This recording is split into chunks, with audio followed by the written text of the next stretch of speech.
In this story, Naruto has red hair. Konoha was in sorrow at the recent death of their hero, and probably their strongest Hokage. The most intense screams were heard in a room where a newborn baby's cries were forceful. Konoha's secret room. It's almost as though he's realized he's lost both of his parents. Says a tall guy with spiky white hair. Only a couple of Konoha's shinobi were there in the room with the newborn infant boy to talk. Yes, we lost many fine shinobi today. Citizens are still scared for their lives, and much of the country is on fire, but on top of it all, we lost Kushina Uzumaki, our fourth Hokage and the final successor of the Uzumaki clan. Worst of all, this youngster will have no notion what they look like. The second voice was that of an old guy in his late 40s. What do you think we should do, Jiraiya-san, as this boy's godfather? Asked the elder gentleman. Jiraiya started speaking in a low, regretful tone. I'm not certain, sensei. I'm sure Minato would want me to keep an eye on the kid, but I'm not sure what I'd be able to do since I have a lot of travel scheduled. What the village will do next is the real question. Minato died without a surviving heir. As they waited for the former Hokage to speak, both men in the room went quiet. I shall assume the title of Hokage once again until I find a competent substitute to manage the village, Sarutobi remarked as he closed his eyes. Jiraiya, I have an assignment for you, he said to Jiraiya, a former pupil and one of his most devoted ninjas. He remarked that, Sarutobi-sensei, what is this assignment you've given to me? He asked, but his attention was pulled to the sobbing infant. I want you to utilize your spy network to fool the other villages so that we can repair our ninja squads and restore Konoha's defenses, Sarutobi said. Jiraiya told the elderly Kage, I had no intention of employing my surveillance network for that reason, but it looks that I'm out of options. By the way, Sarutobi-sensei, you should alter the child's surname from Namikaze to Uzumaki. Minato had numerous opponents in Iwa, including the Tsuchikage, as well as adversaries in other elements, so the senior ninja knew what he meant. Few recall the Uzumaki clan, which has long ago slipped into oblivion. To top it all off, the infant, Naruto, had his mother's red hair. I suppose I'll have to nickname the child Uzumaki. The decision was taken by the Hokage. Jiraiya's eyes were filled with anguish and sorrow as he moved in closer to the infant, who had calmed down. Naruto gently opened his eyes, which were a deep blue like the sea. Naruto was watching Jiraiya with bated breath.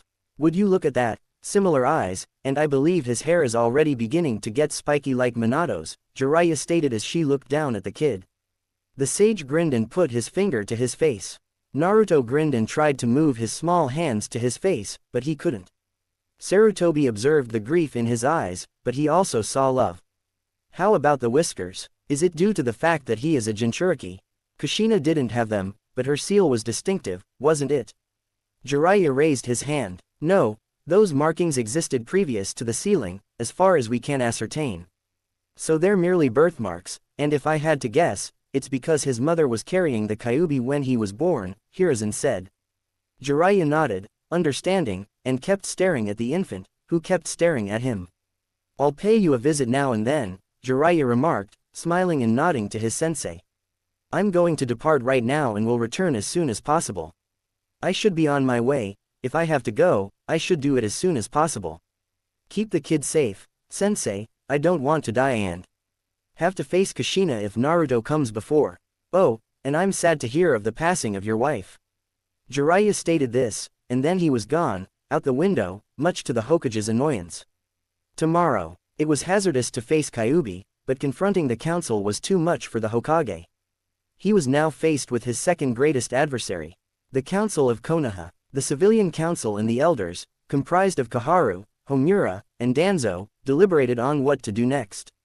Sarutobi had assigned the care of the young Naruto to several of his Anbu and Kakashi Hatake, one of the village's greatest shinobi. The civilian council was arguing about how horrible things were right now. How many people had died, and how much it would take to restore to normality. The clan leaders remained deafeningly quiet. Hiyashi and Fugaku were both silent, buried in their own thoughts. What became of the fourth? The chief of Clan Nara queried, looking at his Hokage. Not that I have anything against you, Lord Third, the clan leader said politely, but the fourth is in the hospital. Everyone could see the ancient Hokage's grief in his eyes. Shikaku's eyes widened as he comprehended what was going on. He was extremely acquainted with the expression.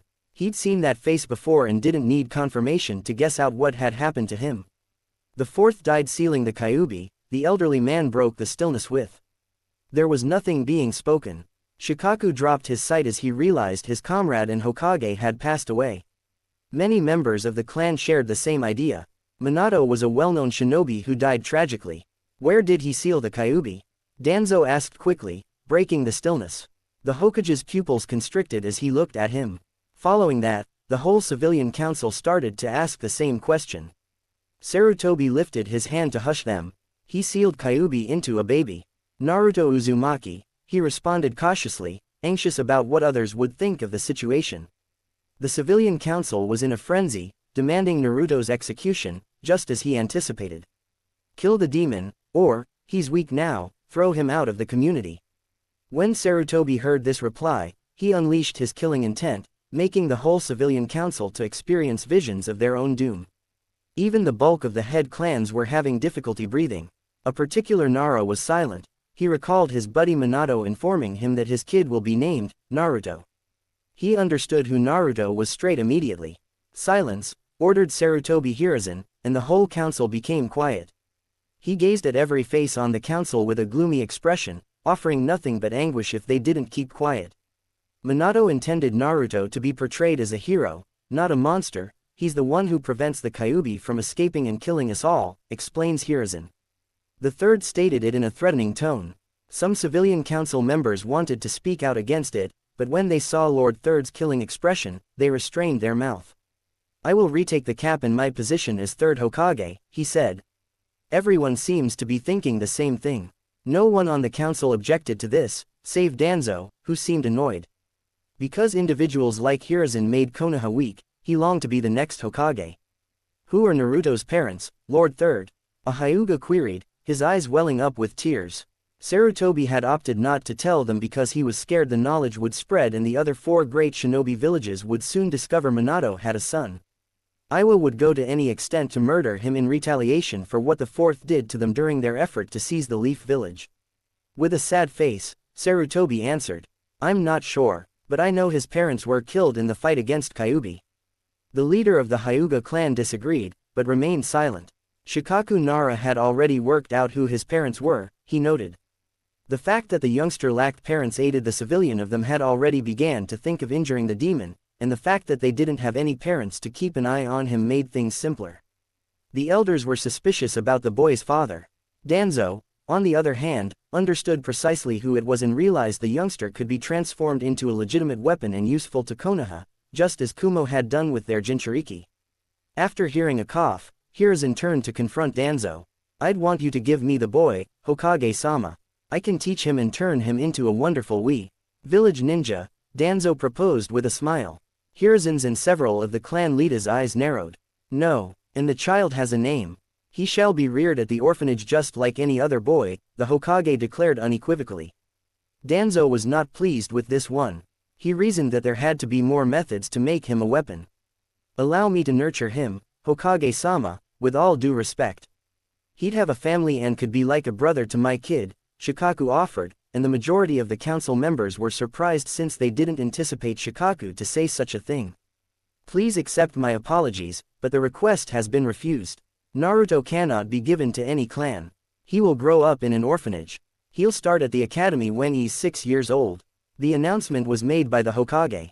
Despite the fact that he wanted to deliver Naruto to Shikaku, he was fully aware that he wouldn't be able to pull it off. The other clans, particularly the Uchiha clan, would be enraged. Shikaku had no time to object. You would let the demon to enter the academy and become stronger, shouted a civic council member. The Hokage clenched his teeth and dilated his pupils. He was furious because Naruto had been referred to as a demon. He motioned with his palm, and the shouting man's head rolled to the floor, blood pouring everywhere. The citizens were taken aback, but they stayed quiet.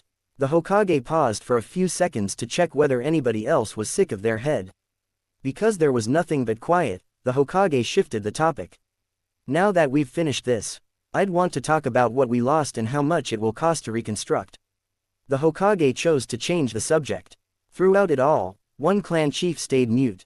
Clan Uchiha was led by Fugaku Uchiha. Fugaku was well acquainted with the boy's parents.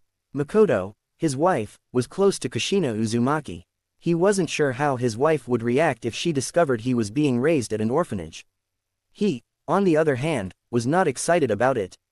The Hokage stated at the conclusion of the meeting that Naruto would never be mentioned as the Jinchuriki of the Kyuubi again. That knowledge was classified as S-class, and revealing it would result in the death penalty. Naruto. While all of this was going on, a baby with red hair was napping. The seal in his stomach was completely invisible. To remain warm, he was covered in sheets. Naruto was dead asleep, yet he was the only one who noticed when his seal started to burn red for a few seconds and then stopped. Naruto frowned and lowered his gaze. Jiraiya felt stupid to ask that, so he decided to change the subject. "Tell me, Naruto, do you know how to read and write?" Jiraiya asked, rubbing his hair. Naruto turned his head to him. "I only know a little. I taught myself, but it's hard to find any books here," Naruto responded. Jiraiya was surprised that he knew how to read. He smiled and grabbed a book from his coat. "The Tale of the Utterly Gutsy Shinobi," Jiraiya said and gave the book to Naruto, who grabbed it and looked like someone just gave him the best gift in the world. "I will teach you how to read and write. And after that, I will give you new books to read if you want to become a shinobi," Jiraiya added, smiling. Naruto turned to his godfather. "Thank you," he repeatedly said, hugging both him and the book. "Don't worry, Naruto," Jiraiya said, hugging him back. They stayed like that for a few minutes, and Naruto pulled back and opened the book on the first page. Jiraiya was happy that Naruto wanted to learn, and he started teaching Naruto how to read and write. One day earlier, the third Hokage was standing in his office as he was battling his immortal enemy, the enemy of all cages, an enemy that couldn't be defeated. The cage was staring at his eternal enemy, and the enemy was just mocking him. The cage started breathing heavily and shouted the name of his enemy. "Damn paperwork." The hidden Anbu in the office were trying hard not to laugh at their cage's behavior. Sarutobi sighed as he then started smoking his pipe. He relaxed a bit and started working on his paperwork again. "How were you able to complete them so fast, Minato?" the third asked himself. He had no answer, and perhaps being the fastest shinobi alive had its perks. After what felt like an eternity, he was done with the pile in front of him and decided to read something. His hand moved to open a secret drawer of his desk when a blur entered his office through the window. His ANBUs were immediately on alert, but Sarutobi knew who the idiot had come through the window. The door was just never an option. The third asked in a monotone tone, looking at Jiraiya. The Sannin grinned and turned his face to his sensei. "No, windows are much better," he responded and walked to the chair on the other side of the desk. "How are things around the village?" Jiraiya asked. "People still remember what happened 3 years ago, is not easy to forget for some," Sarutobi answered, and a frown appeared on Jiraiya's face. "What about outside the village?" Sarutobi asked, smoking his pipe. His face turned from joking to serious within a second. Sarutobi understood, and with a sign of his hand, his ANBUs left and activated a silence seal. "What news do you have?" Sarutobi asked with a serious tone. Jiraiya sighed. "I have news of an organization of missing nins," he said in a serious tone.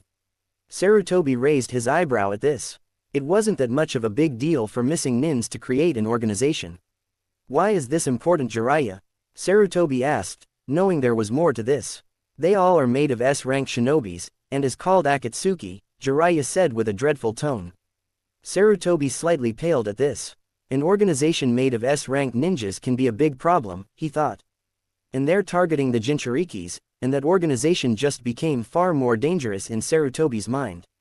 Targeting Jinchurikis? For what reason can they somehow control them and wants their power to belong to them? Sarutobi asked himself and was slightly worried for Naruto. "What do they want?" he asked, worried for Naruto, who was still only 3 years old. Jiraiya shrugged his shoulders. "Who knows, but they're definitely not trying to reach world peace or anything like that," he responded and pinching the bridge on his nose. "Do you think they work for any of the other villages?" he asked, thinking that they work perhaps for Kumo or, God forbid, Iwa. Jiraiya shook his head. "As far as I know, no," Jiraiya responded. There was complete silence for a few minutes. "I want to meet Naruto," Jiraiya suddenly said. Sarutobi looked at him in total shock. He didn't expect Jiraiya to meet the kid, at least until he becomes a genin. Sarutobi gave him a look like, "Why now? I want to meet him.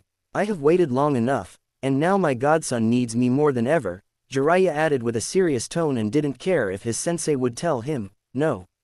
How long before they make any move? Sarutobi asked with a serious tone, but Jiraiya could tell he was concerned. It will take some years, Naruto still has time, but he needs to get stronger, Jiraiya responded and put his hand on the desk, ready to leave. Very well Jiraiya, the third said, and Jiraiya left through the same window he came. 4 days after Jiraiya visited Naruto, Naruto was reading a book that his godfather had given him explaining what chakra is and how everyone had chakra. He had started reading like a madman since his godfather taught him how to read and write. He told him, the more he read and wrote, the better he would be. Naruto listened to his godfather and started reading the first book he gave him. To Naruto's surprise, the main character of the first book had his name. Naruto had asked him why. Naruto still remembered, your father loved my book and decided to name you after that character. His godfather had responded. Naruto could feel love and sadness coming from his godfather when he said that. When Naruto asked his godfather why his parents had abandoned him, Jiraiya had almost lost it. Jiraiya was looking as his godson was reading his first book. Looking at him now reminded him so much of Minato, the way his body moved, the way he stood and walked, all screamed, Minato. Jiraiya was already proud of him, and it had been 2 days since he met him. On the first day, Jiraiya had given Naruto real food to eat as much as he wanted. On the first day after meeting Naruto, he ran to his sensei's office, asking him why Naruto was so skinny and why he had that look on his face. His sensei told him that he had already fired 3 women who worked in the orphanage for treating Naruto poorly. Jiraiya was not surprised that Naruto was treated like that since apparently everyone in this damn village knew of his status as a Jinchuriki. Sensei, of course, told him that the information had somehow leaked, and now every adult knew of Naruto being Jinchuriki of Kyuubi. Jiraiya wasn't happy at all, and straight up told his sensei that if anyone dared to hurt Naruto, he would show no mercy. His old sensei nodded his head in agreement and said that Kakashi was the Anbu in charge of protecting Naruto. Now Jiraiya saw a confused look on Naruto's face. His blue eyes like ocean turned to Jiraiya, and for a moment, Jiraiya could have sworn it was Minato who was looking at him. Why the main character has my name Tojiji? Naruto asked, slightly confused. Jiraiya smiled at the nickname. He had shown Naruto yesterday that he could summon toads and promised Naruto once he becomes a genin, he would be able as well. Well Naruto, your father loved my book and decided to name you after that character, Jiraiya answered and was expecting Naruto to ask who was he. Still, instead, he asked something he never expected of him. Why did they abandon me? Naruto asked, lowering his face not to show his tears threatening to roll down his cheek. Jiraiya's eyes widened, and they quickly put a hand on the boy's shoulder. Naruto, they didn't abandon you, they loved you more than anything else in the world, Jiraiya said truthfully and hugged his godson. People here told me that I was a demon and that my parents abandoned me, Naruto said, sobbing on Jiraiya's shoulder. Jiraiya clenched his teeth. He was already half convinced to beat up the people who told that kind of stuff to a child. He started rubbing his hair. They loved you Naruto and never. Forget that, Jiraiya said quietly. Naruto had cried for an hour and fell asleep. He then had asked his godfather who they were, but sadly no answer. He told him that he would tell him the moment he reached 8 years old. Naruto could feel that he was telling him the truth. Since he met his godfather, Naruto was smiling more frequently and gone was the sad face everyone saw him with. The smile, of course, had irritated many people who worked in the orphanage. They wondered why the demon was smiling. Naruto, of course, had heard the way how people greeted his godfather, Jiraiya-sama. Naruto then knew his godfather must be an important person, and from what he could feel, he was almost as strong as the old man Hokage. Naruto wondered why someone so important was his godfather. He knew whoever his parents were must have been important people to have people like Tojiji as their friend. Naruto, of course, had no answers and just decided to wait until he reached 8 years old. He knew that would be a long time, but he would make sure to make his parents proud. As Naruto was reading a book about chakra and ninjutsu, he started feeling something from his tummy. He quickly shut the book and removed his white shirt quickly. Naruto looked at the weird drawn on his tummy as it was glowing red. He wondered what it was, and he had forgotten to tell his godfather about it. The feeling went away as quickly as it came.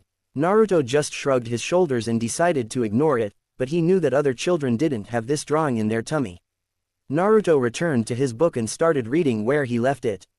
He had asked him when he could start training. His godfather had told him that he was still very young to do physical exercise, and right now, he would teach him how to unlock his chakra and many other things. Naruto then felt as someone was watching him. He quickly turned his head to look through the window of his room but couldn't see anyone there. He kept looking for a few seconds and then returned to his book. Behind a tree, there was a man with a mask hiding and using genjutsu to camouflage himself and not letting out that much chakra not to be detected. He was wearing a white mask and looked much different than a normal Anbu. How did he feel me? He's still only 3 years old. The masked man asked himself as he kept looking at the weapon. Lord Danzo will want to know this. He quickly shunts away. A hidden place. A man was standing in a chair waiting for reports about the weapon of the village and at the same time thinking of a way to have the weapon in his hands. If I train him, he will become a valuable weapon to the village and put Konoha where it belongs, the man thought. The man was old, with a scar on his chin that looked like an X. His right arm was fully bandaged. He heard from his ANBUs that the Sannin Jiraiya had visited the boy. This didn't sit well with the man. He wanted the boy to be desperate, and then he could save him, and he will have his complete trust. The man was Danzo-san, the leader of the Anbu route, which operated in the darkness and took orders from Danzo instead of the Hokage. Suddenly one of his men who was ordered to watch over his weapon appeared in front of him kneeling. Report, Danzo ordered. I was watching the weapon as you ordered me, Danzo-sama, but the boy suddenly felt me and looked directly where I was for a few seconds and then returned to his reading, his Anbu said. Danzo put the finger on his chin. How can a 3-year-old boy feel an Anbu? Danzo asked himself. Return to your post and inform me of anything else, he ordered. Hi, and the Anbu disappeared.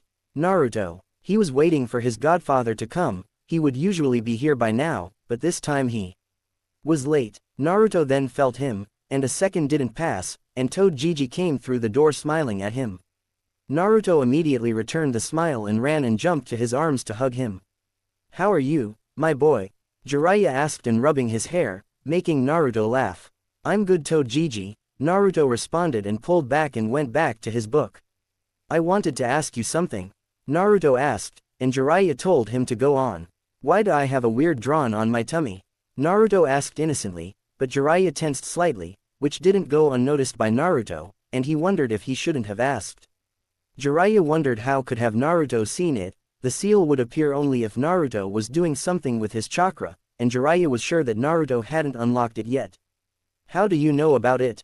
Jiraiya asked carefully, and Naruto noticed his new tone. I had seen the drawing will glow red sometimes, Naruto answered nervously and slightly scared.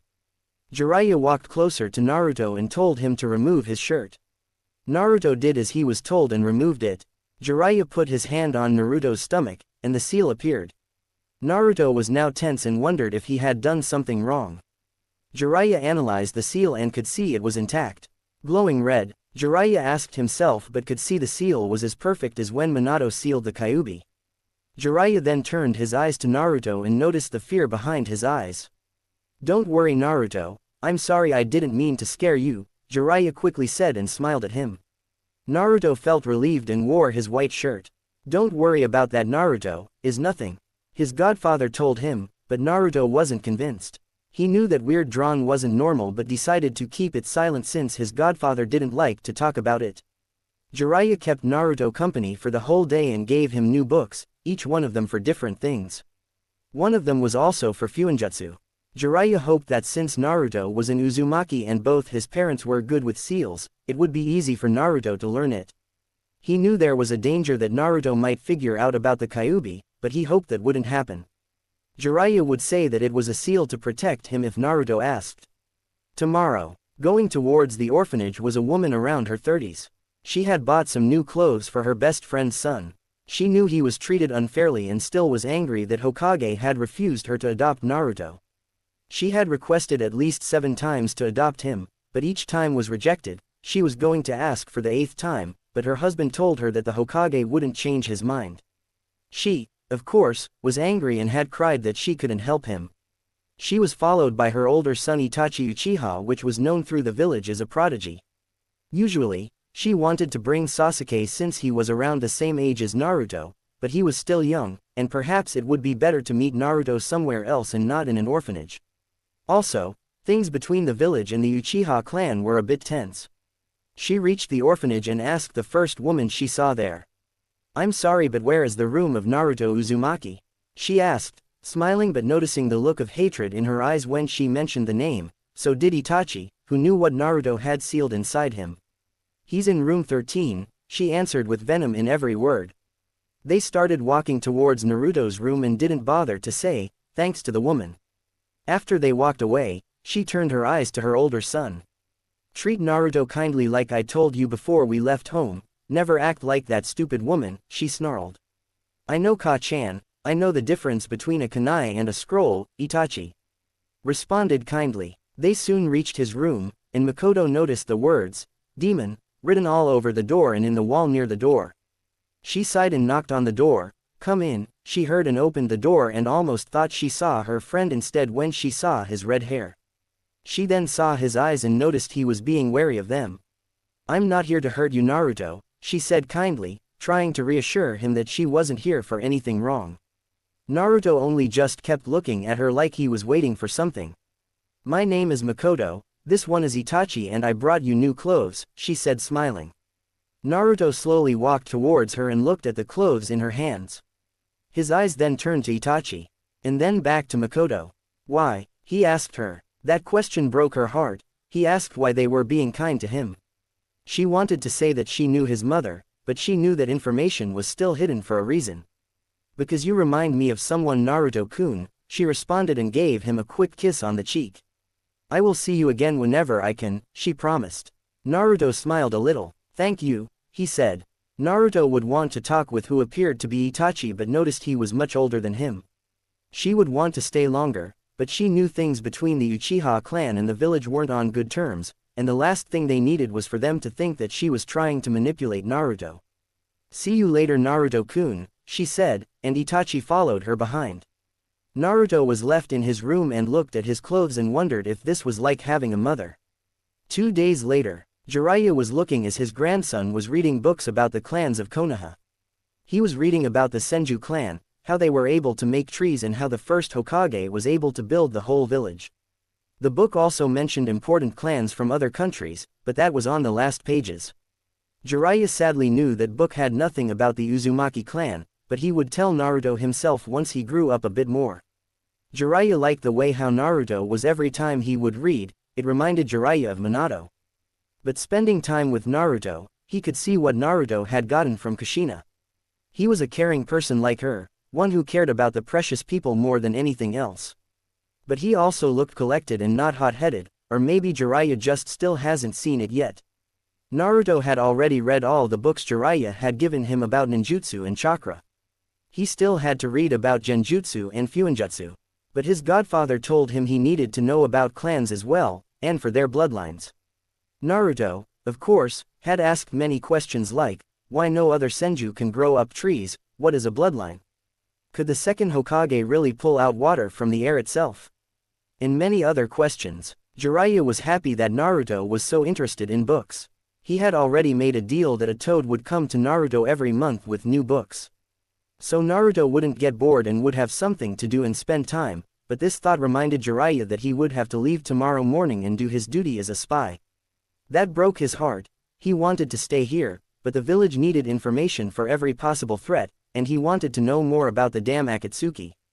Jiraiya thought to take Naruto with him, but he was afraid that being out there might bring Naruto unwanted attention. And not to mention was dangerous. Naruto was still only 3 years old for crying out loud. Jiraiya was a Sannin and was known throughout the 5 great shinobi villages, and if the word spread that he had a child with him might make things worse. Sure, he would be there to protect him, but people might figure out he's the 4th son since he looked a lot like him. Spiky hair, except Naruto, had red hair like his mother. And Jiraiya knew he couldn't be with Naruto all the time. Hell, some people might understand immediately he's an Uzumaki and might try to kidnap him because of his Uzumaki blood. Like how Kumo tried with Kushina. Jiraiya wasn't sure how he could even tell Naruto that he would leave, and he knew he wouldn't be back for at least 5 months. Jiraiya sighed sadly and moved closer to his grandson. Naruto felt the sad feeling coming from Toji, so he decided to shut the book, and his blue eyes went to his godfather. "Why are you sad, Toji?" Naruto asked, not liking him being sad. Jiraiya was slightly surprised that the kid could tell he was sorry. "Nothing, Naruto. How about you and I go outside tonight? I want you to visit a place," Jiraiya said, smiling. Naruto knew there was something wrong but decided not to ask questions. Naruto wasn't sure if going outside was a brilliant idea since people didn't really like him. But he knew his Toji was there, so there was no danger. Naruto quickly nodded his head with a bright smile, brighter than the sun itself, and got up from his bed and walked closer to his godfather, who was leaning against the wall. Jiraiya smiled at him and walked close to him. Jiraiya leaned his hand close to Naruto. He quickly grabbed his hand, and to Naruto's surprise, Jiraiya pulled him up and made him sit on his shoulder. "Woo," Naruto said, excited and slightly scared. He felt bigger now and put his hands on Jiraiya's hair and held tightly. His godfather saw Naruto grinning like never before. "You ready?" Jiraiya looked up and saw Naruto's eyes shining with happiness, and Naruto nodded his head. Naruto felt tall and like he was a man from up here, and being like this gave him courage.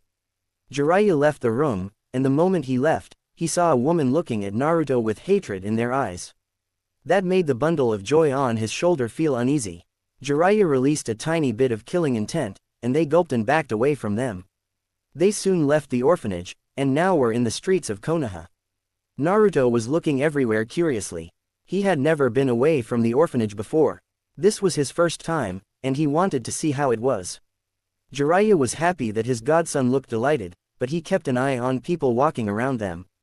He felt two Anbu following them but paid no mind since they were Anbu sent by his sensei. Naruto felt the two people following them through the roofs. He knew they weren't civilians, but shinobi was like his godfather since he could feel they were much powerful than an ordinary person. He couldn't feel bad feelings coming from any of them. But he felt sadness from one of them. People walking around didn't really recognize Naruto at first. Most of them just kept walking and minding their business, but some of them had stopped walking and were looking at Naruto specifically. His red hair, blue eyes and his whiskers. Our redhead started feeling sad and uncomfortable when he began feeling anger and hatred coming from some of the people around them. "Toji, you should put me down," Naruto said, afraid that people would start hating his godfather as well. Jiraiya looked up at him, surprised but understood immediately why he said that. "Don't worry, Naruto, just don't mind them," Jiraiya responded but frowned when he saw that more people were looking at Naruto angrily now. As they kept on walking, more people had stopped and been looking at Naruto with hatred. Naruto swallowed a huge breath and felt sweat coming from his forehead, but then his godfather released a massive amount of killing intent. That made everyone take a few steps back. Some of them even started screaming and running away in fear. After a few minutes, there was no one looking at Naruto anymore. Jiraiya began to walk again, and Naruto was feeling better.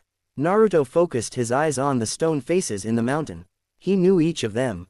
The first one on the left was the first Hokage Hashirama Senju, which built the whole village with his wood abilities, and was known as God of Shinobi.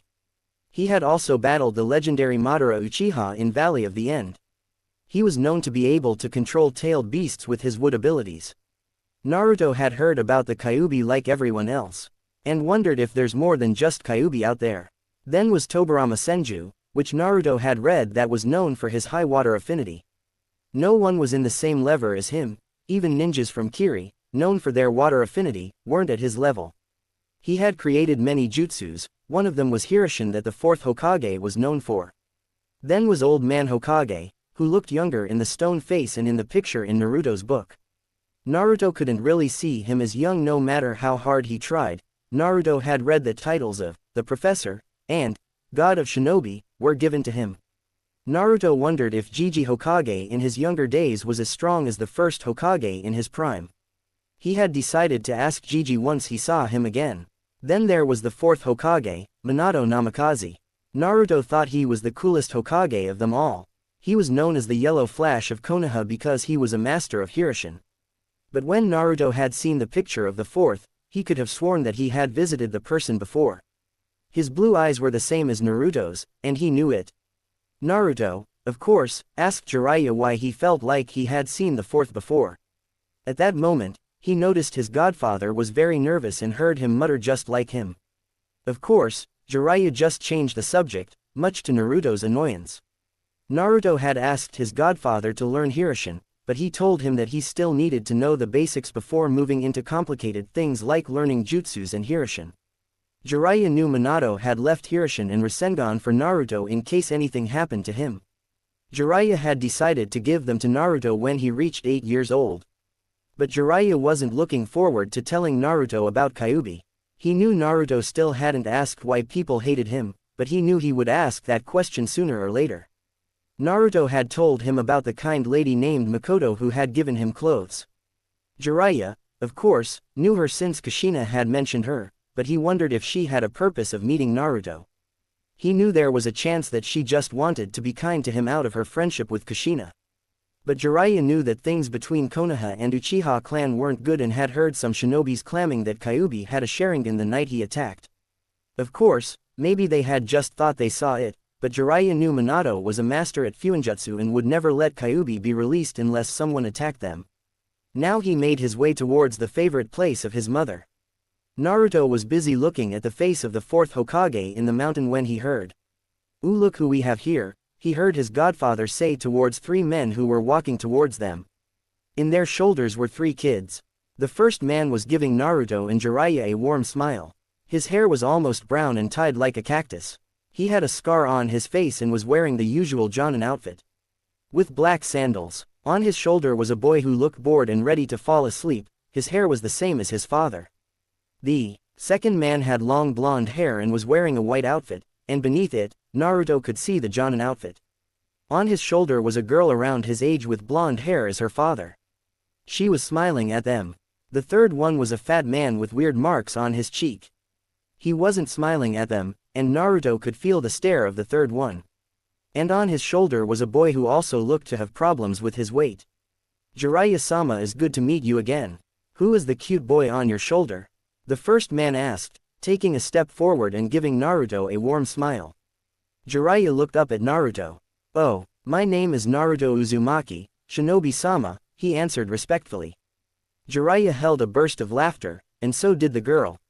"My name is Shikaku, and this lazy boy is my son is Shikamaru." Shikaku introduced himself and the boy on his shoulder who already looked half asleep. Naruto waved his hand. Shikaku put Shikamaru on the ground. "Say hi, or do you want to walk back to your home?" Shikaku said. Shikamaru paled at the contest of walking. "This is troublesome. My name is Shikamaru Nara." Naruto smiled and jumped to the ground to get closer. "Hi, Naruto-kun. My name is Inochi Yamanaka. This princess is Ino," the blonde said, and the girl waved at Naruto. "Hello, Tomato," she said smiling. Jiraiya expected Naruto to act the same way as his mother when she was called like that. But he just laughed. Naruto didn't really mind the nickname since it was much better than being called a demon. The third one took a step closer. "My name is Choza Akamichi. This one is Choji," the fat one said, a bit wary of Naruto, which Naruto and the adults noticed. Naruto waved his hand, and so did Choji.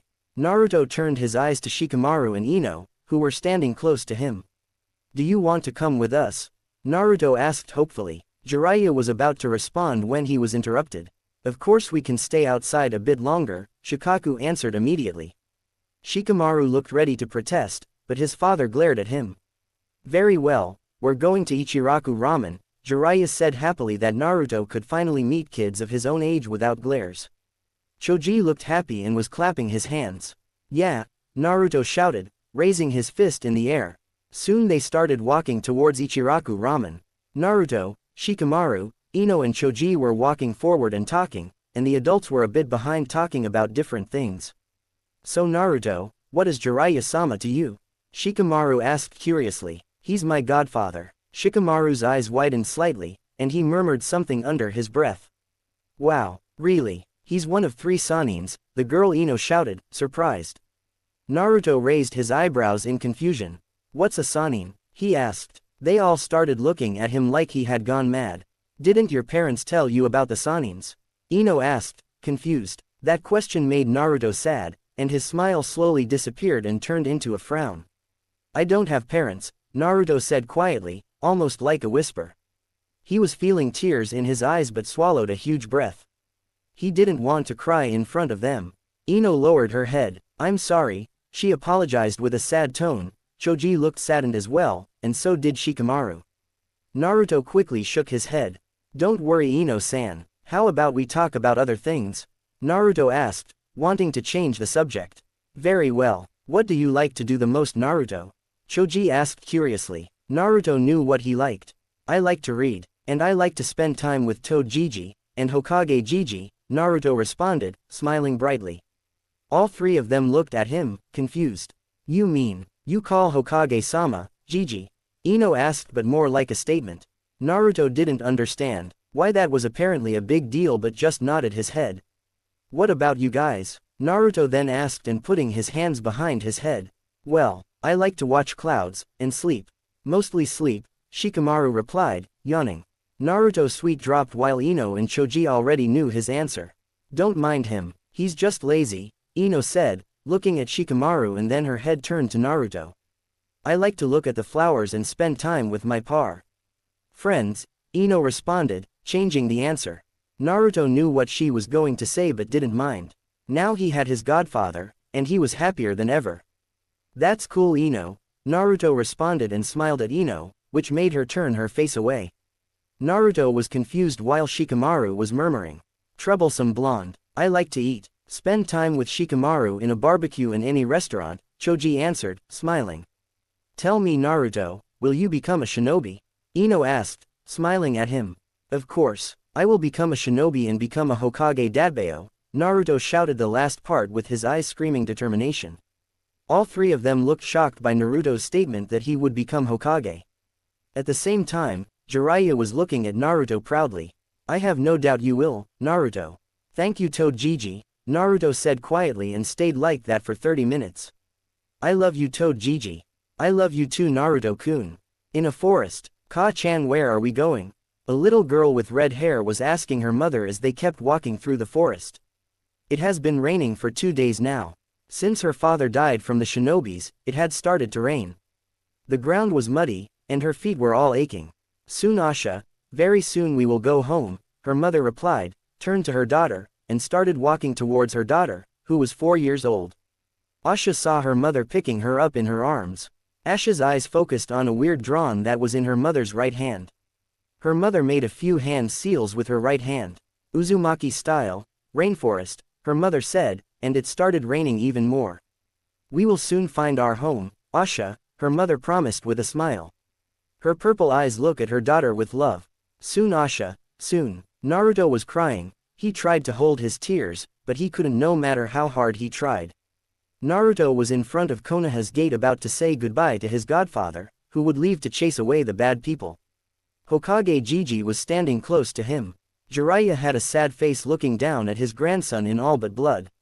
He slowly kneeled to his level and put his hand on his shoulder. Naruto removed his tears with his hand and looked at his godfather. Naruto stops crying, I will be back in no time, Jiraiya said with a grin, trying to ease the pain in both of their hearts.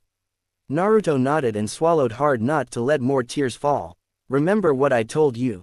Read and train, and I will be back in no time. And I will teach you how to unlock your chakra and do cool jutsus. Like your father, Jiraiya said, smiling. Naruto looked at his eyes, surprised. He leaned closer. Next time we see each other, we're gonna talk about your mother, he promised and his hand fist on his heart. Naruto's frown slowly disappeared, and he smiled at his godfather. Jiraiya trusted Naruto would be able to keep the secret. I will read and train as hard as I can. Toad Gigi. And when I become a shinobi I will bring peace so you won't ever have to leave again, Naruto promised with the fist on his heart. Jiraiya felt like he saw Minato and Kushina smiling behind Naruto. Their hands on his shoulders. I have no doubt Naruto Jiraiya thought and hugged him, and Naruto hugged him back. They slowly pulled away, and Jiraiya got up and looked at his sensei. Take care of him, he said, and the old Hokage nodded his head. Jiraiya waved his hand at Naruto, and so did Naruto. By Toad Gigi, Naruto yelled at the top of his lungs as Jiraiya shunsen away from the gate. The old Hokage expected Naruto to cry again, but instead, he was smiling. He saw Naruto murmuring something under his breath. Time to read. Old man Hokage, Naruto said and turned to walk away. The old Hokage smiled at the young boy. He did not doubt that Naruto would become a great shinobi in the future. He turned to look at Naruto and saw what Hashirama-sensei and Tobirama-sensei always talked about. The will of fire is strong within you, Naruto. He soon returned to the orphanage. Much to his displeasure, he reached his room and didn't bother to look at the word, demon, written in front of his door. Naruto hadn't asked his godfather why people treated him and hated him. Hokage Jiji would always change the subject. Naruto thought to maybe ask his godfather next time he sees him. Not having told Jiji here made the whole room feel colder. He looked at the frog wallet his godfather gave him today before he left. Naruto glanced down at the shirt the kind Uchiha lady had given him. It was a black shirt with a symbol of fire in the back. He wore a second shirt since he felt cold. He went to the book about Fuinjutsu. He had finished the books about chakra, how it worked and other things. The book for taijutsu, but that book wasn't that necessary to read since the essential part of taijutsu was to train outside rather than read about different types.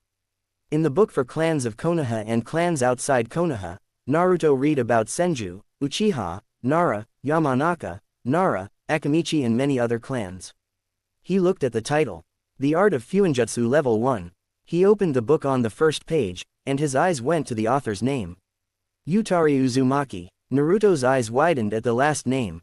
He had always thought he had no clan. His last name, Uzumaki, was just a random the Hokage had given him. And he was sure that neither the Hokage nor Toujiji had mentioned anything about an Uzumaki clan. He then remembered that nothing was mentioned about Uzumaki, even in the book talking about the clans of Konoha. Naruto wondered if maybe he was just looking too deeply into this. After all, Toujiji promised him to tell him about his mother once he returned. He smiled, remembering that, and started reading about Fuinjutsu. After 6 hours, Naruto had read a quarter of the book. He found all this fascinating. To him looked easy. Naruto wanted to seal something in a scroll, but he had no brush to draw any seal, and he had no scroll. And he had no kunai to seal anywhere. He shrugged his shoulders and decided to ask Hokage Jiji the next time he saw him. He kept reading and read that the art of Fuinjutsu was very hard to learn. The number of people mentioned to have been masters at Fuinjutsu in Konoha could be counted with only the fingers of one hand. What is the limit? Naruto wondered if someone could seal other things other than ninja tools like kunai or shurikens. He understood that the book he was reading now, it had only the basics of Fuinjutsu, but it still was the most extensive book compared to the other books. This book had even more pages than the book about clans. Naruto shut the book and took the second book about Fuinjutsu. The Art of Fuinjutsu Level 2 and Level 3. He wondered how many levels there were, but he had only 2 books for now. Naruto hoped the toads would give him more. Next month, he smiled and decided to sleep since he was tired. After 4 days, Naruto was reading the first book for the 3rd time now. He found the seals very interesting, but at the same time, he wondered why he had a seal on his tummy. Naruto understood the weird drawn on his tummy was not a drawn but a seal, but he couldn't understand why he had it. He understood seals are used to seal things, some advanced seals were used to make traps. He wondered what he could have locked inside him. Naruto was sure that it wasn't a shuriken or kunai. Naruto was using a pencil trying to write seals on a blank paper, but it wasn't working. He wondered if he needed a brush to write seals. Or maybe he was doing something wrong. Naruto understood that he needed to unlock his chakra to do something but wanted to try if he could do something before he unlocked his chakra, but he understood he needed to wait until he unlocked his chakra. Naruto put the finger on his chin and decided to remove his shirt. He looked down at his tummy but couldn't see the seal. He wondered if he could understand what was sealed in him. He knew he had to wait until it started glowing red, which was ultimately random as Naruto understood it so far. When Jiji comes I will ask him how to unlock my chakra, Naruto said to himself and decided to go outside. Naruto was looking as children of his age were playing with other children, they laughed and talked to each other. His bright face slowly disappeared. Naruto hoped he could meet with his friends again, but he knew they had their own houses and had no business to visit the orphanage. He looked up at a roof where he could feel 2 Anbu watching him. Naruto smiled at them and was half convinced to wave his hand at them. One of the Anbu had a mask that looked like a dog. He saw Naruto waving at them, and he wondered how the kid could know they were there. Jiraiya-sama had told him that he was an excellent sensor but to detect an Anbu at age 3. That was no small feat. Will you talk to the kid? The other Anbu asked. She had long purple hair and was wearing a bear mask. She was good at kenjutsu. The dog knew her name, Yugao Azuki. The Anbu dog, known as Kakashi Hataki, thought for a moment. I might, he answered after a moment of silence. For a long time, he had wanted to meet the son of his sensei. But he still felt guilty for not being able to protect anyone important to him. His teammates, his sensei that was like a father to him, Kushina-san. Kakashi thought that maybe he was cursed to watch everyone he cared for die in front of him. Kakashi saw Naruto standing on the ground, looking at the other kids playing. They kept standing looking after Naruto for the rest of the day until he returned inside. Secret place. Danzo was waiting for the reports of his team. He had sent a large group of his Anbu to find a family of Uzumaki survivors. He didn't know if they were or not, but it was worth experimenting if they were. They were known for their long life, and Danzo believed their cells could be beneficial. Especially the girl could become a good shinobi in his hands. The father and mother weren't necessary, and he could just kill them or use their bodies for experiments. As he was waiting, he was thinking about how to put the Kyuubi brat on his hands. He knew Jiraiya would be a bad influence on him, and only Danzo knew how to use a shinobi properly. The old toad is gone for now. The stupid villagers could be helpful for once, Danzo thought with a slight smirk on his face. I could use their hatred towards him, Danzo thought. Yes, he will be mine like his mother should have been. A weapon for the village. You stopped me once, Hiruzen, but not twice. There are many ways to break a child's will. Suddenly one of his Anbu kneeled in front of him. Danzo-sama, report from the Uzumaki mission, the Anbu said respectfully, his face hidden behind his mask. His eyes were emotionless. Report, we were able to find the family, but the mother and daughter were able to escape. We tried to capture the father, but in his last breath, he activated a seal that destroyed his body. We lost 6 men, sir. We left 20 Anbu looking for the child, but it started raining and we couldn't follow them, he reported. Danzo was disappointed at his men, but he wondered what he meant. What do you mean? Why rain didn't let you follow them? Danzo asked, quite interested. I don't know, Danzo-sama, our sensors couldn't detect them anymore. And 3 Anbu fell dead in the ground after a minute of walking around the rain, he replied. Now Danzo was quite shocked.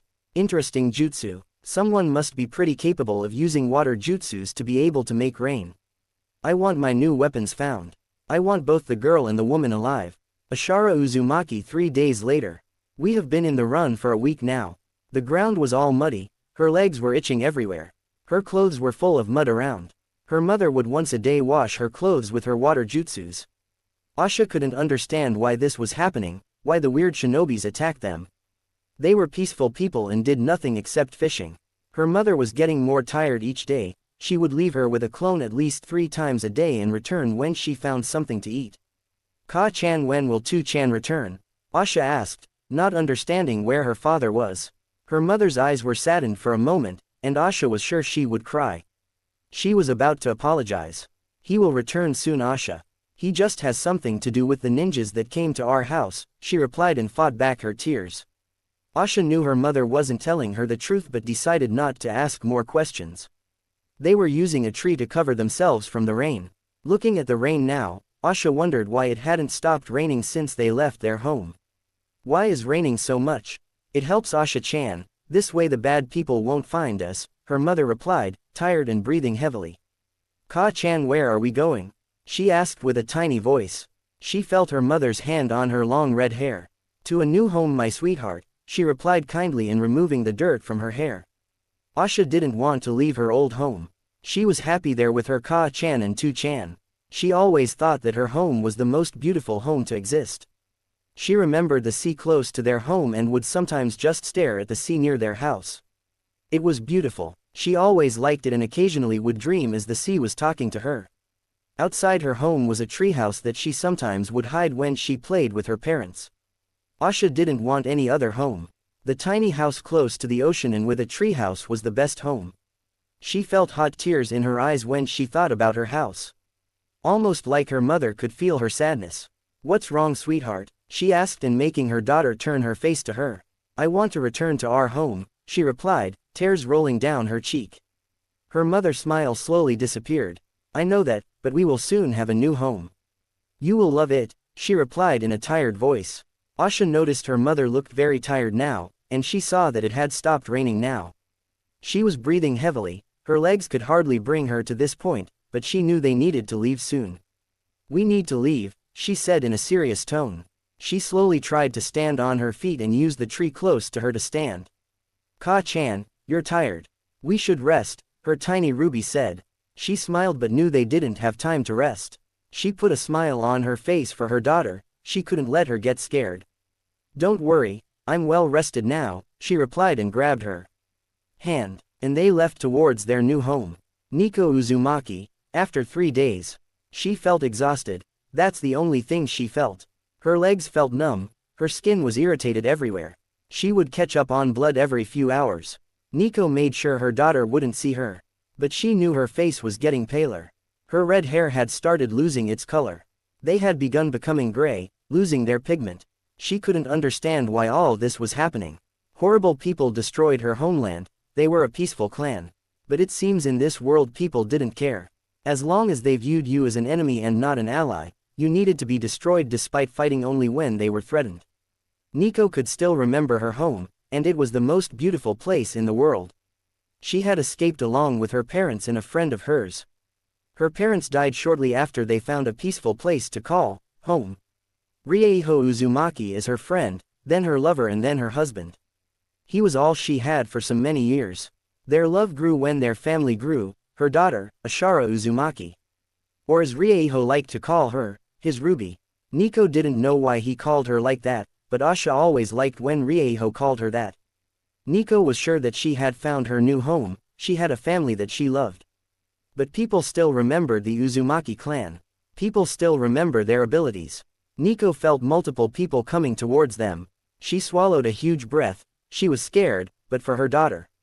Not herself. I won't let these monsters take my baby, Nico thought, angry. She clenched her teeth and took all her courage. She grabbed Ash's hand and put her to hold behind her back. Nico glanced at her daughter. She knew her tiny Ruby was scared. Just hold tight my baby. I will protect you, she promised and started jumping from tree to tree. The ground was still muddy, despite that she stopped her jutsu 3 days ago. As they made their way, she felt a kunai flying towards them. A chain quickly came out of her hand and blocked the blade.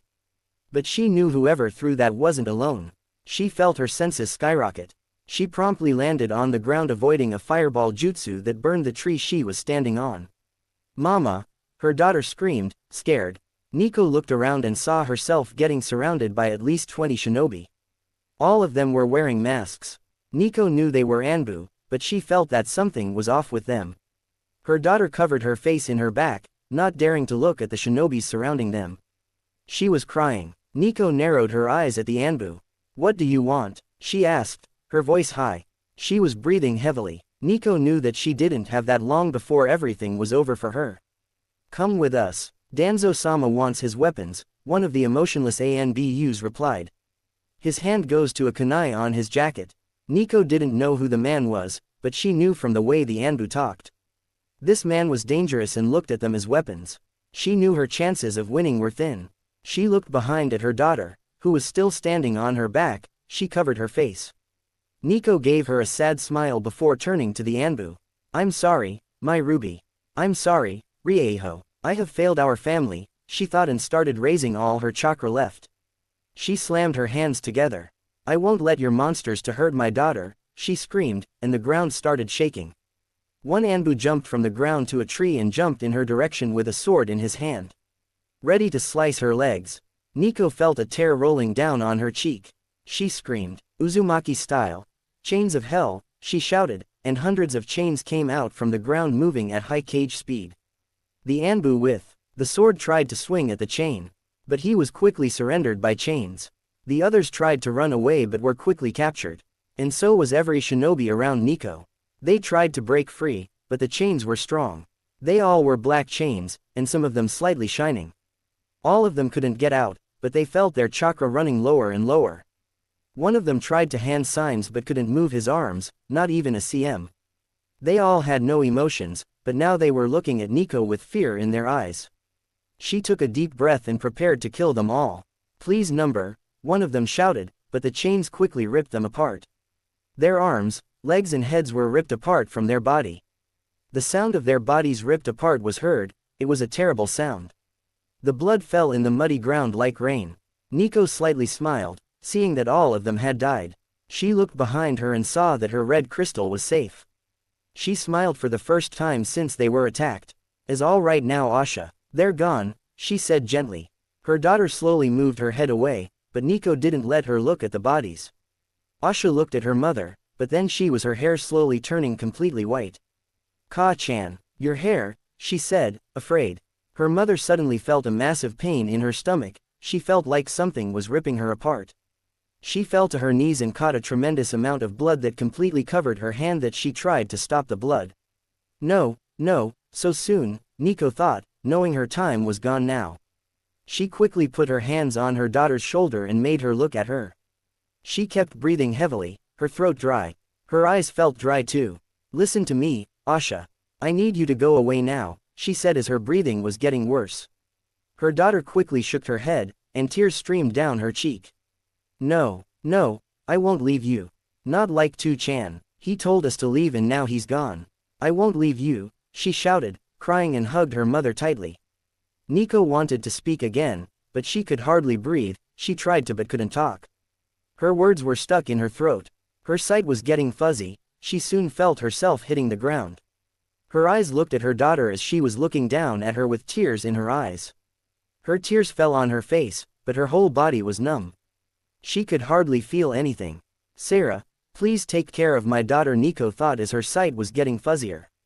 Nico felt herself wanting herself to sleep. She felt more tired than ever before. She looked back at her life, what she had accomplished. And she had done nothing. "I couldn't protect my homeland. I couldn't defend my parents. I couldn't save my husband. I never found Kushi-chan." She thought about her friend. "Will I see you soon?"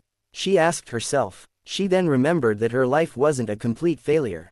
Her daughter. The best thing that ever happened in her life. "I failed to protect my daughter," she thought and wanted to cry. She looked up at her daughter again. Her red hair was shining because of the light of the moon. "Be safe, Asha. I know you will survive," she thought and felt herself losing the feeling of her body. She couldn't feel her legs anymore. She felt a tear rolling down her right eye. She then heard a voice calling to them. She saw her daughter looking in a specific direction. "Be safe, Ashara, Uzumaki style. Chains of Hell S rank to SS rank if used with Sage Chakra. Cost: the life of the user of the jutsu." After 3 months, Hiruzen Sarutobi was doing his usual paperwork, but he could hardly do it. His mind was on Naruto. The boy was a genius, but at the same time, he was too smart for his own good. The boy loved to read, which pleased Sarutobi's heart. It made him happy, but the last time he visited Naruto in the orphanage, he could see him not being happy about something, and his bright face was gone. The old Hokage opened the door written, "Demon," in the front and around the wall near the door. It broke his heart to see it. People were stupid and couldn't understand that Naruto kept the Kyuubi from breaking out and killing everyone. He sighed and walked inside. Naruto was reading the same book as last time. The Art of Fuinjutsu Part 2 and 3. The third was happy that Naruto liked to read, and he seemed to have a knack for Fuinjutsu. "Naruto, my boy, how are you doing?" Sarutobi asked, smiling at his surrogate grandson. Naruto's eyes went to the old Hokage. He knew his Gigi was coming 3 minutes before he came here. He could also feel the 2 ANBUs outside the orphanage. "I'm fine, Gigi," Naruto replied and ran and hugged him. Sarutobi gladly returned the hug, but when he pulled away, he could tell Naruto was forcing a smile on his face. "Naruto, is something wrong?" he asked, wanting to know if anyone had hurt him. Naruto frowned and took a step back. He glanced at the book he was reading. "Gigi, can a living being be sealed?" he asked, holding his hands together behind his head. Sarutobi felt tense. Has been a long time since he had been so nervous. He wondered if Naruto was asking out of curiosity or knew about the seal in his stomach. But in the same, he knew Naruto would need to unlock his chakra to see the seal. Naruto was looking at him, almost like judging him. Hiruzen took a deep breath and looked at the blue eyes of Naruto. "Yes," he answered and noticed his eyes widened slightly for a split second and immediately turned to normal. Naruto's eyes lowered somewhat. "Oh," he whispered, but Hiruzen heard him. Can Can you help me to unlock my chakra Gigi? He asked with hopeful eyes. Sarutobi wondered if that would be a smart move, he was still too young. Naruto, I would want you to have a normal childhood and be a child longer, but that will never happen the moment Minato sealed Kyuubi inside of you. A normal childhood was gone, Sarutobi thought. I will help you, Naruto, but not today. How about next time I visit you? He asked. Naruto looked confused but nodded his head in agreement. It had been 1 month since that day. He was sure that Kakashi would appreciate teaching little Naruto. After all, he had asked a few times by now to help him unlock his chakra when Hiruzen informed him of Naruto studying and wanting to unlock his chakra. Sarutobi sighed and decided to write a letter to Jiraiya. Naruto. He was rereading a book about Fuinjutsu, and he liked how it worked.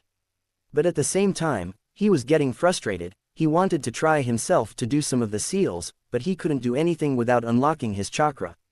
His Gigi had given him a few scrolls and a brush to try Fuinjutsu. He was sure he was doing seals of level 1, right? Simple storage seals to storage kunai or shuriken or maybe a sword. But he still couldn't prove it, and he needed chakra. Thinking about seals made him think about the seal on his stomach. Recently had started growing red more often, he didn't know why and hadn't asked his Gigi why. But now, Naruto was sure that there was a connection between him and the Kyuubi. Is the Kyuubi sealed inside of me? Naruto asked himself and put the finger on his chin. The Kyuubi was a giant demon. Could a seal hold down the Kyuubi? Naruto asked himself. Does everyone else call me a demon? Except for Gigi, Godfather and my friends, everyone else looks at me like I'm a demon, Naruto thought sadly. Like everyone else, he had heard about the Kyuubi attack on the 10th of October, almost 4 years ago. At that moment, Naruto remembered that his birthday was on the same day as the Kyuubi attack. His eyes looked at the calendar in the room, and today was the 3rd of October. He started breathing heavily and putting his little hand on his stomach. No, Naruto thought as hot tears were developing in his eyes. The looks of hatred Naruto said to himself and remembered them very clearly. Tears were now streaming down on his cheek and falling on the cold floor. No, Naruto screamed and fell on his knees, crying his heart out, holding his stomach with his hand. Why, Naruto asked out loud at no one in particular, he sealed Kyuubi inside me. Naruto thought with wide eyes. Everyone always said that the 4th had killed the demon, but he knew now that was all a lie. When he had asked his Gigi, and when he received his answer. He thought he had some sort of connection with the Kyuubi, but now he knew. The demon fox was sealed inside of him. Naruto fell to the cold ground and hugged his legs, hot tears are still on his face. Toad Gigi, please come here soon, he begged quietly. He stayed like that for a long time, he didn't know how long. All he could think of was, why him? Was he special? Suddenly he heard the rain outside. His eyes then went to look outside the window, and it was raining even more harshly now. The sound of rain falling on the ground and the roof of the orphanage could be heard. Naruto wondered why it seemed to always rain whenever he was upset. He walked closer to the window but couldn't clearly see. He then picked up a chair and climbed on it to have a better view. His eyes went on the 2 ANBUs hiding on the roof of a building close to the orphanage. He waved his hands at them, knowing they would see him. He then noticed that it had started snowing. Naruto was confused. Where was the snow coming from? He was sure it wasn't cold enough to start snowing. That does put a smile on my face, Naruto thought, looking at the snow. He sighed and decided to return to the bed. It was 5 p.m., and he was slightly tired. After 1 week, Naruto knew today was his birthday. Usually, birthdays were a day to celebrate, but not for Naruto. This day was his worst day. People around were even more hostile towards him, if that was even possible. Naruto was 4 years old. He had locked himself in his room. He didn't want to deal with other people today except if it was his Gigi or maybe his godfather, but he knew he would need to wait 2 more months for his godfather to return. Naruto sighed sadly and decided to read, but then he heard a poof in the room. He looked behind and saw a toad. It was almost the size of him. Naruto knew this one always brought him new books. He smiled. Thank you very much, he thanked him, smiling, and the toad smiled and went away. He noticed that it was 3 books this time, and to his surprise, all 3 of them were dark covered with a weird red spiral symbol in the middle. Knock. Naruto turned and saw the door open violently, the handle hit the wall. And he saw a woman glaring at him with fury. He knew that look way too well. He was about to ask what was the problem when she just rushed at him and slapped him across the face. He felt his ears making weird noises on his head. His head had hit the floor and was bleeding slightly. The woman grabbed his hand and started dragging him away from the room. Naruto tried to fight back, but he was only 4 years old. His weak legs and hands couldn't hold anywhere. Soon he was thrown outside, and he hit the ground with his head. He put his hands where it hurt and looked at the woman still glaring at him. "You're old enough to live for yourself," she shouted with venom in every word. Naruto felt tears in his eyes, but not because of the pain in his head. "My books, please, they're the gift from my toad Gigi," Naruto shouted and cried simultaneously. The woman only grew furious, but this time she just went inside and closed the door. "No," Naruto shouted and ran at the door, trying to open it. "The books were the gift of my godfather. I can't lose them," Naruto thought as he kept trying to open the door, but in vain. "Please," he begged as he kept trying to open the door. Kakashi. It was the birthday of Naruto today. He hoped he could arrive in time. He didn't understand why he would have such a pointless mission. He was an Anbu, for crying out loud. Kakashi soon arrived at the house with the scroll he was supposed to bring. He walked close to the door and knocked. He heard footsteps coming to the door. The door opened, and he saw a soldier wearing weird green armor. "How can I help you?" he asked with a monotone tone. Kakashi rolled his eyes and took the scroll from his pocket. "I'm supposed to give this scroll to your master," Kakashi answered, bored of this small village. After 6 hours, Hokage's office. Hiruzen, having gone through a long council meeting, the point of which he still had trouble comprehending, was annoyed at being pointlessly held back for so long. They were arguing and asking pointless things off of him that were beyond ridiculous in his honest opinion. Moreover, he still had to go and complete all the pending paperwork that must have piled up on his desk in his absence. He sighed and ran a hand through his hair as his back hit the leather of his chair. He inked his brush and started scribbling away at the stack of folders. He must have been at it for hours since the sun was beginning to set on the horizon, Hiruzen realized tiredly. The thought of not being able to see Naruto for his birthday. But he promised himself that tomorrow, at Ichiraku's, he would treat the boy and listen to all his babbles for the entire evening. Hiruzen had just about finished on his train of thoughts when Kakashi came striding in the door, an act that made Hiruzen grow a bit confused. "Mission accomplished, Hokage-sama." Kakashi sighed lazily, further confusing Sarutobi. "What mission is that, Kakashi?" he questioned as if the masked Jonin had grown a second head. "I don't remember assigning you any missions. Weren't you supposed to be watching over Naruto tonight?" he asked with a hint of worry while Kakashi looked at him perplexed. "But, Hokage-sama, the elders sent 2 ANBUs saying you were busy in a meeting." Hiruzen blinked, caught off guard. "Plus, this mission required my immediate attention. They even told me that they had assigned someone else to watch over Naruto while I was away." Hiruzen gulped thickly. "Kakashi, I never issued any missions of importance that might need your specific skill set today," he admitted with a dry throat. "And as for the council meeting, it was a useless gathering of civilians that really had no point in me attending." "What was this mission you were on anyways?" he asked dismally. "I was supposed to give a scroll to the land of tea. They gave me this scroll in return," Kakashi said, and pulling out a scroll. His words furthered Hiruzen's worries. Hiruzen's and Kakashi's minds simultaneously began connecting dots. The useless council meeting summoned by the elders and the civilian council, Kakashi's pointless mission, the Anbu detail. Hiruzen stood up. "Kakashi," his voice turned desperate. "Please tell me that you made sure someone was assigned to protect Naruto while you were gone, didn't you?" he asked uncertainly. Kakashi mechanically shook his head, his lone eye widening as he too finished connecting the dots. Hurriedly, Hiruzen took out his crystal ball and desperately tried to locate Naruto. He looked and saw him cornered in an alley by 3 shinobi. Without another word, he left the office through the window with his battle armor. "Please be safe, Naruto." Naruto 10 minutes earlier, he was walking down the streets after the sun had set, and he was wandering aimlessly, ignoring the glares they shot his way. He knew a few weak shinobis were slowly surrounding him. He would have run, but he knew he couldn't outrun trained shinobis. What confused him was that the 2 ANBUs that usually guarded him weren't there. Instead, a single Anbu was looking in his direction. But Naruto couldn't feel any kind of emotion coming from him, almost like a piece of rock was instead of him.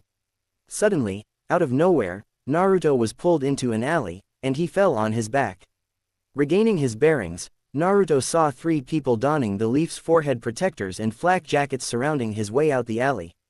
Naruto's stomach dropped in dread when they pulled out kunai knives at him, and their smiles were downright evil. He had shivers running down his spine in fright at the vulnerable situation he found himself in. Naruto got up and dashed through an opening, zigzagging his way down the alleyways while the 3 men followed hot on his tail. Naruto knew they could have caught him by now if they so desired, being trained shinobi and all, but were probably enjoying the thrill of the chase. They were giving him some time, at the very least. Naruto tried to run even quicker when the men chuckled right behind him, apparently amused from his lame attempts at escaping them. Naruto suddenly came to an abrupt stop when he saw the alley come to an end, and all he had ahead of him was a wall, a dead end. Naruto turned around just as the men turned around the corner and took a step back, then another, and another when his back hit the wall. The shinobi began laughing at his sad face when Naruto's back hit the wall, and his eyes misted over with unshed tears. A lone tear rolled down his cheek when the men took out shurikens, not the practice one he was used to seeing, but the real deal. Without any hesitation or remorse, they chucked a volley of them towards him. 2 shurikens lodged themselves in his right thigh, and one in his left, another once in each of his forearms, and a vicious scream in agony tore through his throat. Naruto fell to his knees, whimpering in pain while they laughed at his misery. "How the mighty have fallen," one of them taunted. "So, how does it feel to bear the pain that you inflicted on so many other humans, Kyuubi? We know that we can't kill you, or you'll regain your strength and be free off your bonds, but we can torture your vessel and break you from the inside out. Don't worry, and you'll soon be numb from the pleasure we'll inflict upon you." He could feel the hatred coming from them. "Why?" Naruto whimpered dizzily. "Why do you people keep hating me? What have I ever done to you?" The man looked even more furious. "What did you do, you say, Kyuubi?" They sneered furiously. "You killed so many of our villagers, and now you have the gall to ask what you did. And to top it all, you ask what you did." As soon as those words were said, Naruto glared back, his eyes slowly turning red, his whiskers showing more, his nails slowly growing, and his seal started glowing red like blood. "I'm not Kyuubi, you fools," he shouted as red chains began coming out of his chest. The red chains quickly went flying and wrapped all 3 shinobis. Their legs and arms were tightened, and none of them could move. "Let us go, demon," one of them screamed and struggled to break the chains. Naruto's eyes were red like blood. The chains only tightened around them. Soon they started screaming in pain as bones were broken and shattered by the chains. Naruto could hear the snaps sound coming from the bones. The shinobis were feeling weaker as their chakra was getting lower and lower.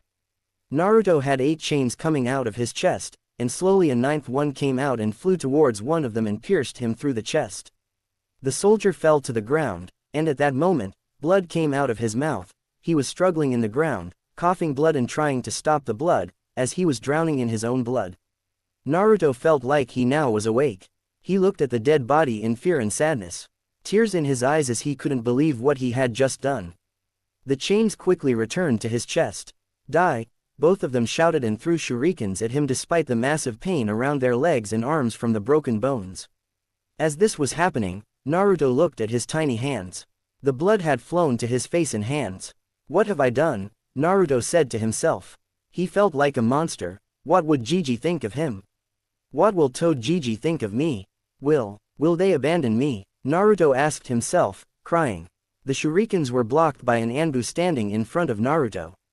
He could feel his Gigi was here now. The 2 shinobis were in the ground now. He looked up to see the older man looking at him sadly along with 2 Anbu near him. Naruto knew the old Hokage was talking to him, but now all he could do was look at his hands full of blood. Slowly everything started getting fuzzier, and the welcome darkness took him. Naruto opened his eyes to find himself in a dark corridor. He narrowed his eyes. "Is this hell?" he thought in disgust as he walked forward. He kept walking for a few minutes and stopped seeing some light at the end of the corridor. It seemed to pull him towards it. Time to find out what is at the end. With that thought, he walked again, stopping only until the end. It was a huge room, so vast it was that the ceiling was impossible to find. The floor was wet. He looked around, his eyes seeing black stone and nothing more. But the elephant in the room was a large iron-barred door with a paper that said seal. He gazed at the piece of paper, resignation written in his eyes. His azure eyes looked past the cage, looking for what he knew was in the cell. He was just waiting for the Kyuubi to open his eyes. Based on what he had read, Kyuubi was a being of pure hatred and evil. A mindless beast can destroy a scale he never dreamed of, but Naruto was skeptical when he read that. He might get to see it for himself now. A growl sounded from the cage, sending a breath of hot air into Naruto's face. Naruto steeled himself, despite the cage separating him from the beast within. An enormous red eye opened, causing Naruto to tense up. The eye looked at him as if evaluating him. The eye then started to rise, causing Naruto to look up at the massive form. The Kyuubi had orange, silky-looking fur, with black markings around his eyes connected to his, funnily enough, rabbit-like ears. The upper body was humanoid, including the hands. The lower body was like a fox, barring the 9 long swaying tails in the back. The fire was the closest thing they looked like. The red, slitted eyes looked him closely with a hint of malice. Naruto spoke first. "Your Kyuubi-sama," Naruto said, afraid but at the same time wanting to show respect. He knew the Kyuubi was the reason he was hated and why his parents were dead, but at the same time, even he wouldn't want to be inside a prison. The Kyuubi looked slightly shocked by the way the tiny human greeted him. "So my jailer has finally honored me with his presence," Kyuubi replied with a humorless chuckle at the end. Naruto nodded his head. "Why are you sealed inside me?" he asked, knowing from before that Kyuubi was sealed inside. The giant fox narrowed his eyes slightly and showed his teeth. "You don't sound surprised to see me here, but when you remember the number of books you read." "I'm surprised you haven't died from a headache," Kyuubi said as he was slowly walking in front of the cage. All his tails could be seen. "As for your question, you should blame your father, the 4th Hokage who sealed me inside of you," he answered with anger in his tone and focused on seeing the brat's reaction. Naruto's eyes widened, and he quickly shook his head in denial. "My father is the 4th Hokage," he asked himself and started making sense to him. Why Gigi would care for him and why he visited him every month. Why told Gigi care for him? Why Asanin was his godfather? It makes sense, Naruto thought. He always felt like he had seen the 4th before, but he could never really remember where. Why would he seal the Kyuubi inside his own son then? He asked himself out loud and started hitting the ground with his fists. He didn't know whenever to hate him or love him for his sacrifice. But then Naruto thought that could not have been easy for him, and he couldn't just ask for someone else's baby. He kept quiet, just staring at the ground. Minutes passed, and there was nothing but silence. Kyuubi could see that the brat was coping with the fact that his own father cursed him in a life of loneliness. Naruto remembered his godfather telling him that his parents loved him more than anything, but he wondered if his father knew if he would be treated like this. He didn't know yet. Naruto slowly stood in his legs again and looked at the Kyuubi with bravery. "Why are you not afraid of me, brat?" Kyuubi asked, slightly interested. He smiled. "I would lie if I said that I'm not afraid, but I'm more brave than afraid," he replied. Kyuubi released ki at the brat. Naruto immediately fell to his knees trying to breathe. All his muscles were frozen, he could hardly move a finger. He felt as he would lose consciousness at any moment. Kyuubi smirked at seeing the brat on his knees.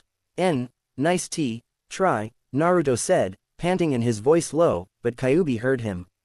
"You're a brave kid, I will give you that," Kyuubi said, slightly impressed. "Why did you attack the village?" Naruto asked, trying to look brave. Kyuubi looked at him. "Because of the damn Uchiha and their annoying Sharingan. I was sealed inside your mother. When she was giving birth to you, brat. A man with a Sharingan forced me to attack the village, not that I had anything against it," he replied with a grin on his face. "My mother was like me." Naruto wondered with widened eyes. Was she hated around the village like me? Naruto asked himself. Naruto clenched his teeth. "Who was my mother?" "Kushina Uzumaki," Kyuubi replied. Naruto now was sure that the last name, Uzumaki, wasn't just a random last name. He was convinced that it was a clan. Was she from a clan? Naruto asked with a firm tone. He wanted to have answers. Uzumaki clan. The clan from Uzushiogakure. They were known for their red hair and their abilities in Fuinjutsu, and they had a long lifespan. They were close with the Senju clan, Kyuubi replied with a hint of respect. Despite hating them, he knew they were not like the others. And their strength was something not to take lightly. Naruto's eyes widened at that. He never thought he came from any clan, and now he was related to the Senju clan. But Naruto asked himself, if that's true, why couldn't I find anything about my clan anywhere? But from the way Kyuubi talked, he knew the clan wasn't around anymore. What happened to them? Naruto asked, afraid of his answer and taking a step back. I don't know exactly, all I know is that your mother mentioned a few times that Kumo, Iwa and Kiri banded together and destroyed them. He responded and wondered if this would bring hatred in his heart. Naruto was saddened. Everyone from his clan was gone, his parents gone. He was alone in a village that hated him for something he had no control over. He knew he had his godfather and Gigi. He quickly raises his head high. I will bring the Uzumaki clan back. I won't let it be forgotten, he promised with a high tone and with a smile and with a fist on his heart. Kyuubi looked impressed by his promise. For a second, he felt like his father was smiling at him instead of the brat. He wondered if the brat was who his father talked about. Why are you still here? Kyuubi asked, interested in why the kid was still here. Naruto swallowed a huge breath. He looked at the Kyuubi in the eyes, almost like he wanted to challenge him. Because I want to be friends. Naruto is paired with Fu, Yugito and OC Uzumaki girl. Kyuubi looked at the little brat after he answered why he was still here. He grew angry and started releasing ki at the brat. The effect was immediate. The brat fell on his knees, finding it very hard to breathe. He was sweating heavily, he growled, and his growl was heard throughout the whole room. Why do you think I would want to be your friend, brat? Kyuubi asked furiously, showing his teeth to the brat. The little boy was panting. It took a whole minute for the brat to catch his breath and slowly stood on his legs, finding it hard to even stand on his legs. Naruto eyed the Kyuubi. He took a huge breath and, to Kyuubi's surprise, took a step forward and looked at his eyes sadly. It hurts, doesn't it? The brat whispered, but Kyuubi heard him. He narrowed his eyes, showing his teeth again, and he released a furious sigh. What are you saying, brat? He asked with a firm tone and showing power in his voice. The water on the floor looked to be shaking because of his voice and power. He was still leaking a small amount of ki, which made the brat start sweating from his face. Sadness suddenly took over Naruto's face. It hurts. It hurts to have no one you can call friends or family. To be surrounded by hatred your whole life. I have told Gigi and Hokage Gigi, but still, I know how it feels to be hated and alone, the brat yelled with a sad tone as a tear was rolling down his cheek and fallen on the wet floor. His chest was high, and looking directly at Kyuubi's eyes. Kyuubi wanted to say something to the brat, but the words had stuck on his throat. His throat felt dry. He knew the brat had a point. His father had told them to help the humans. But they all wanted nothing else but power. Just power to destroy everything else. Their greed was endless and wanting nothing else but more and more power. That's why their wars never ended. They kept killing each other and would continue to do so for the rest of the days. Or until they all die. Kyuubi remembered his father very well and always felt longing and sadness when he recognized him, the only one to see them as creatures with souls and feelings. And not as tools to be used for nothing else but power. Kyuubi looked at the kid again, his blue eyes like ocean looking at his very soul. Almost like he was judging him. I know none of us wants this, I didn't want you to be sealed inside me and I'm sure you would want the same. But I know that you're not just a creature of hatred. You have feelings like everyone else, so yes, I want to be your friend. Naruto finished with a grin, and that reminded Kyuubi of both Kushina and Mito Uzumaki. He was sealed in both of them, but they didn't want his power. They never tried to control him, that was something Kyuubi respected in the Uzumaki clan. They were peaceful people. Kyuubi couldn't remember the last time he felt anger and little happiness at the same time. He felt angry because he hated humans and happy because the kid in front of him looked at him for a living creature. He could feel Naruto meant what he was saying and not just saying empty words like almost everyone else. Kyuubi stood up on his fours and strolled to the end of his cell. His whole figure was visible, and Naruto looked surprised to see how large he was. Now he understood why people said a single tail of the Kyuubi was strong enough to destroy a mountain. Kyuubi looked down at the brat. He knew himself that the brat had suffered. Hell, he even remembered bad things that not even Naruto could remember that ever happened before. It just reassured him that humans were the real monsters and not them. To hurt a child and smile like you just did something incredible.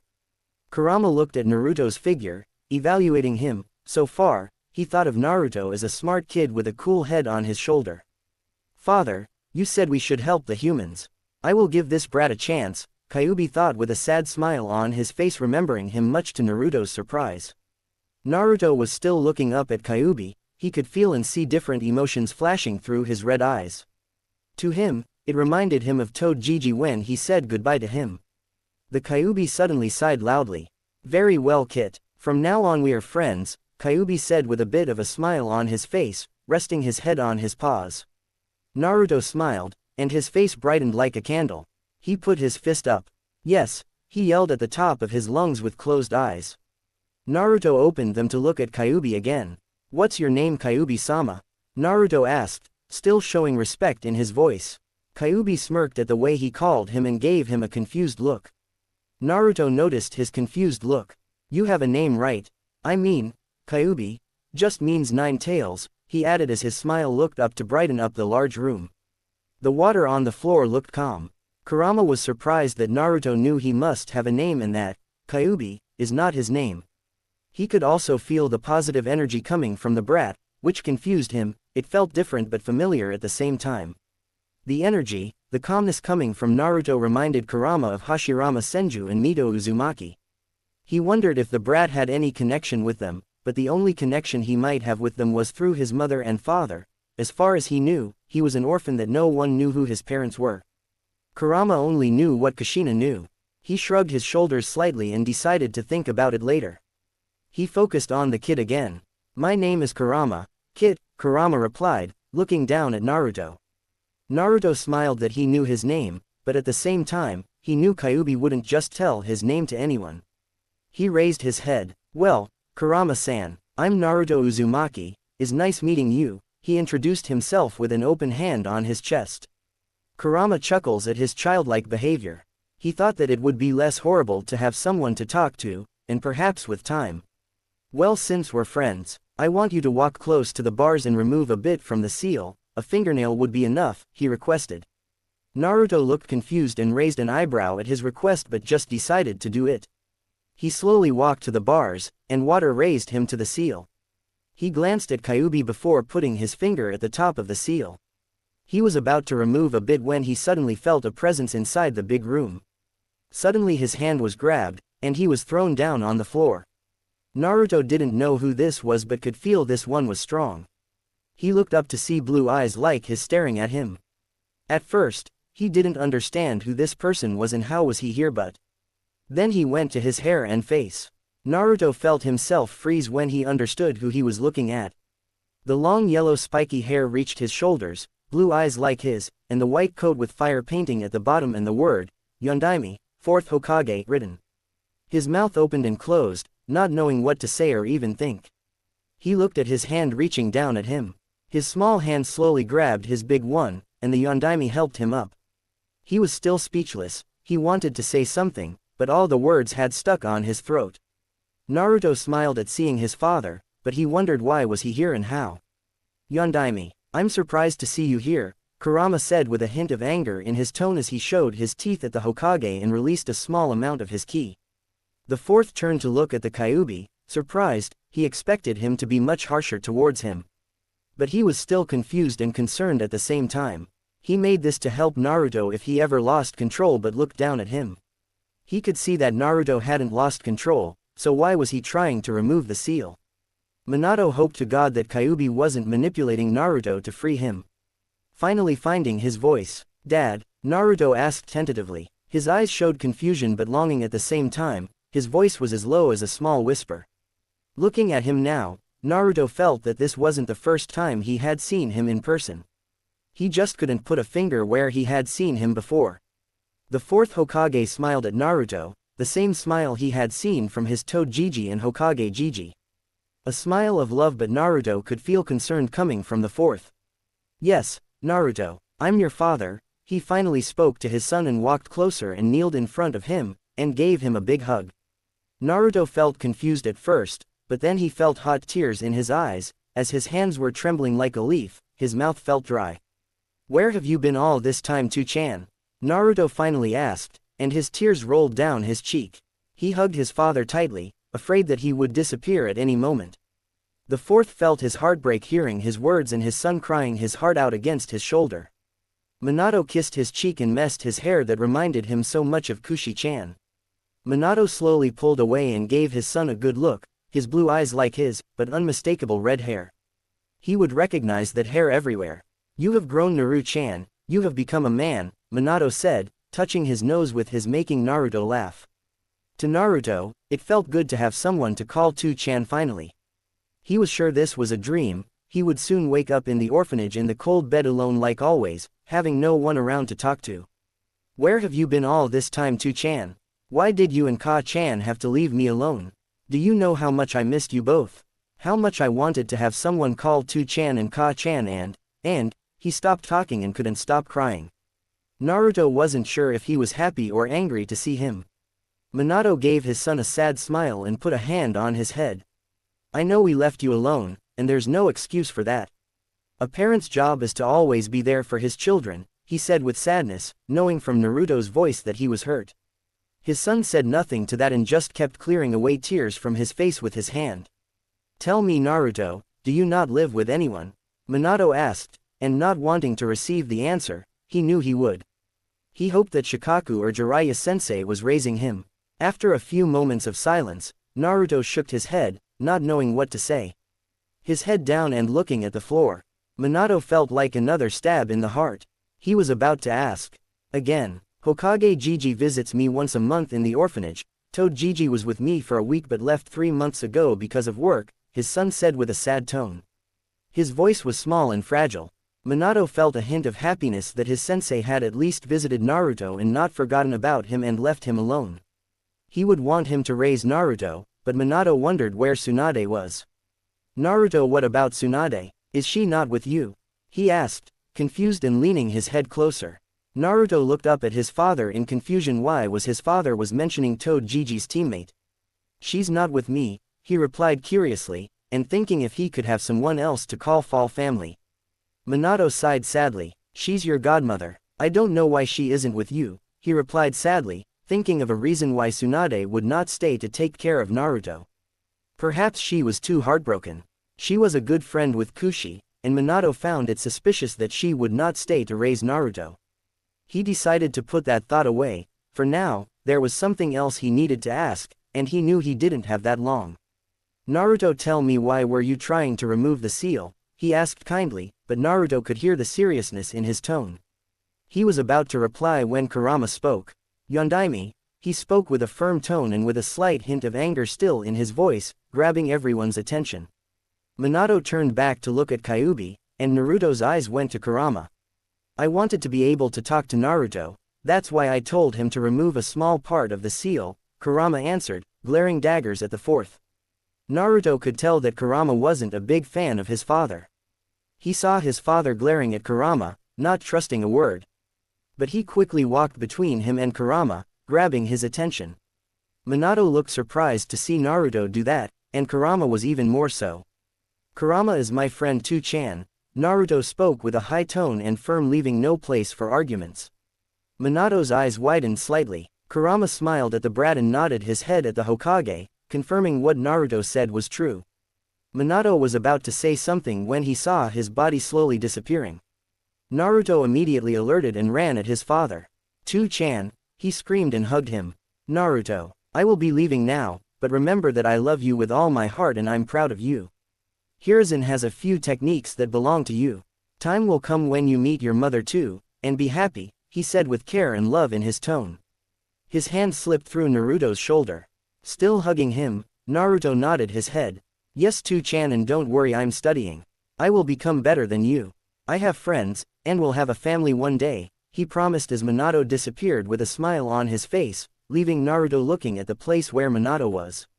Silence took over the large room, and Kurama was growing concerned. He noticed the water on the floor was having small waves, and the temperature seemed to lower and felt cold. "Naruto?" he asked, concerned. Naruto slowly turned to Kurama. He raised his head and looked at the furball with a smile that he had never had before. The sadness was gone, and his face was as bright as the sun. "I'm fine, Kurama," he said as the warm feeling and the positive energy could be felt again by Kurama, confusing him again. "What is this? Why am I having this feeling?" Kurama asked himself. After a few moments, Naruto remembered he still needed to remove a bit from the seal. Naruto walked back to the bars and removed a small part of the seal.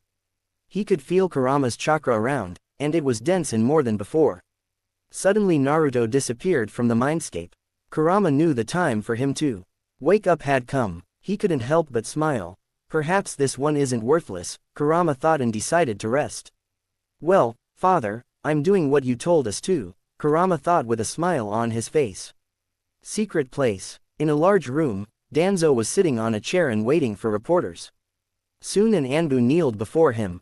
Report, Danzo ordered his weapon with an emotionless tone. The Anbu kept his head down and started talking. I'm sorry to inform you, Danzo-sama, but both plans have failed, he informed, and Danzo gritted his teeth in frustration. His grip tightened around the chair. The Kyuubi brat was followed by the three shinobis, but the demon used chakra chains to tie them and kill one of them. Giving the third enough time to go to him, he said, emotionless and still keeping his head down. Hearing the answer, Danzo was intrigued. Perhaps having the Kyuubi wasn't the only useful thing his future weapon had in store. He put his finger on his chin. What about the girl and her mother? He asked, since it had been some time since his squad reported back. Nothing, Danzo-sama, no news. Should we send Anbu to check? He asked, his voice still emotionless. Danzo thought but decided against it. If his squad of 20 weapons had fallen, then maybe he had underestimated the Uzumaki. He shook his head in denial and made a sign with his hand for him to go away. The Anbu left, leaving Danzo alone in his thoughts. I should try again, and once that is done, winning his loyalty will be easy, Danzo thought with a slight smirk on his face, and decided to visit his old friend. Naruto. His eyes slowly opened. Naruto could only see white. First, his eyes then went to the window close to his bed. The sun was shining high in the sky, and the trees and grass shone with life. Relaxed Naruto. His muscles around his hands were hurting. He moved his hands slowly, trying to get up. Only then did Naruto notice Hokage Jiji sleeping in a chair close to his bed. His body was resting on the chair, and his head was on the edge of the bed. Naruto slowly smiled that his Jiji had stayed for him. He now understood where he was. I'm in hospital. Was all that a dream? Naruto asked himself, and hoping that it wasn't. It was no dream, brat. Kurama's voice was suddenly heard. Kurama, is that you? Wow. Is good to know that wasn't a dream, Naruto replied, smiling, but his voice was heard throughout the room. Don't talk out loud, idiot. Just think of what you want to say, and I will hear you, Kurama immediately replied, and shaking his head in Naruto's stupidity. Naruto understood and mentally nodded his head at the giant fox. His mind then remembered his father being the fourth Hokage and his mother being of the Uzumaki clan. He wondered why wouldn't his Jiji and Toad Jiji tell him. Maybe I'm still too young. I shouldn't know, Naruto thought, scratching his cheek. His movements around the bed made the old Hokage slowly open his eyes. When he saw Naruto was awake, his face smiled, and he went to hug him. Naruto felt happy and hugged him back, but still had questions on his mind. He slowly pulled away. Naruto, my boy, how are you? The third Hokage asked, still concerned. Naruto nodded his head that he was all right, but the third could see something was bothering him. He sighed and looked at Naruto's eyes. Tell me what's wrong, he asked, his voice low. Naruto looked at his tiny hands almost in shame. He slowly lowered his head. He could remember that he killed the shinobi. Naruto still could remember his blood coming out of his chest and mouth. Him in the ground, trying to breathe and moving his body around. His life slowly left his body. Naruto felt his hands slowly shaking at the memory. I killed him, he stuttered slowly, his voice low as a whisper, his voice fragile almost like broken glass. The third understood and put his hand on Naruto's chin. He slowly raised his head to look at his Jiji. He expected his Jiji to be angry at him, maybe calling him like everyone else, a demon, but he did none of that. Naruto could feel and see the sadness in Jiji's face and sorrow. I'm sorry you had to do that, Naruto, but you shouldn't think of yourself as a monster or anything because you protected yourself. I'm not angry at you and never would be.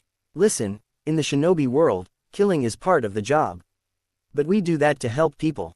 To help the people we love, the old Hokage said, his voice speaking of experience. He would have waited to explain this to Naruto when he was much older. Naruto's face brightened up, his blue eyes looked to be shining again. He said nothing as his eyes looked at the trees outside the window. Silence took over the room. Naruto thought about what his Jiji said. Naruto slowly stood up from the bed and walked to the window. He opened it and let the fresh air come inside.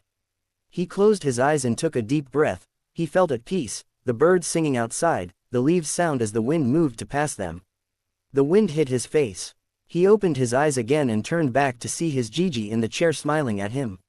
Naruto decided to talk to his Jiji about his parents and Kurama. "Jiji, I would like to talk something important to you," he said, his voice suddenly serious. The third nodded his head to continue, but Naruto could feel the two Anbu in the room. Both of them were familiar, but he still didn't know if he could trust them with the knowledge of his parents and Kurama. "Can you tell your Anbu to leave?" Naruto asked, his voice low. If the old Hokage was surprised that Naruto knew about the Anbu, he didn't show it. The old Kage made a sign with his hand, and the Anbu left immediately. Naruto couldn't feel anyone else and walked back to the bed. He sat, and his eyes went to the old Kage. "I know about the Kyuubi and my parents," he said. His Jiji just looked at him for a few moments without saying anything, almost like he didn't understand what he said. The old Hokage sighed sadly. "How do you know?" he asked, but had a few thoughts of how he knew. The old Kage could see Naruto was bright, and keeping the secret of Kyuubi would be hard to keep. The idiots of the Hidden Leaf made sure to let Naruto know that he wasn't like everyone else. "I met Kyuubi. He told me about my father being the fourth Hokage and my mother is Kushina Uzumaki," Naruto replied, his eyes sharp as steel and looking at the old Kage. He didn't mention the name of Kyuubi, he would say the name if he had his permission. The old Kage's face changed immediately. His eyes widened, he felt his heart pounded, fear filled his whole body. He quickly put his hands on Naruto's shoulders. "Naruto, don't trust the Kyuubi, he will try to manipulate you," he quickly said. His eyes were looking at him, almost begging him. Naruto quickly shook his shoulders. "No, Kyuubi is not like that, Jiji, he was forced to attack the village," Naruto shouted, his eyes narrowed and his chest high. The old Hokage could tell from Naruto's tone he truly believed what he was saying, but at the same time, Kyuubi was not someone to be trusted. He took a deep breath and could feel the temperature lowering, a shiver of coldness went through his body, making him shiver. He sighed and pinched the bridge on his nose. His mind then thought about Kyuubi being forced to attack the village. "Naruto, what do you mean Kyuubi was forced to attack?" he asked, hoping not to receive the answer. He knew he would. "He said he was forced because of a man with Sharingan," Naruto replied and saw as his Jiji's face lost all color. His face looked as white as a ghost. His hand closed in a fist, and the other held the chair's arm tightly. Small cracks started appearing in the arm. "Jiji, who could he be?" Naruto asked, his voice not that of a child, but of someone furious wanting to know who killed both of his parents and destroyed his life. The old Kage was silent at his question, and he didn't look like he could even hear him. Finally finding his voice, "I don't know, Naruto, did Kyuubi mention who could be?" his Jiji asked, his hands on his chin slightly scratching his chin. "I don't know who he was. I have never felt his chakra before. At first I thought that he was Madara, but this one's chakra was different," Kurama replied to Naruto, releasing a growl remembering the masked man. Naruto heard him and felt disappointed. He looked at his Jiji and shook his head in denial. The old Kage sighed sadly and decided to think later about it. "Naruto, about your parents, I wanted to wait until you grow up. Your father had many enemies. If you spit it out accidentally, I would stop at nothing to kill you," the third said, feeling bad that he kept the truth from Naruto. He knew he had more rights to know that more than anyone else. Of course, Naruto felt angry, and he had the right to know more than anyone else. He listened to his answer and thought about it, and he remembered to have read that his father alone was able to defeat 2,000 men from the hidden village of stone with his jutsu, the flying Rajan god. He knew what he said was true. He was only a 4-year-old, and he knew his Jiji would tell him when he thought he was ready for the truth. He sighed and smiled at Jiji, which he shared, filling his heart with happiness. "I understand, Jiji," he replied, smiling. A sudden thought struck Hiruzen, and he had to resist the urge to smack his forehead for what he was about to do. Why didn't I ask this earlier? Damn the forgetfulness that comes with this age. Naruto-kun, why weren't you at your room in the orphanage yesterday in the evening? He asked slowly, as if afraid to find out the answer to that question. In a mumble that Hiruzen barely understood, the red hair said, "The matron kicked me out yesterday evening." Hiruzen suspected that the matron would have deliberately kept Naruto out of the orphanage last night because of the festival but did not expect him to be thrown out of the orphanage. The cage sighed tiredly of this and the stupid villagers. Naruto, how about ramen? He asked, knowing how much the little redhead liked ramen just like a certain redhead he knew before. Naruto's face brightened up at the mention of ramen. He quickly jumped from the bed and ran to the door. Sarutobi laughed at his behavior and stood up and followed him behind. Soon they reached the Ichiraku ramen. Naruto first arrived in front of it, his smile not leaving his face as he waited for his Gigi to arrive. The old cage couldn't help but smile at the energy Naruto had. "Wait for me, Naruto-kun. I'm not as young as you and these old bones aren't getting any younger," he replied and soon reached the restaurant. Walking inside, Naruto jumped at the chair, and his eyes looked at Tsuki. The man smiled seeing his favorite customers but quickly bowed his head in respect of seeing the Hokage. "Hokage-sama, is good to see you again, and the same for you, Naruto-kun," he said. "Thank you for the warm welcome. I want a bowl with ramen, and for Nar, I want 10 bowls with ramen and extra meat please," the redhead interrupted. Tsuki laughed at the little kid and started making their ramen. Naruto clenched his hands together behind his head, his legs moving around, not being able to wait for his favorite food. Finally, the food came. He picked up his chopsticks and started eating. Naruto ate the meat and the egg and drank the whole ramen in one go. After 10 more bowls, Naruto slowed down and was eating at a slower pace. While he was eating, Naruto stopped and turned his head to his Gigi. "What does it mean to be a shinobi?" Sarutobi looked surprised by his question, his eyes widened slightly. He looked at Naruto's eyes almost like he was searching for something. To be a shinobi means to endure. A shinobi can follow or lead others into any darkness and work together to overcome that darkness and make it out the other side. A shinobi walks towards danger when everyone else is running away. That is because a shinobi must look at any foe and simply say, "Bring it on." That is because shinobi exist to protect those who can't protect themselves. Naruto had a look of wonder on his face. He had no idea Gigi was that wise. Sarutobi looked at Naruto and mentally smiled. He knew about Naruto's treatment by the villagers. He mused that perhaps I could give him a little insight into what being a Hokage means. Naruto recovered from his wonder and stared at his half-full bowl, deep in thought. If this is what being a shinobi meant, he had a pretty good idea of what being a Hokage meant. He was snapped out of his thoughts when Gigi said, "Now that that answer is out of the way, I can tell you what being a Hokage." "I know, Gigi." Those words stopped Hiruzen in his tracks, his head tilting in curiosity. "You know what, Naruto-kun?" Naruto looked up, understanding and respect in his eyes. Hiruzen was touched at the respect he was receiving from Naruto, but his curiosity was increasing. What being a Hokage means? Hiruzen stared at him, silently asking him to continue. Naruto spoke up, "The Hokage is responsible for everything in this village. It's his responsibility to protect everyone here and to make sure they are safe and happy with their village. He tends to the finances of this village, the rules, the daily events, everything. He controls every single ninja who bears a leaf headband and basically directs when they live and die. This job is not for the faint of heart, and only for someone who loves this village deeply." At the end of his answer, he was staring back at his bowl. Hiruzen was shocked at the understanding Naruto showed of the position of Hokage. He had no idea that Naruto was this wise and knowledgeable. Tsuki and Ayame had stopped working as well, staring at the redhead with wide eyes along with the Hokage. It was simply unheard of, a 4-year-old showing such a deep understanding of something most people don't understand until much later in life.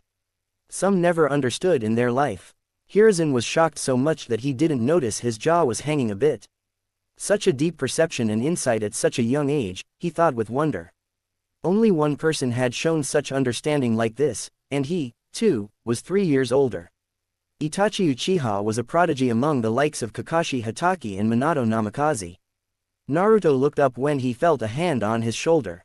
Gigi was looking at him with a strange expression. That is exactly what being Hokage means, Naruto-kun.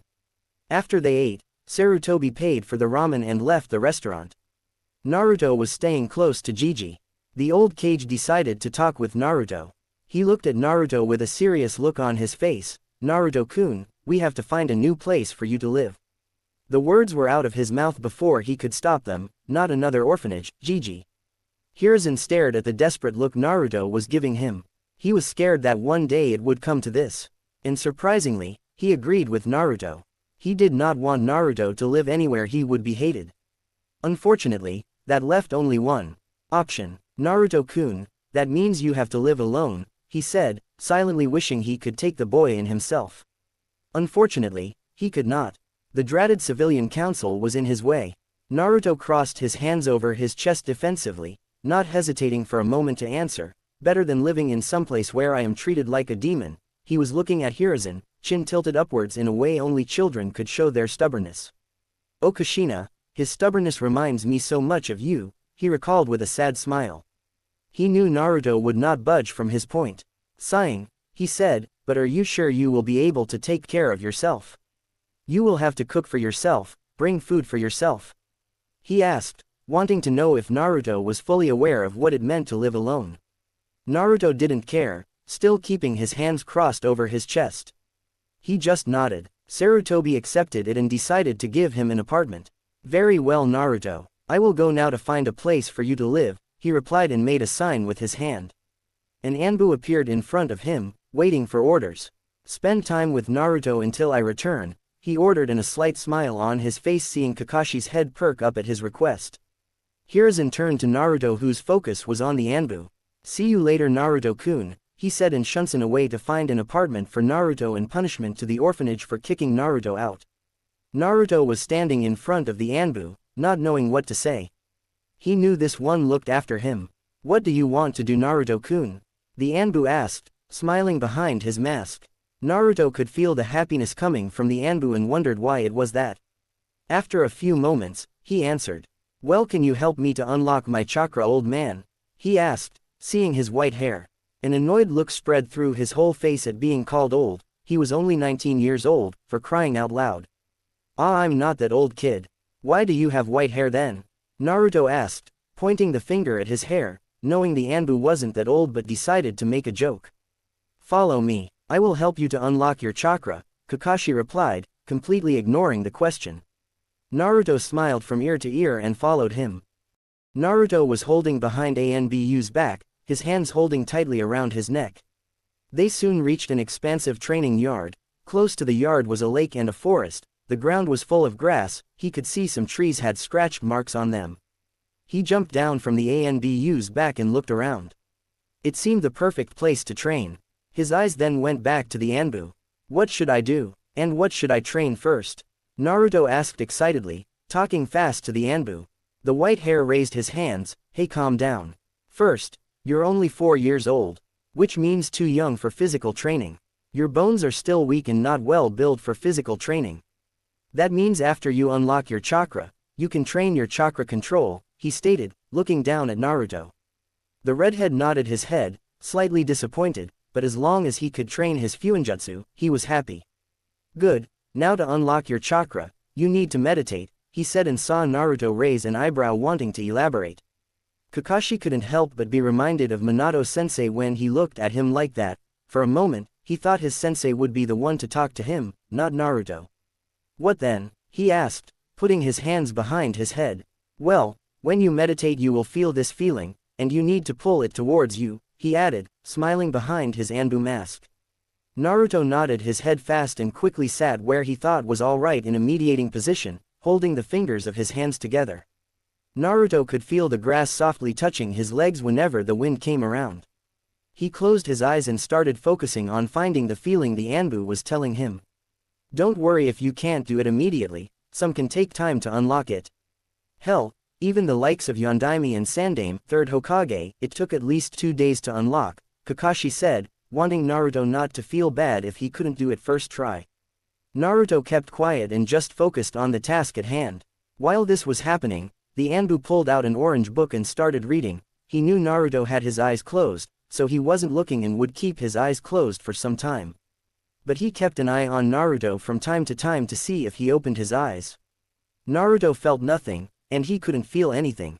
It felt like he was in a dark room with no one around. The silence was overwhelming. He stretched out his sensor abilities but couldn't feel anything around him. The seal in his stomach slowly started glowing red. If it wasn't for the white jacket that he was wearing, one could see it shining through the thin red shirt underneath the jacket. Naruto kept on meditating and trying to find what the Anbu was talking about. Outside, Kakashi had read many pages of the orange book. He suddenly stopped reading and looked up to see the sun. It has been almost 2 hours since he started, Kakashi thought, and changed the book's page. He glanced above the book to see Naruto with his eyes still closed. Naruto was slowly getting irritated, and he couldn't find anywhere. He tried and spread his sensor abilities as far as possible. When he suddenly felt a presence in the darkroom, he felt it warm and almost like it was calling to him. He tried to grab it, but it felt like it was slipping away. Naruto tried again, but it slipped further away. He started getting frustrated and tried again, but it got further away. Outside, Kakashi saw Naruto slightly opening his eyes and looking sad, his head down and not wanting to look up at him. He slowly approached him and put the book back in his pocket. Naruto still kept his head down in shame. Now Naruto, don't give me that look, is normal to not achieve it on the first try, Kakashi said quietly and touched his shoulder in a reassuring manner. Naruto finally looked up at him. I could feel that feeling, but it got away from me. I tried, but the more I tried it got further away, said Naruto with a sad look on his face. The Anbu then did something Naruto didn't expect. He removed his Anbu mask that looked like a dog. Naruto raised an eyebrow when he saw a second mask, wondered why would someone ever wear 2 masks. His eyes then went to the covered left eye by his ninja emblem and noticed a scar above his left eye that went down to his eye. Naruto wondered if he hid his left eye because he was blind and didn't need to show it to the others. Listen, Naruto, is quite impressive that you could feel it, he said and pointed the finger at his forehead. Try to calm your mind, don't try to get nervous. You need to be as calm as the water over there, Kakashi advised and pointed the finger at the lake. Naruto looked at the lake and stood up on his legs. He slowly walked to the lake, the fresh air around and the wind hitting his face. It was a few hours after midday. The sun was still shining and made everything look brighter. Naruto felt like the grass and trees were brighter when he was close, and he felt relaxed. Kakashi saw Naruto walking to the edge of the lake, but his focus was on the trees and grass near Naruto. It looked like they were more green than before. Naruto took a deep breath and filled his lungs with fresh air, and relaxed. He was trying to feel at peace with everything. Naruto sat down on the grass and started meditating again, and he remembered that he needed to remain calm. He closed his eyes and just relaxed at the sound of trees moving from the wind, grass moving around him. The water in the lake had small waves and a few drops of water wetting his back. Naruto found himself in the darkroom again. His seal started glowing red again, but this time the glowing was much brighter. He felt the feeling inside the darkroom instead of trying to grab it. Naruto did nothing and just kept calm. He waited and waited. At first, nothing happened, but Naruto could feel it getting warmer and closer. It felt warm and almost the same as the water and trees around him. Naruto thought it was getting closer and getting warmer, filling his whole body with warmth. He slowly moved his right hand up and pushed it towards the warm feeling. Naruto slowly approached it, almost afraid that he would scare it away. As he got closer, the feeling didn't disappear and just stood there. He finally felt it and grabbed it with his hand. It didn't slip away. Kakashi was again reading the book, and it had been an hour since Naruto tried for the second time to unlock his chakra. But he was wondering why nature itself looked to be reacting towards Naruto. He decided to ask the third if he knew anything about it. His mind then focused again on his book, wondering when Jiraiya-sama would publish the new Ika Ika book. He hoped to be soon. His hand slowly moved beneath the next page and changed the page. Kakashi was about to start reading the next page when he felt it. He immediately focused his eyes on Naruto and saw as the wind was getting harsher, the tree branches were hitting one another from the strong wind. The water from the lake started having small waves moving towards Naruto. His eyes widened at his chakra. It felt warm, almost like he was in front of a fire but not burning and just having a feeling of calmness and warmness. Naruto, how can you have so much chakra? Kakashi thought, knowing that he had Chunin level of chakra easily. Unknown to them, the feeling from Naruto was spreading around the village. Everyone could feel the calmness and warm feeling from the chakra. Some even fell asleep. Hokage Tower. He was looking at the pages that wrote about suitable apartments for Naruto. He had decided to give Naruto an apartment close to the Nara compound. Shikaku had told him that his son Shikamaru wanted to meet Naruto again, and he saw that as the perfect opportunity for Naruto to have friends and be closer to them. His eyes went to an apartment that looked decent, and he would give the money needed to pay and, of course, extra cash for different things for Naruto. He was reading about the apartment when he felt the chakra. He immediately stood up but didn't feel anything sinister coming from this, no bloodthirsty or evil. Hell, it even made him feel calmer and relaxed. Sarutobi decided to check anyway to see what this was all about. There was never harm from being cautious. Training yard. Kakashi's eyes were wide open. He had revealed his fully matured Sharingan to see clearly. Naruto's chakra was enormous. He knew this amount of chakra was definitely felt through the whole village. He needed to stop him now. Kakashi ran at Naruto, but then suddenly, all the chakra stopped, the wind's speed was average again, and he opened his blue eyes looking at him with a smile that reached his ears, his face as bright as the sun. He quickly stood up and raised his fist in the air. "Yes, I'm the best," he yelled, but then Naruto felt his vision getting fuzzy and his limbs feeling numb. He fell on his knees but was grabbed by Kakashi before he hit the ground. Naruto was panting, his blue eyes barely opened but his smile not leaving his face, sweat running down his face and his eyes slowly looked at Kakashi. Did I it, he said in lost concussions. Kakashi smiled proudly behind his mask. "Yes, you did, Naruto. You're just like your father," he stated proudly and moved Naruto's hand behind his neck to hold him up. He then saw as Hokage-sama came to the training yard looking directly at Naruto. His eyes focused on Kakashi when he understood that Naruto was sleeping peacefully. "What happened here?" Hokage-sama asked with a firm tone looking behind Kakashi's shoulder at where Naruto had unlocked his chakra. The grass had grown a bit, and the level of water in the lake had raised as well. The trees looked to be shining with life. He unlocked his chakra, Hokage-sama. "I have to say, I'm impressed," Kakashi stated, but inside he was happy that he helped Naruto to do it. Sarutobi thought as much and walked to the place where Naruto stood. His eyes were looking at the grass. He put a hand on his chin and wondered why it would react like that. Too bad that Tsunade is not here, perhaps she could help. Sarutobi thought to himself and wondered if he could somehow get in touch with her. Jiraiya would arrive after 2 months. He hoped he would stay longer this time for Naruto's sake. He sighed sadly and decided to think later about this and turned to look at Kakashi, who was holding a sleeping Naruto in his arms.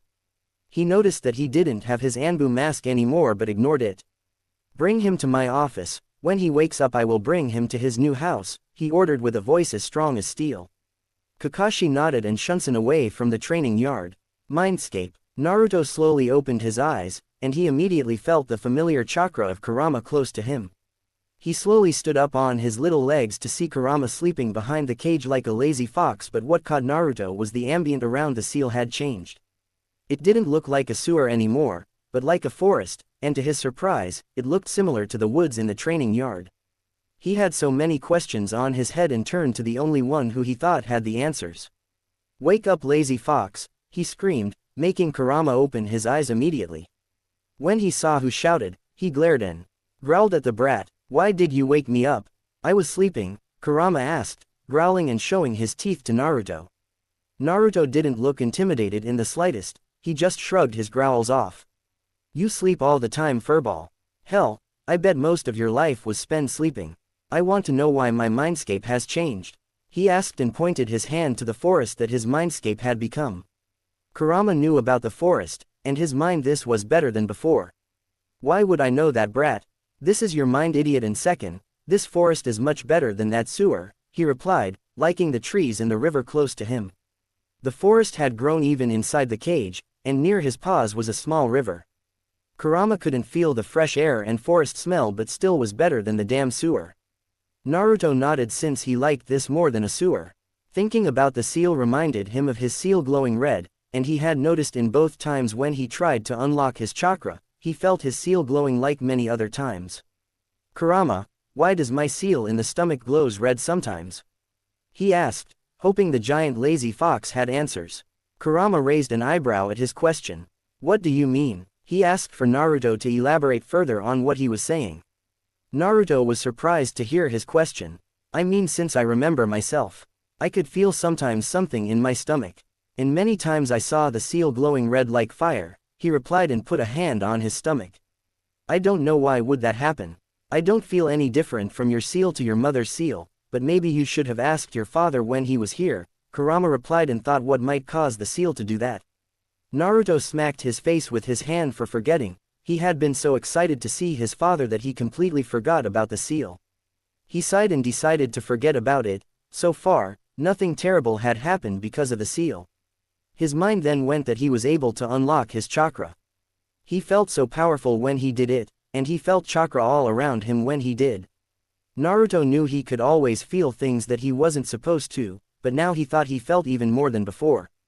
Almost as he could know what he was thinking. Naruto, now that you have unlocked your chakra, I should tell you about the abilities you have because you are my Jinchuriki, Kurama said as he walked closer to the end of the cage and looked directly at Naruto. Naruto nodded his head for him to go on. Kurama raised a claw. Well, first thing you have is the massive amount of chakra, and since you're an Uzumaki, it should be easier for you to use my chakra, but now that since you have this much chakra, you will need to spend a long time training your chakra control, he stated and raised a second claw. Second, your sensing abilities will be much better now. I'm sure you will be able to tell the difference between a clone and a real human even if the user is a professional, he added and raised the third claw. Third, you have KCM mode, Kyuubi chakra mode, and Baron mode, but they're not important right now, Kurama stated, and his eyes went to the water. I don't know which are your element affinity, but you should be better at them whichever they are, Kurama finished. Naruto smiled at the different abilities he would have. I appreciate it, but I will use your chakra only if I have your permission, he stated thoughtfully. His hand fist and looking at Kurama. He smiled at the little kid and appreciated that he didn't want to use his chakra without permission. He was thankful that Naruto was indeed like the other Uzumaki. We're friends, Naruto, if you need my chakra you're welcome to use it, Kurama replied, and Naruto smiled again and nodded his head. Thank you, Kurama-san, he said, and he suddenly disappeared from his mindscape. You're something different, Uzumaki Naruto, let's see what you do, Kurama thought and rested his head on his paws, and for the first time in a long time, his mind went to his brothers and sisters. Hokage Tower. Naruto opened his eyes and saw himself in a place he had never seen before. He slowly stood up from the couch and saw a desk with the word, fire, written. In the desk was what he could describe as a giant pile of paperwork. Naruto walked to the window of the office, and he was surprised to see the whole village.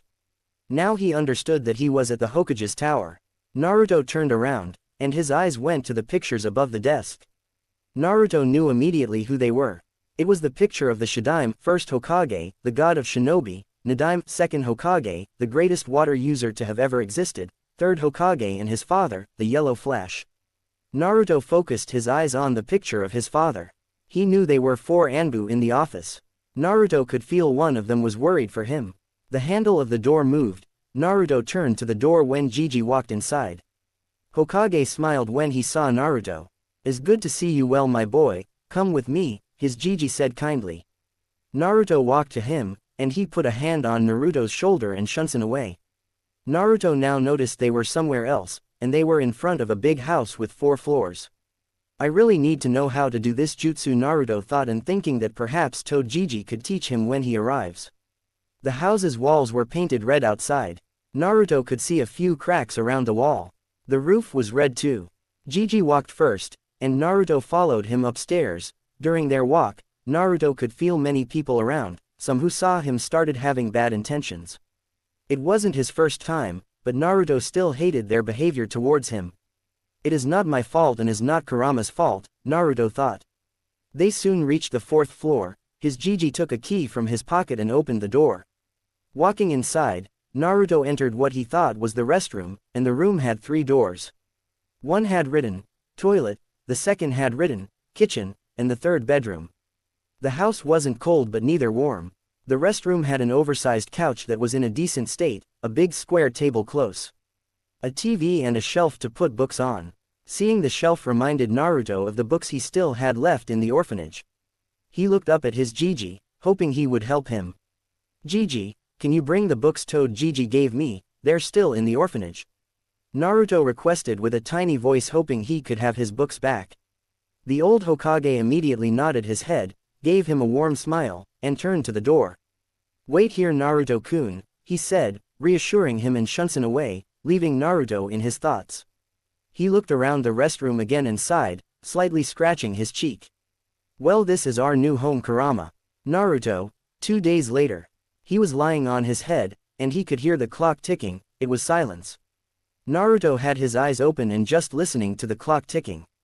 It was 9 a.m., and Naruto felt lonely. His Gigi had brought him the books back. The new books his toad Gigi had brought him the last time were all about Uzumaki clan. Much to his surprise and Gigi's surprise, he had started reading the first book. There were 3 books overall, and Naruto had done nothing but read the books about his clan. He had learned that his clan came from Uzushiogakure, the land of whirlpools. Naruto was sure that if his homeland still existed, he would have been welcomed there as in Uzumaki. People wouldn't look at him and call him a demon because they couldn't see the difference between the water and the glass holding the water. Naruto thought if there were other Uzumaki out there, he was sure he wasn't the last one left in the world. He didn't know, but one thing he noticed from the books his toad Gigi gave him is that none of them mentioned why his clan was destroyed. Were they bad people? Naruto asked himself as the clock was still ticking. Kurama, do you know anything about what kind of people my clan was? Naruto asked, staring at the roof, his little hands behind his head. I don't know exactly what kind of people they were. Your mother and Mito Uzumaki were the only Uzumaki I knew, but from my knowledge, they weren't bad people, the opposite. They were known as good people who wanted peace, but that is a foolish thing to want in a world that only wants more power, Kurama replied with a growl at the end. Naruto listened to his reply and wondered if Toad Gigi knew anything. He wished to know how his clan was and how their homeland looked like. It had been 2 days since he unlocked his chakra and since he couldn't do physical training yet. He had tried to do level 1 Fuinjutsu. His Gigi gave him wooden kunai or shurikens to seal in scrolls instead of sharp ones. A smile spread on Naruto's face when he remembered it yesterday. Naruto had a blank scroll in front of him. He was sitting in a chair close to a desk. He had a brush and glass filled with black color. The book about Fuinjutsu of level 1 was on the edge of the desk closed. Naruto took a deep breath and picked up the brush, and he slowly started drawing the seal needed to seal a kunai, as he kept drawing slowly. He wanted to make sure he was doing it right. After around 30 minutes of drawing, he finished. Sweat was running down his cheek, his eyes looked focused entirely on the scroll. Naruto took the wooden kunai and put it in the middle of the seal. He channeled his chakra to his hand and completed the seal. Naruto's eyes widened when he saw that the kunai had successfully been sealed. A smile spread through his face, and he raised his fist in the air. I did it, Datebeo, Naruto shouted. He was able to seal a shuriken as well. He only needed to seal a small sword and food to complete level 1 and pass to level 2. His Gigi was impressed and told him that was much harder than Naruto was making it to be. The Anbu that had helped Naruto told him he could try to stick a leaf on his forehead to train his chakra control. The Anbu had gone on a mission, and Naruto didn't have anyone to help him with chakra control, so he decided to just read about his clan first and train his Fuinjutsu. His mind then returned to what his father told him about the jutsus he had left for him, including Hirishin and other jutsus. Naruto hoped he had left Uzumaki jutsus as well. Gigi told him he would bring the techniques to him soon. Naruto wanted to know how Hirishin worked. He found it fascinating. He hoped there were Uzumaki jutsus as well, and he hoped his mother knew any. Naruto put that thought at the back of his head and decided to eat. He slowly stood up from his bed and went to the kitchen.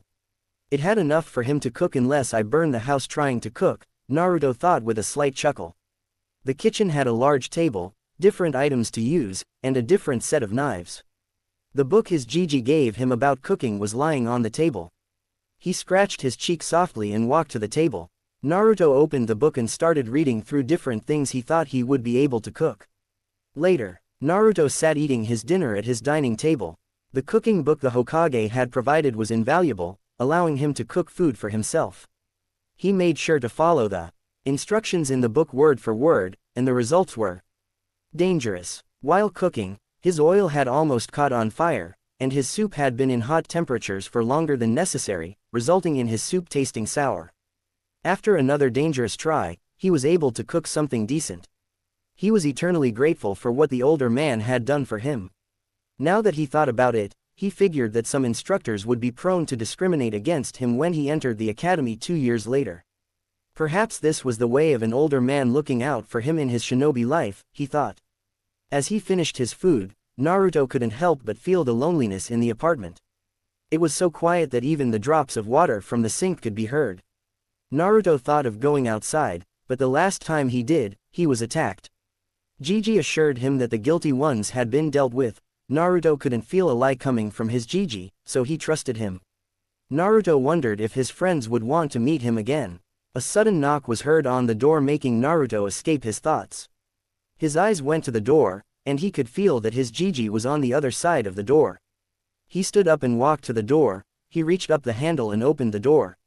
His Jiji was smiling at him, and he moved away to give him space. "Naruto-kun, how are you doing?" his Jiji asked, but Naruto just gave him a sad smile. The old Hokage understood and walked inside. Naruto closed the door, feeling two Anbu above the roof. "Did you find them?" Naruto asked, hoping his Jiji had found what his parents had left for him. He nodded his head, and from inside his cloak, he pulled out a red scroll. He slowly opened it to the table near the couch. He put his hand on the scroll, causing a poof and revealing more scrolls. Naruto smiled and quickly ran at the scrolls. He saw 2 letters, 6 scrolls, and a weird-looking kunai. His hands were slowly shaking when he grabbed the handle of the kunai. It had a yellow letter attached to the handle written to it. Naruto didn't need to be told to know whose kunai this was. His little hands shook as he looked at it. "Is your father's kunai, Naruto?" his Jiji whispered, but Naruto kept quiet. The silence took over the room as he just kept looking at it. After a few moments, he smiled and turned to look at his Jiji. "I will learn Hirishin, and I will become the Red Flash," Naruto promised with a fist on his heart. The old Hokage couldn't help but feel his heart filled with happiness. For a moment, he thought he saw Minato and Kushina standing behind Naruto with their hands on his shoulders and smiling proudly at their son. He smiled at the little Naruto and nodded his head. "I have no doubt, my boy," he replied.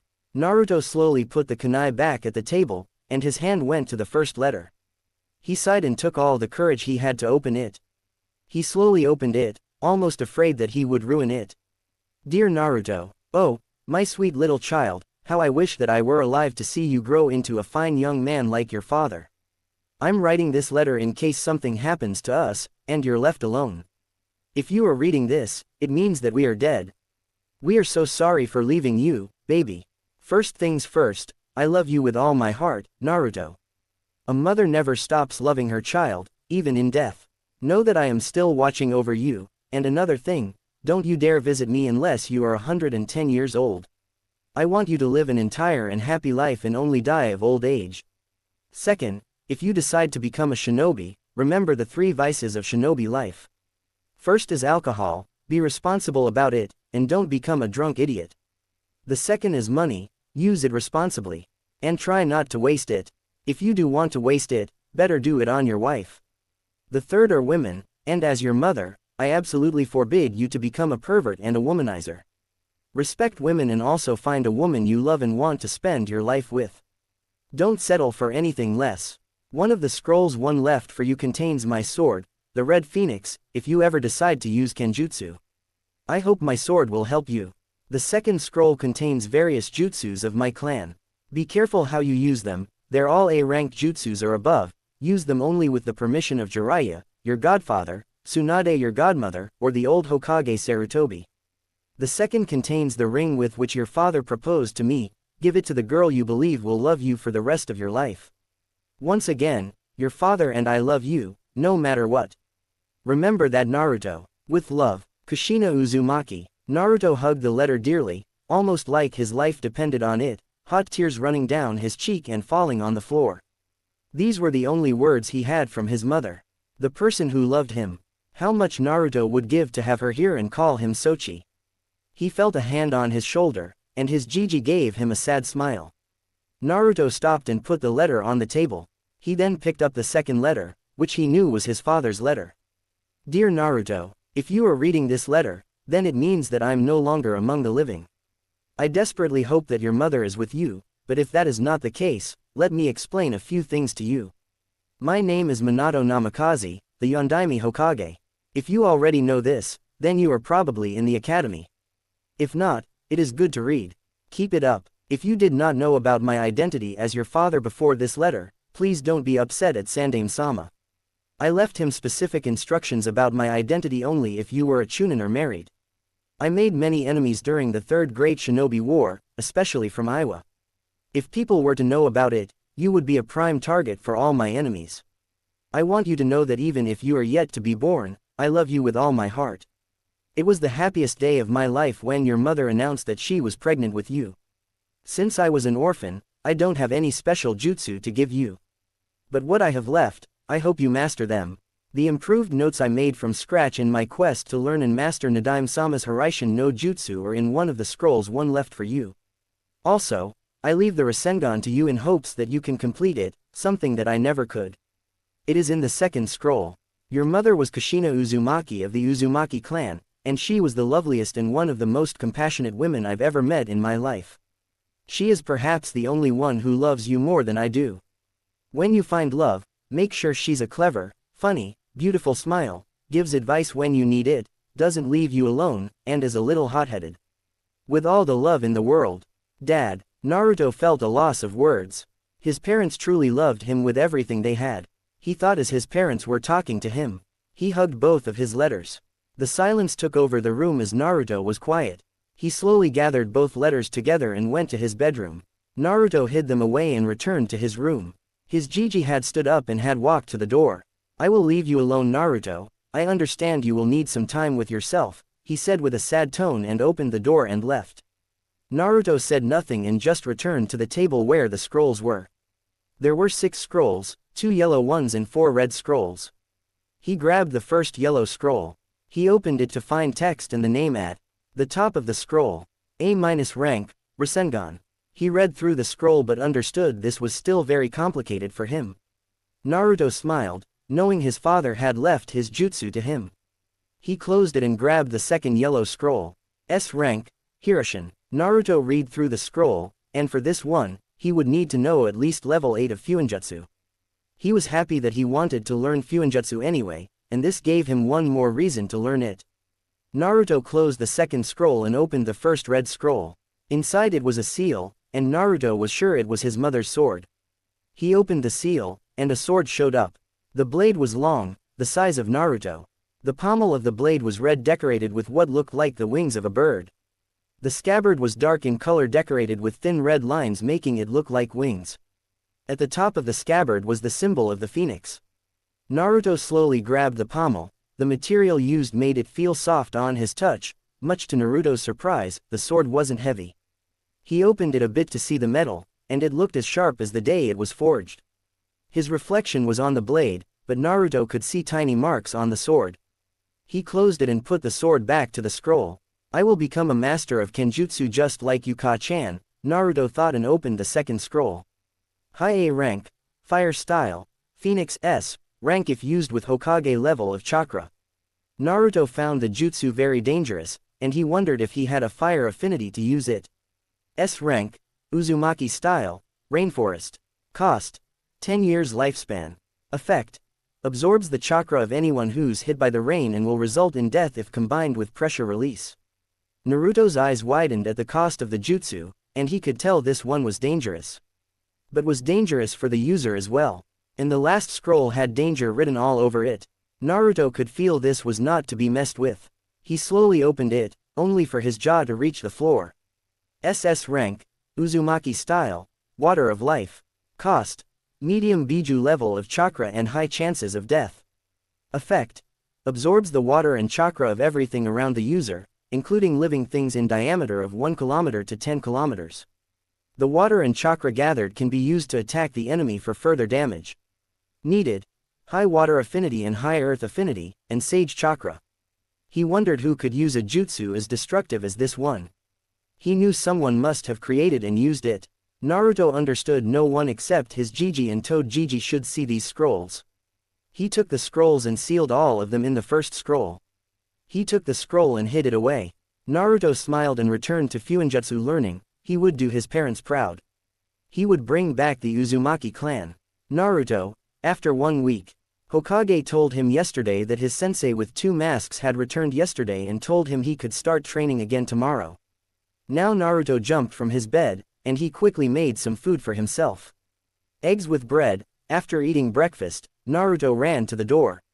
He went up and out of the door, making sure to lock it up properly. He hid the key inside the potted plant near the staircase. He exited the building and ran towards the grounds. The sun was beginning to rise, so the air was still cool as it hit his face. He smiled as he increased the pace and reached the ground with 1 minute to spare. Reaching the training yard, his eyes noticed his sensei standing against a tree, reading an orange book. Naruto walked up to him, and he closed his book when he caught sight of him. He gave him an eye smile and stepped closer. "Well, kid, I believe I told you one step to control your chakra is to stick a leaf on your forehead," his sensei said. Naruto nodded his head. "I haven't practiced it yet. I have been busy doing level 1 seals," he replied with his hands behind his head.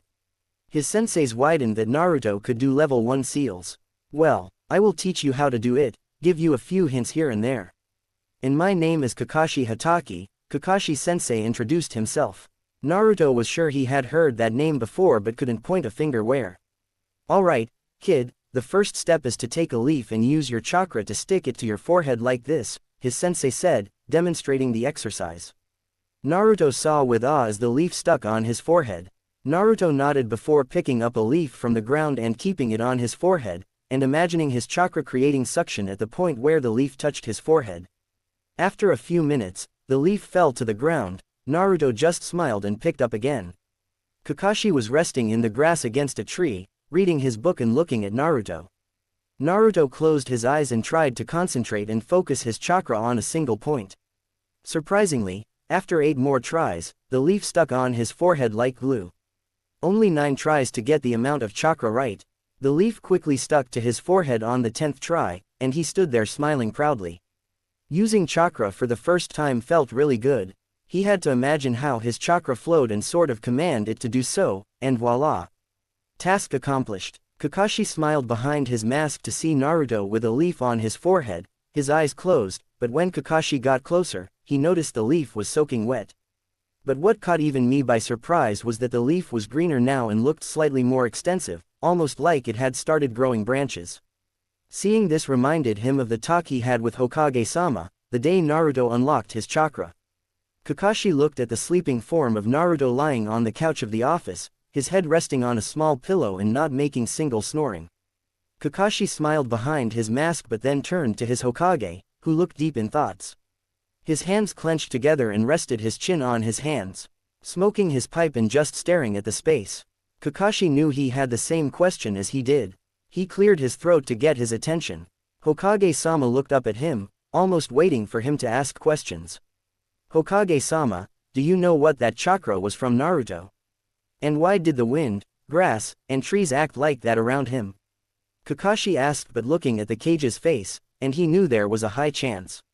He didn't precisely know the complete answer for himself. "I'm not sure, his chakra reminds me of Hashirama-sama, but in the same different," the old Hokage answered quietly.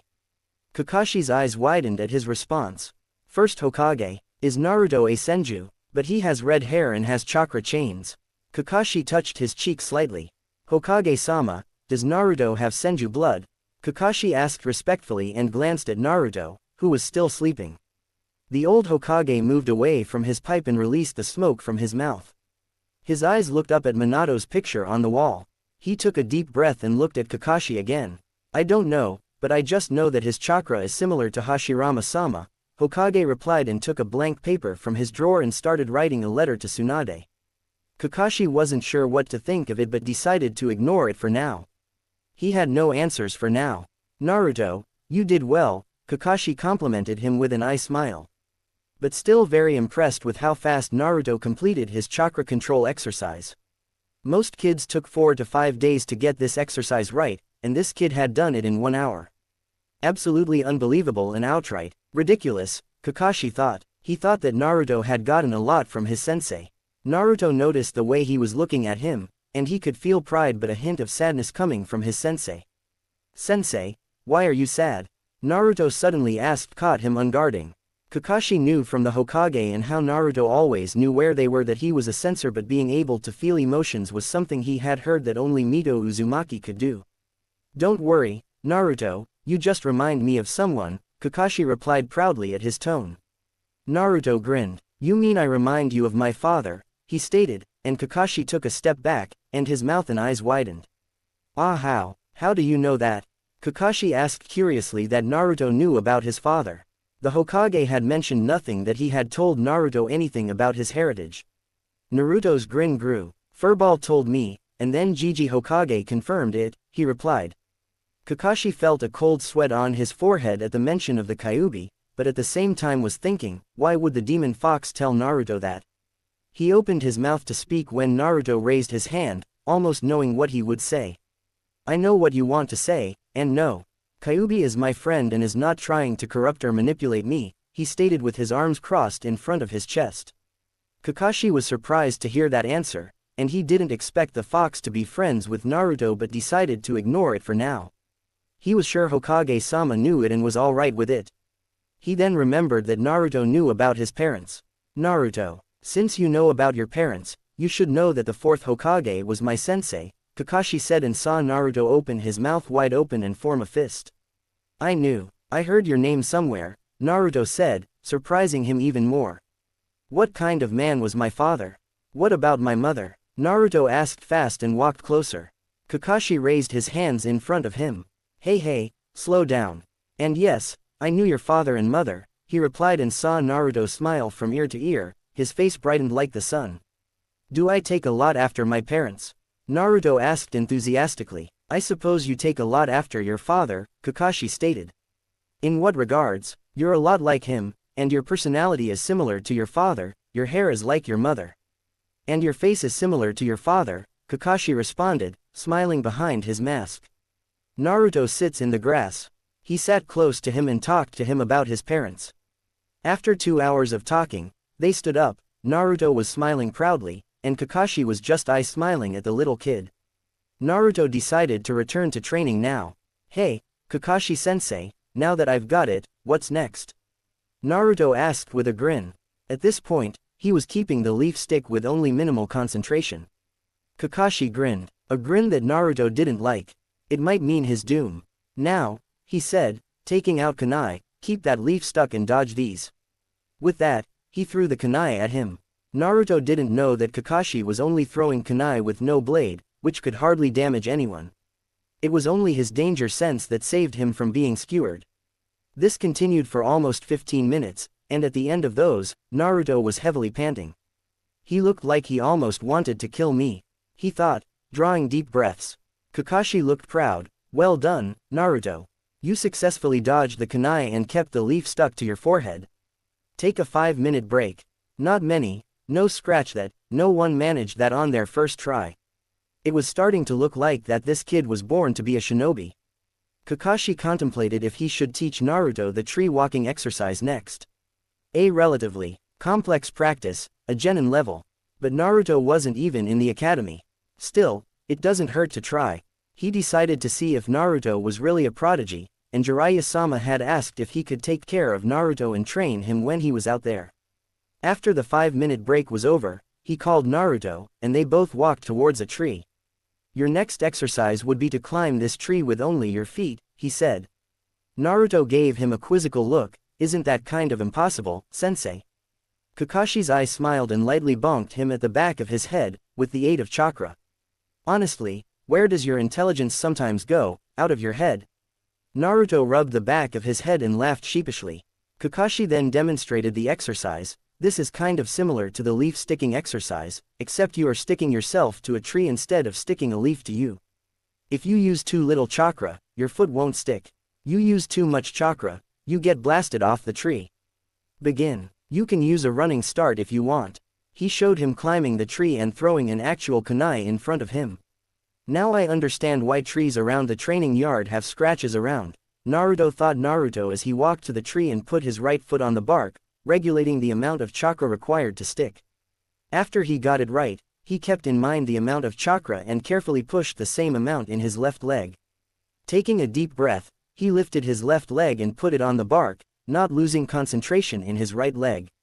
A huge smile appeared on his face as he successfully stuck to the bark. Tentatively, he took the next step and managed not to fall off. He continued this until he reached the top of the tree. Kakashi watched all of this with his jaw on the ground, Ika book long forgotten. There was no possible explanation for how Naruto managed to walk up the entire tree in 5 minutes of learning the exercise. Then Kakashi released a resigned sigh. I don't even want to know anymore. He thought proudly. This became the norm for everything. Naruto mastered tree walking in 4 hours, water walking in 6 hours, and spinning a kunai above his hand with his chakra in 3 days, all the while dodging Kakashi's shuriken and kunai. It was now time to give the monthly report to the Hokage. Hokage Tower. What? He asked loudly. It's true, Hokage-sama. Kakashi insisted, but with a smile not leaving his face. The smoking pipe had long since fallen off his mouth. This had to be some genjutsu. There was no way Naruto mastered all the chakra control exercises in just 5 days. Kakashi was his strongest jonin of the village, so any students he took, in this case, Naruto, had high standards to meet. But for Kakashi to say that Naruto did all of that in just 2 days, it was too much.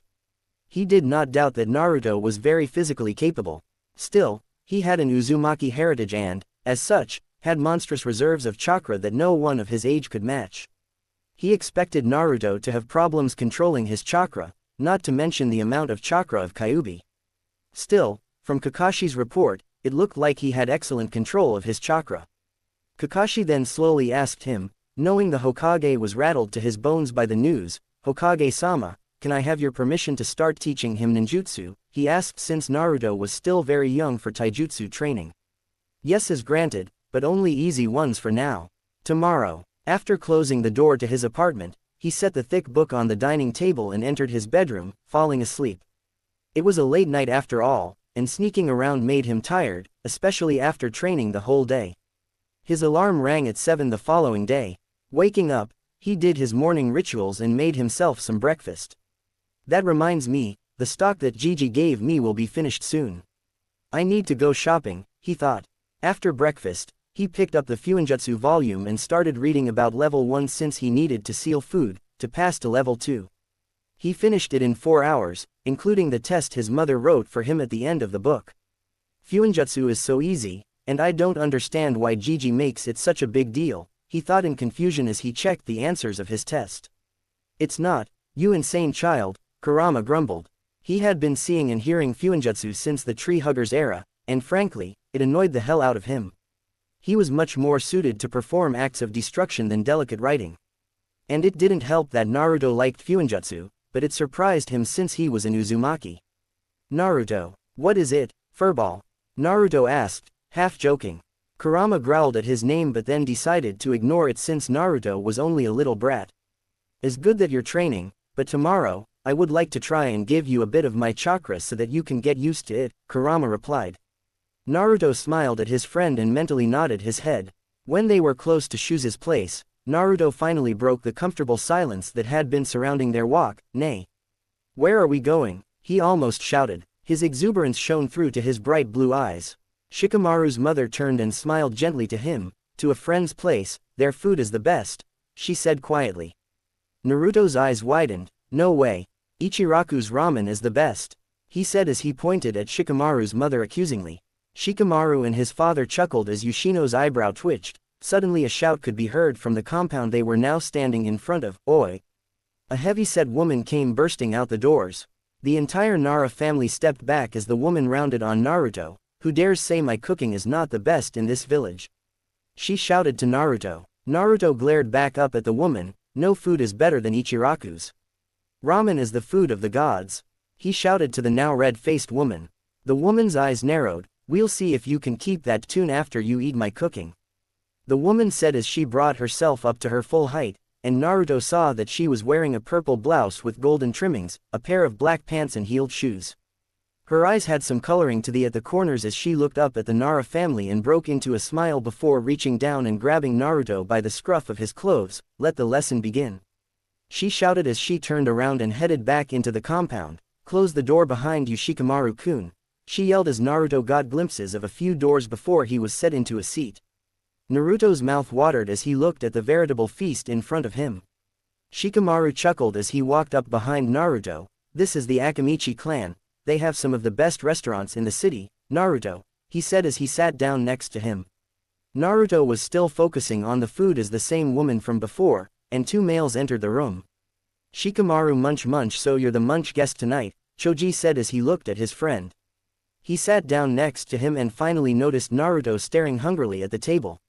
Naruto, he asked between munches. Naruto turned to look at him with drool coming out of his mouth. Choji, he asked as his eyes returned from their glazed look. His stomach gave a large growl as he hadn't eaten in a few days.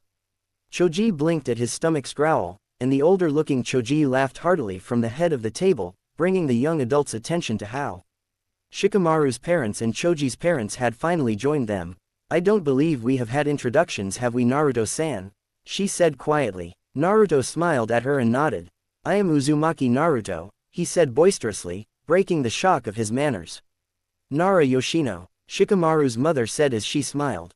They soon started eating. Naruto enjoyed the food, and Shikamaru was surprised to see him eat as much as Choji. Once Naruto had eaten his fill, he sat back and smiled lazily at his newest friend and whispered to him, "Thank you for inviting me over, Shikamaru." Shikamaru just nodded back at Naruto as he sat in his chair. Shikamaru's eyes darted over to Naruto, and an unusual gleam appeared in his eyes as he spoke. "Would you like to play a game, Naruto?" he asked. Naruto's intrigued expression was his answer. "I enjoy playing shogi. I want you to play a match with me," he said to his friend. The adults and Choji had disbelieving expressions on their faces. The only person to beat Shikamaru was Shikaku. "I don't know how to play, Shikamaru. Can you teach me?" Naruto asked curiously. Though he had read a little about the game, he didn't know everything. He didn't want to deny playing a game with his friend, especially since he said he wanted to play with him. Practically a first for Naruto. "Of course, let's see what you can do," Shikamaru replied and stood up. He walked over to Shikaku-sama. He gave him a board. Shikamaru grabbed it and opened it, and now it was the size of almost a meter length and half-meter width. Shikamaru explained the rules to him and soon started playing. Naruto understood how to play and started playing. It didn't take long to realize that Shikamaru was very good at it. Choji and Ino were looking at them. Well, Choji was. Ino didn't look that much interested. Shikaku-sama looked at them like a hawk, analyzing every move of them. Naruto felt slightly uncomfortable under his gaze but hid it well. Now there were 3 wins for Shikamaru, and Naruto put the finger on his chin. He looked up at Shikamaru determinedly. "Another game, Shikamaru," he said. He nodded gladly. "And I win," Naruto said, grinning from ear to ear. Shikamaru looked surprised that he lost, but even more surprised were the others, even Ino. She didn't understand the game, but even she knew that Shikamaru was good at it. "Wow, Naruto, you're good at it," Naruto heard Shikaku-sama compliment him, much to his surprise since he expected him to be angry at him for winning. Shikamaru held a finger on his chin and looked at Shoki's board, almost like he was scanning and wanting to know how he lost. "I never thought he would lose," said Choji. "Yay, you finally showed his lazy ass," Ino shouted and gave Naruto a warm smile. Naruto smiled back but then noticed her father glaring down at Ino. "You shouldn't be so loud, Ino," her father said with a stern tone. Ino shivered and nodded her head without saying anything. Naruto chuckled under his breath and turned his eyes to Shikamaru, who was still looking at the board, almost expecting to receive an answer. He looked up at Naruto. "One more game," he stated, and Naruto grinned and played one more game. They were finally done after 5 more games. It was 4 wins for Naruto and 6 wins for Shikamaru. "Very good, Naruto-kun," Shikaku-sama complimented him. Ino and Choji had fallen asleep since it was very late now. "Thank you, Shikaku-sama," Naruto thanked him and looked back at Shikamaru, who looked tired but still was all ears. "I can't wait to play another game," Shikamaru said, and they shook their hands. Single quote. Naruto escaped his thoughts when one of the kunai fell from his finger. The other was still standing, and the leaf was on his forehead. Naruto's hand moved to the leaf on his forehead when he grabbed it. Naruto was surprised to see that it looked slightly more significant, and the petiole was a dark color, almost like it was burned while the tip and margin were soaking wet, and the middle had started growing small midbrain. Naruto scratched his cheek slightly in confusion, and he didn't understand what was happening and why the leaf would react like that. "I'm sure this has something to do with your affinities," Kurama suddenly talked. Naruto raised an eyebrow. "What do you mean? Do I have more than one affinity?" Naruto asked him, and he knew what the affinities that a ninja can have. The first Hokage had strong water and earth affinity, and he could use wood style by combining them. "Yes, I'm not entirely sure which one you have, but by looking at the leaf, I can safely say you have strong fire affinity and water affinity. As for the leaf growing larger, it might be because of your Senju blood," Kurama explained, and noticing that in the seal, the forest looked greener, he could swear that he was feeling wind caressing his body. Naruto raised an eyebrow. He didn't know why he would have Senju blood. The only Senju left was Tsunade Senju, and as far as anyone knew, she never had children, and no Senju ever went missing. How is that possible, Kurama? Naruto asked, interested and wondering if Gigi or Toad Gigi had any information about it. I don't know, but the feeling of your chakra is very similar to both Hashirama Senju and Mito Uzumaki, Kurama said. Hashirama, with venom. Naruto noticed it and got even more confused. He knew Mito Uzumaki was the wife of the first Hokage, and that was the only connection he could have with Hashirama-sama. Kurama, do you hate the first Hokage? Naruto asked, but already knowing the answer since he could feel the negative emotions coming from Kurama. He growled and fully opened his eyes. Madara Uchiha might have controlled me with his damn Sharingan, but the first Hokage hunted down all my brothers and sisters and gave them to different villages like we are just mindless beasts. He might have thought that he was doing good, but the only thing he did was raise the stakes of wars, causing more death, and doom the life of both the Biju and whoever became a Jinchuriki, Kurama shouted at the end. Mostly that Naruto had a hard life. Naruto was silent during the whole conversation, and he couldn't help but agree with what Kurama said. Sealing the Biju stopped no wars. There was the first Shinobi War, second and third wars. Naruto wondered if humanity was doomed like this. To always wage more war and more for eternity until there's nothing left. Kurama noticed the feelings of Naruto. Naruto, you don't need to think about that, you're still too young to think about the problems of this world. Perhaps you can start training your chakra control again since you will need it. Kurama spoke and silently regretting to tell Naruto about such things now. Naruto smiled and decided to do that. Later, it was 1700, and Naruto was eating lunch. He didn't do anything else but stay in the house. There wasn't much point in going outside, only if he wanted hateful glares from the villagers that he was tired of. He decided to sleep early today. Naruto could hardly keep his eyes open. Walking to the bed, he was ready to lay down in the bed when he felt the presence of the emotionless man again. Naruto tried to feel the two ANBUs that usually stayed close to him, but he couldn't feel them anywhere close to him. He was ready to ask Kurama what to do when 5 Chunin-level people landed very close to his apartment. Naruto turned to look at his bedroom window and opened it. After opening it, he turned back and hid under the bed. He heard the door of his apartment burst open. Demon, one of them shouted with venom in his tone. Naruto felt his heart beating so much that felt that would come out of his chest, cold sweat running through his forehead. The cold wind from outside, making his nose and ears feel like they would fall off. He could hear them checking everywhere around his house when the door of the bedroom burst open. Naruto kept quiet and could feel the key of the man in his room. The air felt cold as ice, and Naruto tried very hard not to let his body shiver and make noises. The windows open. He must have run outside. Naruto heard a shout inside his room. He still kept quiet, and he heard footsteps going away. He could feel they were still very close to his house despite being outside. But the only problem was that the emotionless Anbu was still in the same place and hadn't moved. Before Naruto could think of anything, the 5 men that left suddenly returned inside his house. Naruto's eyes widened, and his little body started shaking like a leaf. Demon, a cry was heard inside his house. Naruto felt cold tears in his eyes, and he didn't know why no Anbu was around. Suddenly he felt someone grabbing his foot and pulling him out from under the bed. Naruto screamed in horror when he felt a punch on his stomach. His whole air left him, and he fell to the floor. Naruto tried to catch his breath. He was putting his hands on his stomach. There you are, demon child, the man shouted and grabbed him by his hair. Naruto tried to move his hands away, but he was no match to a Chunin. He opened his eyes to see this man in front of him had dark hair. He was smiling viciously to him. Naruto tried to punch and kick him when he threw him outside through the window. Naruto felt pain everywhere. He stood up and tried to run away. He could feel a mob of villagers very close to him. Catch the demon. You won't run away this time. Kill him. People shouted different things, and he could hear their footsteps running towards him. Despite wearing only a shirt and a pair of pants, and that the ground was covered in snow, and it was snowing, Naruto didn't feel cold. On the opposite, he felt warm, almost like a fire inside him. Suddenly his eyes turned blood red, his nails grew, and his whiskers looked more on his face. Run, Naruto, Kurama yelled.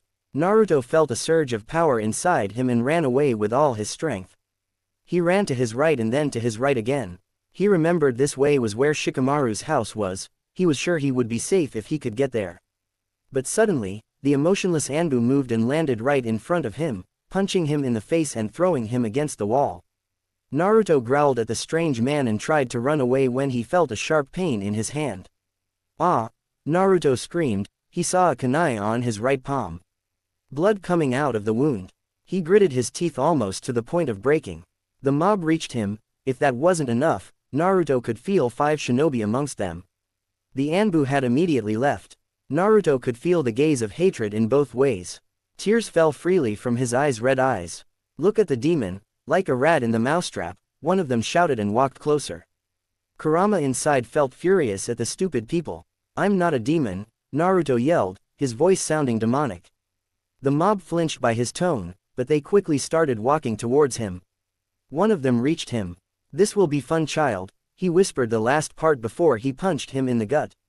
Naruto gasped for air, and his right hand wasn't moving. He could hardly feel anything from it. Naruto closed his eyes. Toad Gigi, where are you? Tu-chan, please help me.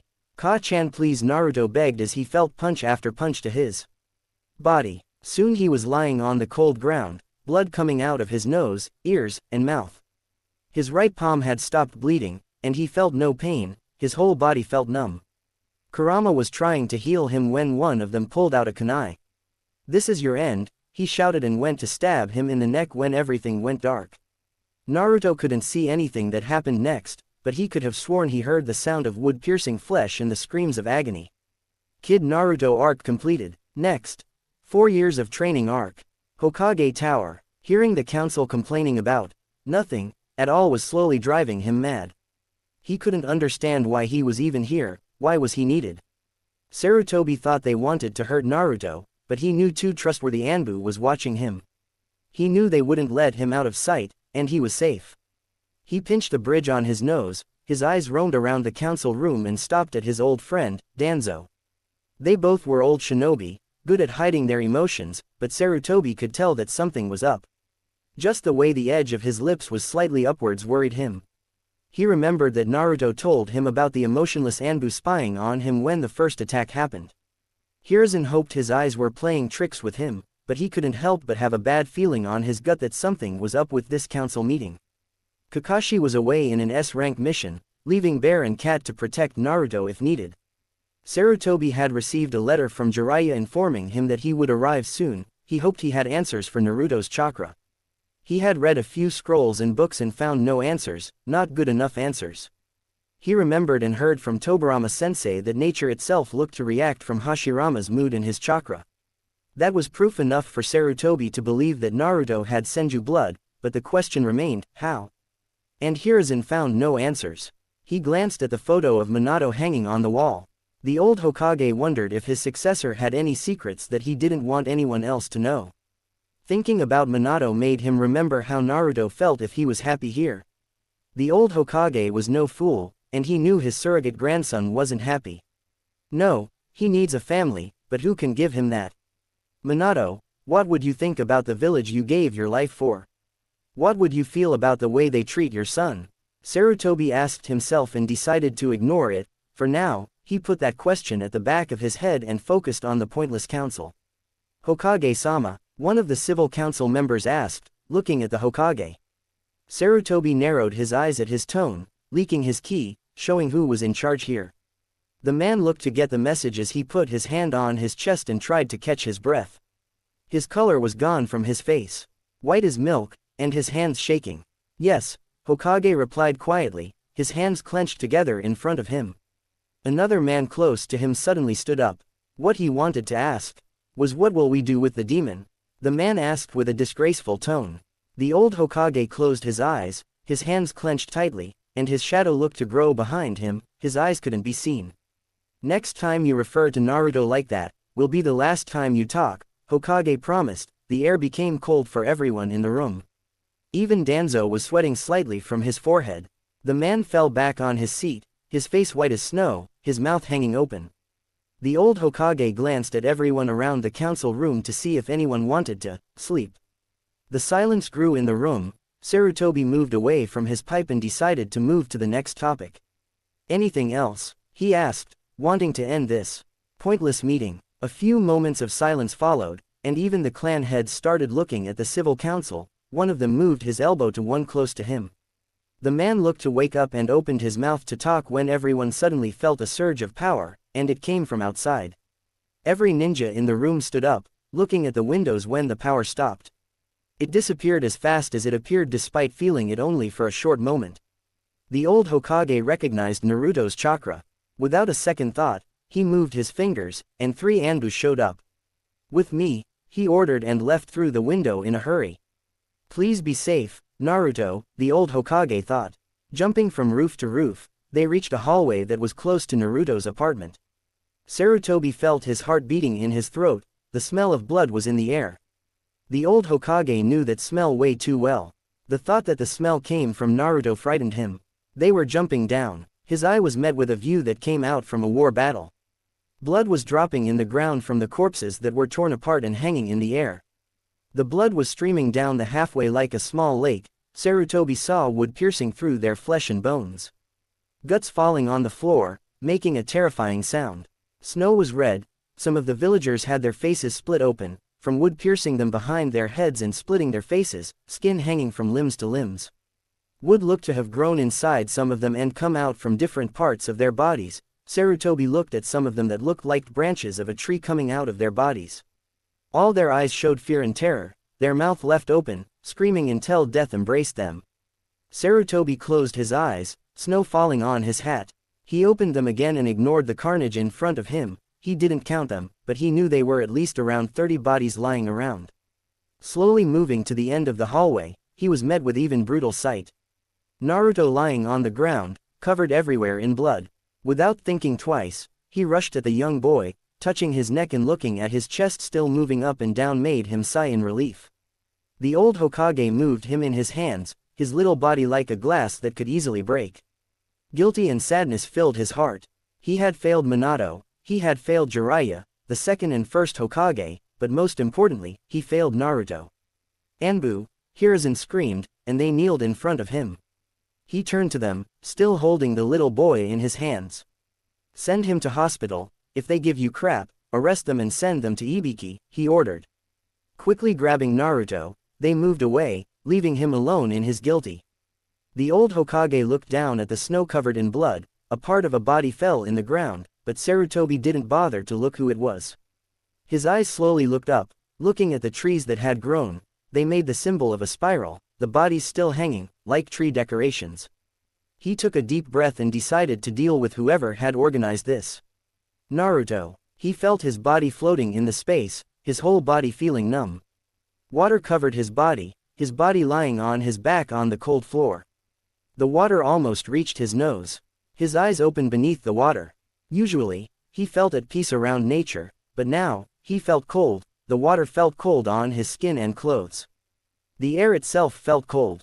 Naruto could feel Kurama's gaze looking down at him, and he could feel his sadness and worries. Why am I still here? To suffer? Naruto asked himself. He tried very hard to close his eyes and tell himself that it was all a dream, but he could still feel the pain and hear their screams. Closing his eyes, visions of their blood falling in the frozen ground like a waterfall was in front of him. Naruto wanted to believe all this was a dream, and like any other dream, he would eventually wake up. To-san, is this the village you protected? This village you gave your life for? Did you? You. No. This. Naruto asked himself, his blue eyes gone. Instead, they were red like blood on my hands. Naruto, Kurama called him, concerned about his well-being. Naruto slowly raised his body, his eyes looking at the giant fox behind the cage. The trees weren't green anymore, their leaves turned brown. He was falling softly on the floor covered in water. Naruto went to his friend. Why do people do this to me? Naruto asked, his voice tiny and breaking. Tears on his eyes. Kurama wasn't sure how to answer. Looking at Naruto, he leaned his head closer to the bars. People in the village feel grief, and they want to blame someone for their loved ones. I'm not around to blame, but they know. I'm sealed inside you, so they blame you. Humans always want to blame someone. forgiveness and blaming yourself for your problems are not attributed that humans are known for. Kurama replied, sure that Naruto wouldn't understand it. He was still only a little boy. Naruto heard his answer and kept quiet, his eyes looking at Kurama's red eyes. After a few moments of silence, he stood up on his legs and walked towards his friend. The water felt heavy on his legs, and then he stood in front of the cage. He raised his hands, not shaking despite being close to the Kyuubi, the strongest demon in the world. To Naruto, he was a friend, and his hand softly touched his fur. Thank you for being here, Kurama, Naruto replied with a smile on his face. Kurama grinned and felt the positive feeling of Naruto slowly coming back, and the trees looked to be returned to their old self. Always Naruto, Kurama replied happily, and he could swear he saw his father standing behind Naruto with a smile on his face. His red hair reminded him of the time when things weren't as bad. He reminded Kurama of Roku as well. Are you the one? After 3 days, hospital. Lying on the hospital bed was Naruto, his red hair covering most of his face. The old Hokage was sitting close to him. His eyes looked down at the little boy with spiky red hair. Sarutobi knew Jiraiya would give him hell for what happened to Naruto, and he couldn't really blame him. No, he blamed himself. The 2 ANBUs that were supposed to protect Naruto had reported that a fight had started close to them. They had left to deal with it. When they had returned, finding the Hokage looking at what was left of the mob that had attacked Naruto. Sarutobi hadn't told anyone about Naruto using wood style, and they didn't need to know. Returning to the council meeting, he had ordered the whole civil council to be sent to Ibiki for questioning, much to the surprise of everyone else in the council. Shikaku was quick to put 2 and 2 together and had immediately asked if Naruto was alright. It broke his heart to say that Naruto had been beaten by a group of idiots that couldn't tell the difference between water and glass that holds the water. The wood in the hallway had been quickly burned to disappear any evidence that wood style was used. The bodies had been buried despite deserving to be left to rot. Hokage knew Kakashi would as well return soon from his mission, and he didn't know how to tell him that a mob had beaten up Naruto. I have failed. Suddenly the window was opened. The old Hokage didn't bother to see who it was. The air suddenly felt much colder, and a shadow stood close to the old Hokage looking at the little boy lying on the floor. Who did this? Jiraiya shouted, slamming his hand on the table close to his sensei. The old Hokage turned and glared at his student. Jiraiya always looked happy. It was hard to piss him off, but now he looked more pissed than when Orochimaru had left the village. Sarutobi put the finger on his lips to tell him to be quiet, and he moved his head in a gesture to follow him. He followed and reached the Hokage office. Reaching it, he put a silence seal and told his Anbu to leave them alone. He turned to his only student, who still worked for the village. His body was leaning against the wall waiting for him to explain. 3 days ago, a mob attacked Naruto. I was busy in a damn meeting, and the ANBUs that were supposed to protect him were dealing with a fight that had occurred between civil and shinobis. When I reached Naruto, everyone from the mob was dead. Death by wood, Hiruzen explained and waited for the furious shouts to come, but instead, he was met with silence. Jiraiya just stood there and looked to be thinking about what he had just said. After a minute of absolute silence, he moved away from the wall and turned to look at his old sensei. I'm taking Naruto with me to train then, Jiraiya stated, with a tone that he was saying a simple truth that would happen no matter if he liked it or not. Hiruzen wasn't surprised to hear that. He grabbed his pipe and smoked from it, trying to ease the pain on his head. He glanced at Minato's picture before looking at Jiraiya again. Removing the pipe from his mouth, he cleared his throat to speak. You said it was dangerous, old Hokage reminded him. That would be, but where I'm taking him, no one would be there to cause him to harm or even spy on him. Old Hokage's eyes widened, understanding where he meant. Pinching the bridge on his nose. How long? Hiruzen asked, wanting to know how long Naruto would be away from the village.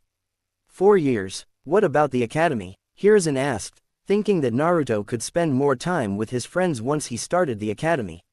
Once he returns, you can put him in the class he was supposed to be if he never left, Jiraiya stated. Closing his eyes, he remembered Naruto lying with blood covering his whole body.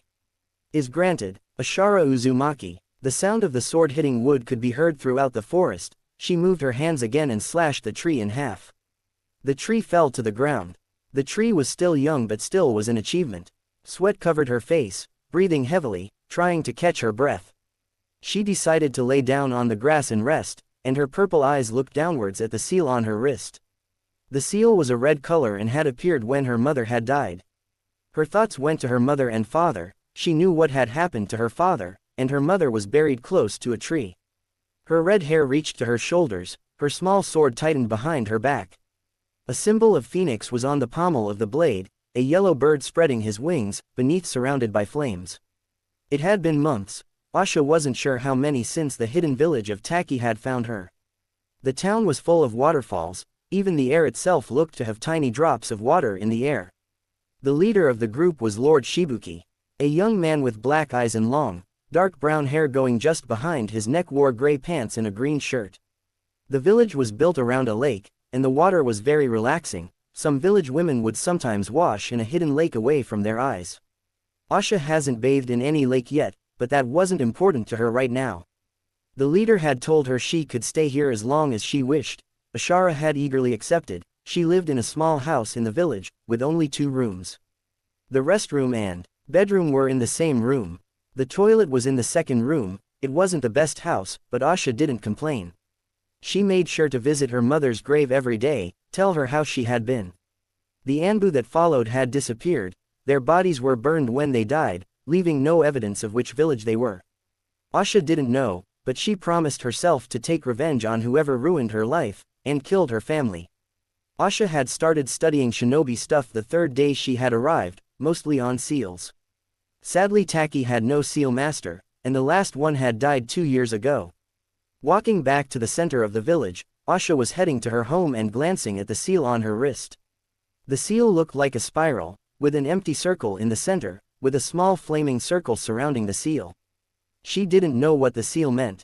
Deciding to ignore it and think later about it, she heard a sound coming from a store. "Get out and stay out, I've told you before you're driving the customers away." A shout was heard from a nearby store. A girl ran away from the store. She had green hair. Asha looked around her. Noticing the disgusted look of everyone around, she wondered what their problem was. She had seen the girl before but didn't have a chance to talk to her, deciding to follow her. She ran after her. Soon she reached a big tree that was in the center of the village. The tree looked almost 3 times the size of a typical tree. The branches looked big enough to be a tree on itself. Much to her surprise, insects were flying around the leaves. But her eyes quickly stopped to a treehouse. A smile slowly spread on her face, and the house looked exactly like the treehouse she had before. Hell was even more significant than hers. Asha decided to look at it more closely. She walked up to the treehouse to find the girl lying on the floor of the house. Her hands clenched together in front of her chest, her eyes looking at something in her hands. Deciding to reveal herself, she cleared her throat, making the girl stand up immediately and turn to her. She had spiky mint green hair, tan skin and wore a short white shirt that showed her midriff with a white mini skirt with bandages on her legs and under her shirt and white armlets, wearing blue shinobi sandals. Asha could tell the girl was scared of her, her eyes looking at her terrified. "Don't worry, and I won't hurt you. I'm a friend," Asha said, trying to ease the tension between them. Her eyes widened at her words. A smile spread on her face. "Friend?" she asked with a small voice.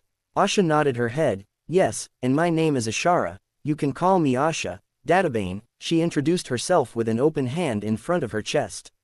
"My name is Fu, friend Ashara." Ashara is 5 years old. Naruto. Opening his eyes, he was met with light shining on his face. Everything seemed blurred. Naruto quickly put his hands in front of his eyes to see clearly. His blue eyes roamed around, noticing that he was in a weird room. The walls were brown and weren't vertical like they usually are. The walls looked almost bent, making Naruto wonder how this house even worked. He could smell the scent of something boiling inside his room. His eyes went to a pot that looked made of something of dark color, beneath fire burning boiling whatever inside. The smell came from it, and Naruto wondered what was inside. His eyes turned back to the open window, where the light of the sun came from. It wasn't a window, more like a hole in the wall. He slowly stood up and looked outside to see the bright blue sky, which put a smile on his face, but he immediately noticed that he wasn't in the hidden leaf here.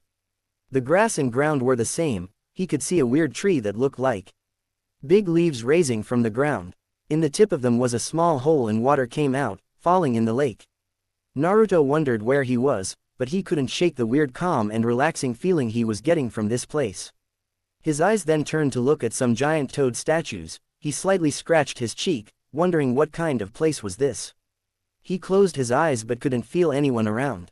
The door opened, and Naruto to see a toad looking at him. For a moment, he just looked at him and closed his eyes tightly, thinking this was some weird dream. "You woke up, Naruto boy," the toad spoke, much to Naruto's surprise. His eyes widened. Talking with Kurama made the situation less weird, but still, he didn't know who was this toad. He noticed the toad was wearing tiny clothes. Finally finding his voice to talk, his blue eyes turned to look at the toad's yellow ones. "Who are you?" Naruto asked the toad. "Oh, Jiraiya boy hasn't talked about us. My name is Fukasaku," the toad introduced himself. Naruto's understood who the toad was. His godfather had told him that he had the toad summoning contract. But at the same time, wondering where Toad Gigi was, why he wasn't here, and where even he was in the first place. Noticing the hesitation, "You don't need to be afraid. And Jiraiya will come soon. He was even the one who brought you here," he explained, and Naruto nodded his head in understanding. "Kurama, you there?" Naruto asked, wanting to know if Furball was asleep. "Right here. Where else would I be?" Kurama asked with an open eye, looking tired. "Oh, okay. Just wanted to know if you were awake," Naruto replied mentally and turned his eyes to Fukasaku, who was looking at the pot cooking something. He turned to look at Naruto. "How about something to eat? Until Jiraiya boy comes here," Fukasaku suggested, and Naruto nodded hungrily. "Yes, Fukasaku-sama," Naruto replied respectfully and kneeled in front of the toad who was smiling at him. Naruto could see the same smile he saw from Toad Gigi, Hokage Gigi, and Tu-chan. But Naruto wondered why he couldn't feel the toad. He could feel the emotions but not the chakra inside him, making him wonder if the toad even had chakra or maybe a different kind. "Naruto, he's using sage chakra, you can't feel him," Kurama replied inside his head, now fully awake. "Sage chakra, what's that?" Naruto asked, interested in what that meant. "Is chakra from nature itself? You will be able to feel his chakra only when you can use sage chakra as well," Kurama replied. Naruto nodded in understanding and felt something touching his shoulder. Escaping his thoughts, he saw Fukasaku touching him with a cane. "You zoomed out, okay my boy?" he asked worriedly. Naruto just nodded his head. "I'm alright, just a talk with Kurama," he replied and saw his eyes widen slightly. "So he does talk to you? I have to say when Jiraiya told me you were friends with him, I didn't really believe it," he replied with a slight chuckle at the end. Naruto narrowed his eyes slightly, and his blue eyes turned like ice. "Why is that?" "Kurama is a good friend," he replied, not liking talking wrong about him. "I didn't mean anything, I just found it surprising. That's all," he replied and grabbed a bowl for both of him and Naruto. The redhead smiled at his response and saw Fukasaku fill the bowl for him and one for himself.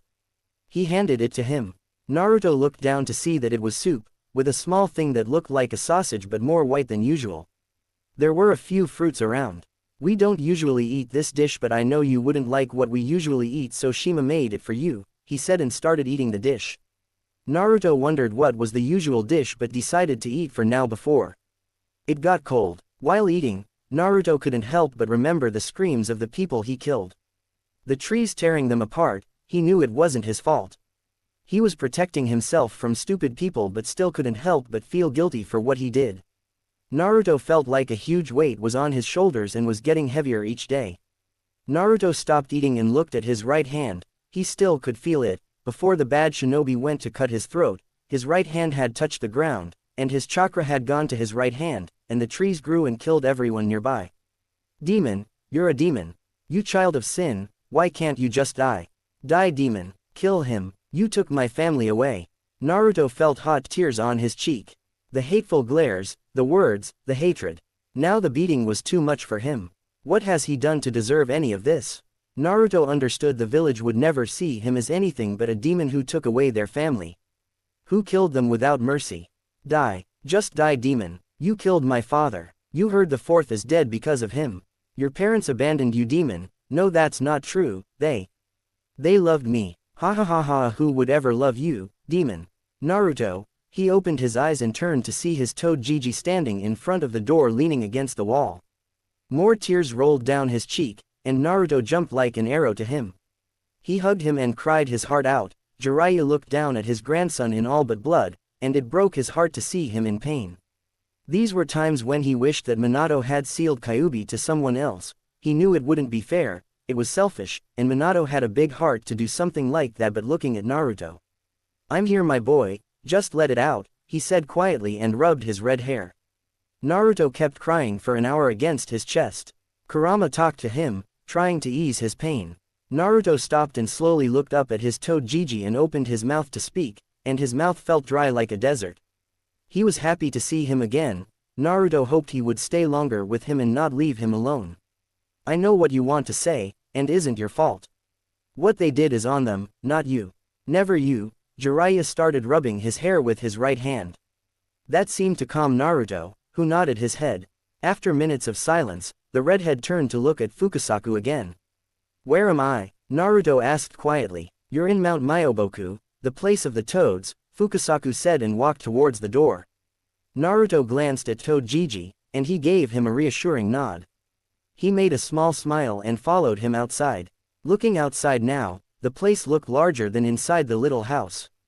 Naruto could see a waterfall further away. The ground was covered with weird plants he had never seen before. Their pungent smell of blue and yellow flowers rode the air as he ran his fingers through them in wonder and marvelous. A genuine smile slowly spread on Naruto's face, looking at the beautiful sights in front of him. Jiraiya smiled, seeing his grandson happy. Fukasaku moved in front of Naruto, looking up at him. "Do you want to stay here, Naruto boy?" he asked. Naruto raised an eyebrow, not really understanding, and he thought he was supposed to stay in the Hidden Leaf Village. He knew the Toads had their contract with the Hidden Leaf Village, but still, and not to mention he was a Jinchuriki. Understanding the confusion in Naruto's face, Jiraiya put a hand on his shoulder, and Naruto turned to look at him. "Listen, Naruto, Hokage has permitted you to stay here for 4 years to train. I will be here with you as long as I can stay. You can stay here until you feel ready to leave," Jiraiya informed him.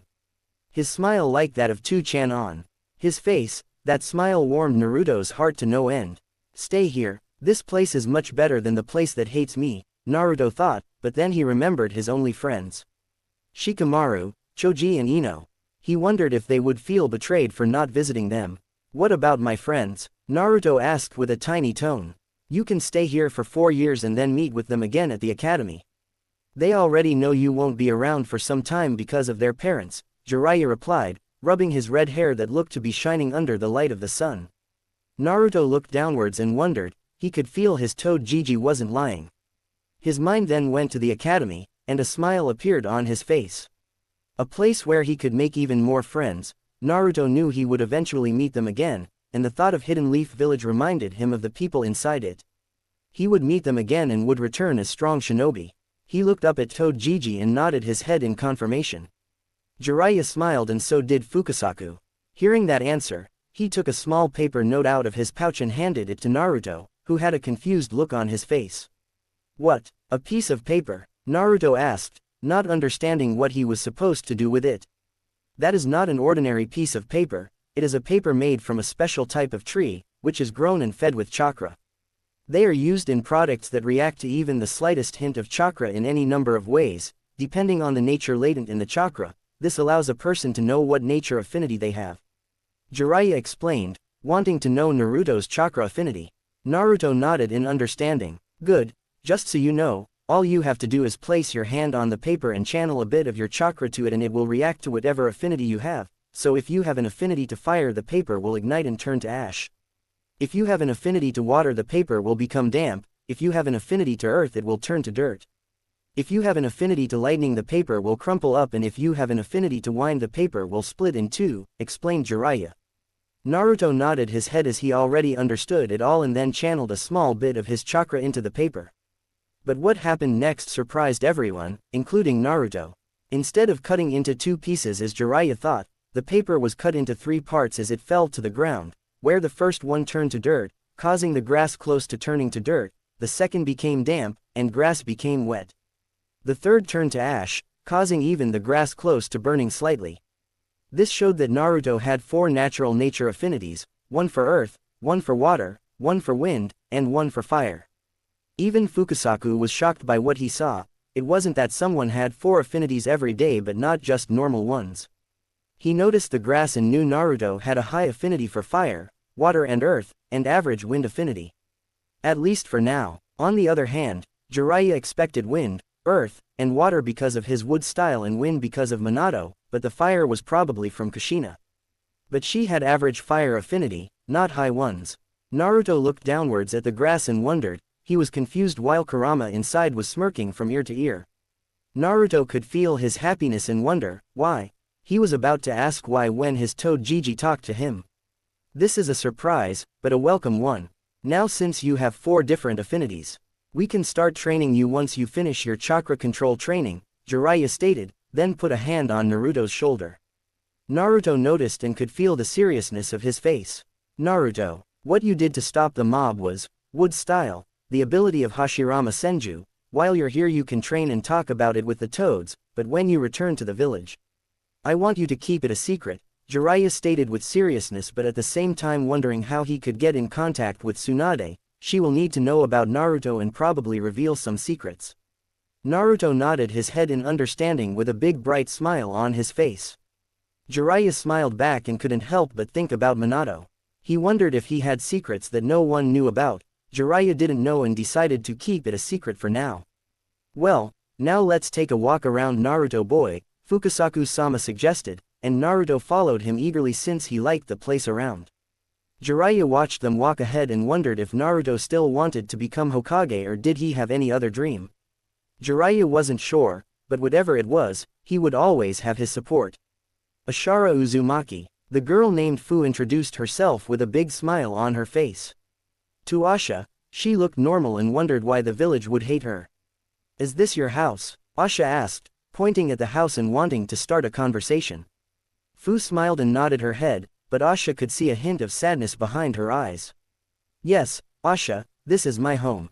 Lord Shibuki made it for me, is nice and quiet here, she replied smiling and turning her head to her left. Asha turned to where Fu was looking to see a waterfall a bit further away. It looked beautiful. Asha could hear the sound of the waterfall could be heard, the sound of water moving was calming her. Fu, what about your parents, where are they? Asha asked but hoping she wouldn't receive the answer she thought she would. Fu's gaze lowered, and she looked at a fly close to her foot.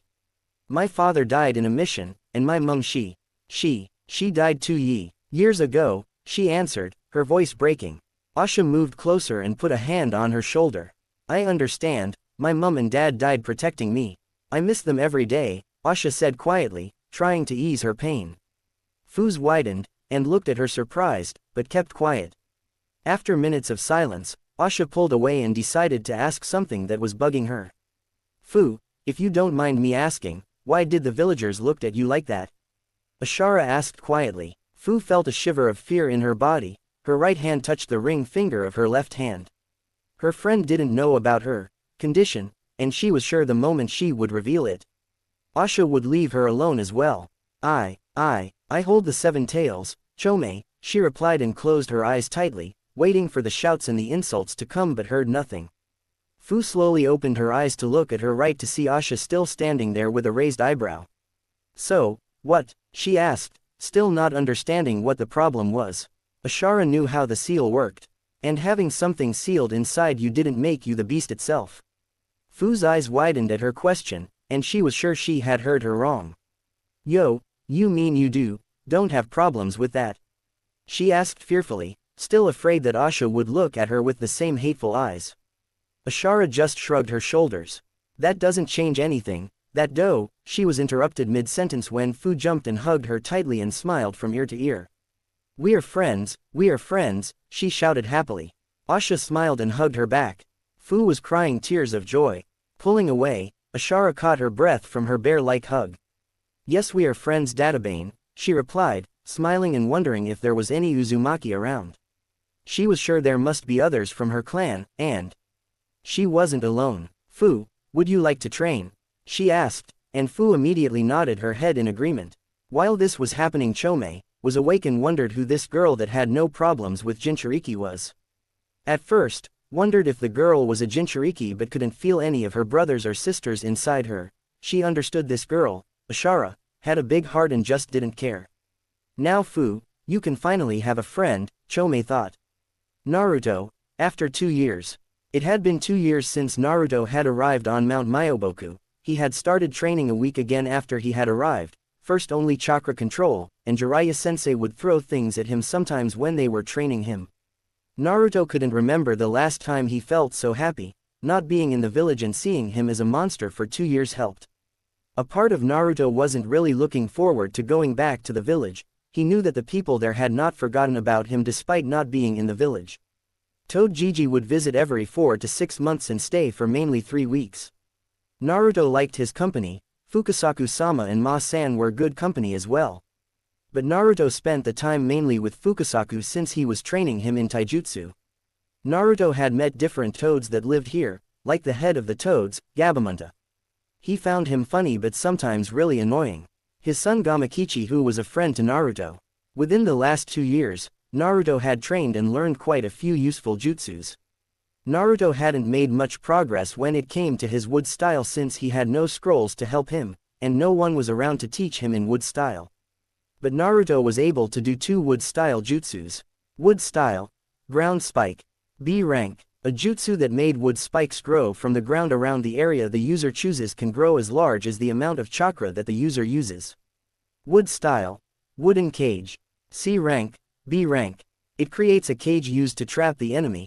The woods can come out from Naruto's sleeves or from trees nearby. It can be grown from the ground, but it requires more chakra. The cage can absorb the chakra of whoever is inside at a plodding pace. When it came to his chakra control, he now could keep a leaf on his forehead, keep 5 kunai on the point of his fingers, and stay upside down in a tree, and sometimes the same while staying on the water. Now Fukasaku-sama started training him in taijutsu, running around the mountain like a slave, 200 runs without stopping, wearing weights that were 50 pounds on his legs and 30 pounds on his arms. Toad-Jiji always said that he would get stronger with a lot of push-ups, sit-ups, and plenty of juice. Strong like his father and mother. Naruto was sitting in water, his legs crossed, 5 kunai in the tip of the fingers of his right hand.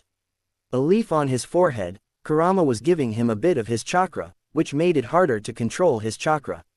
Controlling both his and Kurama's chakra was more challenging, but Furball stated he needed to get used to his chakra before he moved to 1 tail worth of chakra and more tails. Fukasaku was close, and keeping an eye on the young boy, he could feel the Kyuubi's chakra leaking from Naruto. He was still impressed to see that the Kyuubi would ever be a friend with anyone. But still, he was happy for it, and Naruto would need his help against Akatsuki. Naruto's eyes were red, and looking at Fukasaku, who had a cane in his right hand, staring at him. Naruto kept focused and tried not to make mistakes in his training.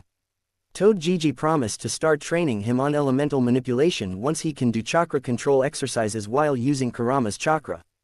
So far, so good, and Naruto couldn't wait to start elemental manipulation. The other jutsu he knew was 1 fire jutsu, 2 water jutsu, and 1 wind.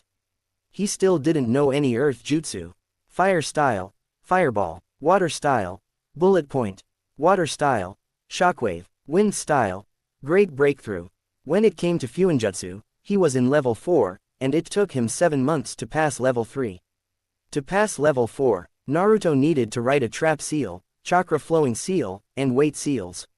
He was sure he was close to completing a chakra flowing seal. That seal could be used to block someone's chakra flow and storage chakra to use later. Naruto had noticed that his Toad-Jiji had avoided talking about the village, sometimes just trying to change the subject. Naruto had asked how Jiji was and how the village was in general. Naruto didn't care that, but he still asked, but every time he asked that, Naruto could feel the feeling of fury coming from Toad-Jiji. Naruto didn't know why and didn't try to force him to answer. Hokage Jiji had sent a few letters asking him how he was and if he enjoyed it there. Naruto, of course, said, yes, since here no one looked at him with hatred, he didn't need to watch around every corner when he was outside. Naruto felt free in Mount Myoboku, and having no one to call you demon was a relief. You're done now, Naruto. He looked at Fukasaku, who made a gesture for him to stand up. Naruto nodded and stood up on his legs. He was wearing a dark shirt with the symbol of fire on the chest, a tight red jacket reached his waist. His mother's sword tightened behind his back. Naruto was still young to use it, but he wanted to have it around. Fukasaku had told him he could teach him a few things about kenjutsu but not much. Naruto had a few books about kenjutsu, but it wasn't the same as having an experienced teacher to teach you. Toad-Gigi said he could start training on kenjutsu once he starts the academy. He wanted Naruto to complete or at least get close to completing his chakra manipulation for his affinities for the last 2 years he had left here. And if possible, be able to use 1 tael worth of chakra. Even Kurama had agreed to that. Now that you're done with that, we can start with a spar, Fukasaku-sama suggested. Naruto smiled at that since it had been a few months since he had wanted to start training for real. Follow me, he said, and Naruto followed behind, looking around. His mind went to what Kurama had told him about the other Biju in the world. Naruto had been curious about the other Biju and wondered how they were and what kind of character they had. Naruto was back at his mindscape. It had been 3 months since he arrived in Mount Myoboku. The forest was back how it was before. Kurama was lying on the grass behind the cage. He looked to be sleeping, but one of his eyes was slightly opened, looking at Naruto's form walking towards him. Naruto frowned every time he saw the damn cage. He had asked Kurama if he could open the seal, but he told him that even if he could, he wasn't ready yet. Kurama, one thing I have been wondering, you said your brothers and sisters were captured by the first Hokage, who are they? And where are they? Naruto asked curiously with his hands behind his head. He knew that there were 9 Biju out there, but he wanted to learn more about them. Kurama raised his eyebrow slightly but felt slightly happy that Naruto wanted to know about them. As you know, there are 9 of us. Shukaku, One Tail Raccoon, my youngest brother, he always liked to fight and always a bit cocky, hell almost as much as me, his abilities are to control sand. Matabi the Two Tails Cat, she wasn't really into fighting, her abilities were to be able to use blue flames, they're 5 times hotter than normal flames, but Matabi, well, she is. How can I say this? Kurama didn't really know how to say that to a little kid. I will tell you later. Next is Isobu, the 3 tails turtle, he was always calm and quiet one and always liked water, after all his techniques are water jutsus. Son Goku, the 4 tails monkey, Naruto raised his eyebrow at the name, he could have sworn he had heard that name before. Naruto shrugged his shoulders and decided to listen to Kurama. Sun is wise but irritating, his ability is lava release. Then is Kokuo, the 5 tails horse, he is more like a free spirit. He doesn't like when someone tries to tell him what to do and likes to run. And easy to make friends with, his ability is boil release. Then is Saiken, the 6 tails slug. He's quiet and cooperative and always likes to find a non-combat way to fix problems. His ability is to use acid that can melt everything. If you ever meet his Jinchuriki, be careful, he's top 4 Biju and should not be taken lightly, Kurama warned, and Naruto nodded and knew Kurama wouldn't call just anyone dangerous. Then is Chome, the 7 tails beetle, she's a positive one. She always called herself Lucky 7 or other annoying names like that. She was friendly and always liked to talk and crack jokes. She can fly and use insects. Then is Gyuki, the 8 tails octopus. Last time I checked, he didn't really get along with humans, but it has been hundreds of years since we talked. His head is strong as a rock but can crack jokes here and there. Can use ink release and his horns can be dangerous. Kurama finished then stood in all his 4 with his 9 tails showing behind him like mountains, and finally me. Kurama, the 9 tails demon fox the strongest, he stated with a smirk. Naruto chuckled at his words and smiled at him. Kurama then remembered one more that he didn't mention, but Naruto didn't need to know about him. Naruto noticed his feelings but decided not to ask why he was feeling a bit of fury but fear at the same time. Thank you for telling me, Kurama. I hope you can meet again with your siblings, Naruto said in himself, hoping he could meet someone like him. You're welcome. One more question. Bijus are very strong but the animals in summoning contracts are strong as well. Is there any summoning that is stronger than any of the Biju? Naruto asked curiously since he was living with the toads and wondered how strong they could be. Kurama rested his head on his paws and looked directly at Naruto. There was one. Your clan actually possessed that summoning contract long ago but was lost when Uzu was destroyed, Kurama stated with melancholy in his tone. Naruto was surprised by his tone and walked closer. Which one was it? Naruto asked since the summoning contract belonged to his clan. Kurama turned his eyes to Naruto. Phoenix contract, and the head of Phoenix contract. Haiwa Peace was the strongest animal that wasn't a Biju. She was stronger than Sun, 4 tails, but weaker than Kuko, 5 tails, but mostly dependent on where you fought her. I fought her once, and gave me a very good hit that I still remember, said with a slight chuckle at the end. Naruto smiled and wondered where the contract was and if he could ever find it. Naruto escaped his thoughts when he felt something touching his legs. He looked down to see Fukasaku-sama staring at him. Talking to him again, he asked, already used to Naruto's zoomed-out habits whenever he talked with the Kyuubi. No, just was remembering something, Naruto replied, slightly embarrassed and wondering where other Biju were and where the Jinchurikis were and if they lived like him or maybe even worse. Oh well, time to train, he stated and moved further back from Naruto. He understood it and moved his hands and legs in a position to fight. I will win Databeo, Naruto said, smiling at Fukasaku. Naruto moved first with his fist aiming at the toad, and he quickly jumped much faster than Naruto predicted and hit him in the head with his cane. He quickly moved away and narrowed his eyes. He always knew Fukasaku was stronger than he let on, but now he understood he was much stronger. Very well, Naruto whispered and moved faster than before, caughting Fukasaku by surprise, who jumped to avoid his fist, but Naruto jumped as well and moved his right leg towards his body. He used his cane to block it when a second leg came from his right. He dodged it quickly, landed on the ground, and rushed towards Naruto faster than before. Later, after hours of training, Naruto was panting, his fists had marks and bleeding a little, a few bruises on his face and stomach. His weights are still on his body. Despite the pain, he refused to stop. Fukasaku looked at him with interest, wondering if Naruto would call it a day or not. Then Naruto did a hand seal when blue chakra started flowing through his body. He smirked and rushed at the toad twice the speed. Fukasaku was surprised and tried to dodge when Naruto raised his fist above him. In the last second, Fukasaku moved away, but when Naruto's fist touched the ground split, causing a crater to appear. The dirt moved around the air, little rocks fell in the ground, and Fukasaku was sure he must have seen it wrong. The crater was as large as Naruto. He stood there panting, standing in all his four, his knees touching the ground. His face was full of dirt. Fukasaku moved closer when Naruto lost consciousness and fell to the ground tired. What was that? That was quite a fist. Fukasaku thought and moved closer to the sleeping Naruto. He usually was quiet, but now Naruto was snoring. The old toad smiled and decided to put him back in his bed. He needed to rest, and Jiraiya needed to know about this. Hokage Tower. The pile of papers in front of him was growing like trees, but the old Hokage couldn't bring himself even to move a finger. Smoking on his pipe, his gaze returned to look outside the window, to look at the village that he had fought for and protected for so many years.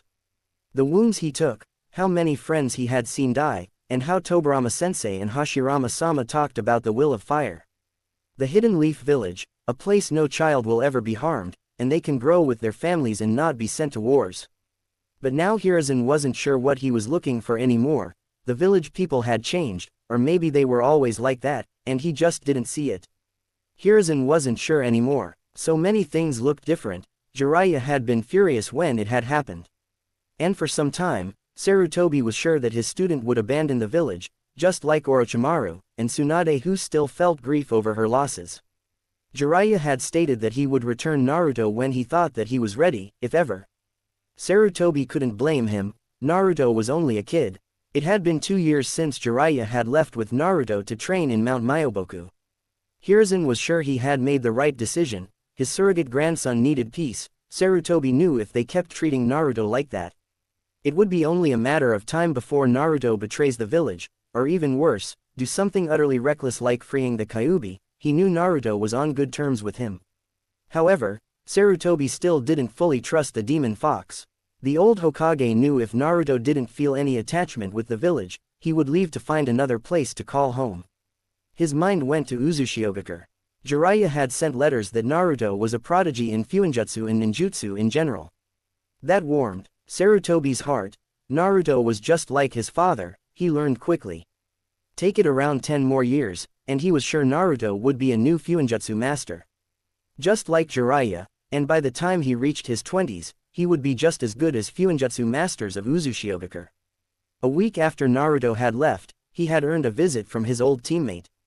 Working behind a pile of paper was the old Hokage, who at this point wanted just to rest and read his favorite book and relax for a little bit. after an hour of trying to fight the urge just to burn the evil spawn. Signing the last paper, he sighed in relief, but as if the god himself was against him. The door suddenly opened, revealing his old friend walking with a cane. Sarutobi narrowed his eyes. He didn't know why he was here. But whatever the reason, it wasn't a good one. Sarutobi never truly understood why Danzo needed the cane. They are old, but at the same time, proud shinobi, and walking around with a cane wasn't something he thought Danzo would like. His face showed irritation. Sarutobi knew Danzo was good at hiding his emotions, but he could see behind his emotionless mask. Danzo walked into the center of the office, and his gaze was at the old Hokage. Hiruzen just brushed his gaze off like a fly and decided just to be blunt and not waste time dancing around the bush.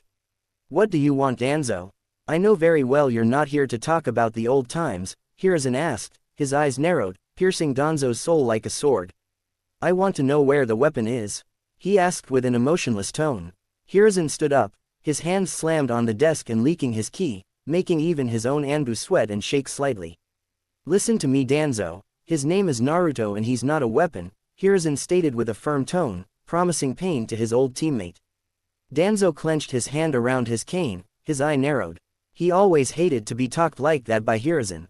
"Is that so? That's rich when you remember that his own father made him a weapon," Danzo stated with a slight smirk that caused Hiruzen to leak ki that made the desk in front of him crack, the floor close to his feet cracked slightly. Danzo felt sweat on his forehead. "I would be careful if I were you. Many people suddenly die of old age, a heart attack, blood pressure, many things can suddenly happen," Hiruzen stated with a tone that made the message clear to Danzo. His old teammate cleared his throat and washed away the sweat with his forearm. Taking a deep breath, "Where's Naruto then?" he asked slowly and quietly. Hiruzen sat down, picked his pipe, and smoked from it. Danzo stood there waiting for his answer. After a minute, Sarutobi pulled away from his pipe and spread his hands in front of his desk. "That information is classified. I know where he is and that's what's important, and you better remember that you're talking to your Hokage and you can't demand anything from me. If I wanted to, I can tell Naruto to never return here," Hokage replied quietly and calmly, his voice so low, almost like a whisper. Danzo heard him and gritted his teeth, but he suddenly smirked. Danzo stood up and looked down at the old Hokage. "I noticed that some trees have started growing in unusual places around the village. Especially one a week ago," he said, which made the old Hokage narrow his eyes, and a shadow covered his eyes. The air in the room suddenly felt cold, almost freezing. Danzo felt a shiver on his entire body, but he kept his confidence. The Anbu in the office were confused about what the old hawk was talking about, except one of them wondered how a kid could do that. "Leave," he ordered, and Danzo left without saying another word. Sarutobi felt a headache. He really wished that Minato was still around. He was getting older to deal with the problems of the village. With Minato around, Naruto would be safe, and he wouldn't have to deal with Danzo's shit. Remembering that made him feel another headache, but the problem with Danzo was only the tip of the iceberg. A month after Naruto had left, the word had spread that Naruto was dead, and around the village, the villagers and some shinobi had started celebrating. When that had happened, Sarutobi felt terrible. The village he was protecting was celebrating what they thought was the death of a child. The very same day, Shikaku had burst into his office. Looking pissed, Sarutobi couldn't remember the last time he had seen him so angry. The old Hokage quickly told him that Naruto was safe and training outside the village. Shikaku had sighed in relief but was still mad with what the village was doing. Then Kakashi came to his office asking where Naruto was. He returned 11 days after Naruto left the village. Sarutobi was reading his favorite book when he heard a knock on the door. "Come in," Sarutobi ordered, and the door opened to reveal Kakashi, who, despite his mask, looked worried. "What can I do for you, Kakashi?" Sarutobi asked, already knowing what he wanted from him. "Hokage-sama, I checked Naruto's home and didn't find him anywhere. I checked the training yard but he's nowhere to be seen," he stated with a worried tone. His tone was slightly higher than usual. His hands were fists. His breathing was heavy, and his right eye widened somewhat. Sarutobi raised his hand as a sign to calm down. "Don't worry, Naruto is safe, he's outside the village. Jiraiya is with him, you don't have to worry about him." Kakashi sighed in relief but then looked up at the Hokage in confusion. "Why?" he asked, knowing there must be a reason for Jiraiya-sama to take Naruto away from the village. Sarutobi pinched the bridge on his nose. He was beaten by the villagers, and Jiraiya-sama took him away to train, he stated. And noticed Kakashi clenched his fist, his body moving slightly around and leaking a small amount of ki. Kakashi was about to ask, no demand where are the idiots who did this, but Sarutobi beat him to it. They're dead, Kakashi, and believe it or not, Naruto was the one who killed them, Sarutobi said, but at the same time feeling bad for his surrogate grandson, he was only a child still. And being forced to grow up before his time, never knowing what childhood is like. On the other hand, Kakashi felt a sense of pride and dread for his student, he was firm but killing at such a young age. Hell, even he didn't kill until he became a genin when he was 5 years old. Silence took over the office. Kakashi felt his throat dry, and he finally found his voice to speak. How? Kakashi asked quietly. Sarutobi then explained to him what happened, but not including the part where he could use Mokuden. Instead, he told him that the Kyuubi had helped him. It was January when it happened, and some had said to make it a celebration day for the demon's death. Sarutobi had quickly declined the offer, and those that had suggested sent to Ibiki. Now, the academy had started. He knew Naruto would have started the academy's first year last month if he was still here. Of course, the civil council was happy and said that their children were safe now to go to the academy without Naruto around. Things for the village hadn't gone well. For so many years, Hiruzen had tried to maintain peace, hoping that he could somehow bring peace for the 5 shinobi villages. Last year Kumo had said that they wanted peace between villages. He felt it as a right step to peace. Sarutobi was happy for it, the hostility between them would end, but all that had gone downhill. Kumo had tried to kidnap Hinata, Hyuga, resulting in Hyuga Hazashi's death to keep the peace. Things between Kumo and Konoha were hostile right now. Konoha's only alliance was with Suna, but partnerships between villages weren't known to last long. One minute he's drinking with you, the next he stabs you in the back. The only alliance that they ever had that actually meant anything was with Uzushiogakure. The strongest Fuinjutsu users to ever exist, they valued strength and honor but most importantly, family. Thinking about his old allies, he remembered Jiraiya mentioning that Naruto had said that he would want to visit the ancient ruins of his homeland, as Naruto called it. It hurts to Hiruzen knowing that Naruto didn't see Leaf Village as his homeland. But the old Hokage couldn't really blame him. Hiruzen, of course, was impressed with how quickly Naruto learned. He knew when Naruto would arrive, he would be far stronger than any student in the academy. Right now, he needed to worry about the Uchiha clan, they were becoming more hostile every day. Itachi had given him valuable information. Fugaku Uchiha was in the center of all of it, he didn't know yet if they would try a coup d'état to overthrow the village. Sighting, he returned to his paperwork and hoped everything would be fine. Naruto, panting, he felt tired. His legs were shaking like a leaf, sweat rolling down his face and falling to the ground. His hands on his knees. The sun wasn't making it any easier to train. The heat was all around the air, making the air itself feel hot. It has been 3 months since his spar with Fukasaku, and they had leveled up his training. Now he needed to run 300 times around Mount Myoboku, with 70 pounds on his legs and 50 on his arms. Climb up 100 meters with the same weight and not use chakra. Naruto couldn't complain, he wanted to get stronger to rebuild his homeland when the time came, and he wouldn't get stronger by sitting around and being lazy. Taking a deep breath, filling his lungs with fresh air, he felt relaxed and continued his morning run. He reached his 319 runs but wanted 350 runs around the mountain. Naruto always did that. Every morning, when he was doing 200 runs, he would do 250 instead. As he kept running and running and running, and still running. Kurama inside was watching with amusement but not helping in any way. Naruto had told him to not help him in running exercise, or at any kind of exercise that wasn't required his help. He wanted to do it on his own. Kurama only helped when Naruto lost consciousness or was hurt during a spar or when seals blew upon his face. After running for 1 more hour, Naruto finished his last run around the mountain and fell on his knees, panting. Sweat was everywhere around his body, even his clothes looked slightly transparent. He was lying on the ground, trying to rest. The seal on his stomach started glowing red. Naruto felt himself recovering a little faster. He could feel the weird feeling on his stomach and still didn't understand why. Kurama seemed to have no answers, and neither did Toad Gigi, who had seen the seal glowing red. But he just said that as long as the seal did him no harm, it was, probably, fine. And so far, it had helped Naruto. Naruto suddenly saw Fukusaku in front of him with a skin bottle. He grabbed it and started drinking water. Easy, not so fast, Fukusaku said, and Naruto slowed his drinking. After a minute, he felt relieved and followed Fukusaku back to his home. Jiraiya boy will arrive today. He will start your elemental training, the old toad stated, and Naruto was happy to hear that. As soon as he finished his elemental training, he could start practicing one of the jutsus that his Ka-chan had left for him. He knew all of them were dangerous, but he hoped he could do fire style, Phoenix. That one seemed the least harmful, and he was sure he could do it with his high fire affinity. Kurama, you said my people had the Phoenix contract, do you think someone could have stolen it when they destroyed it? Naruto asked with a hint of anger in his tone. I don't think anyone did. I'm sure no one can enter the most valuable places of the Uzushiogakure.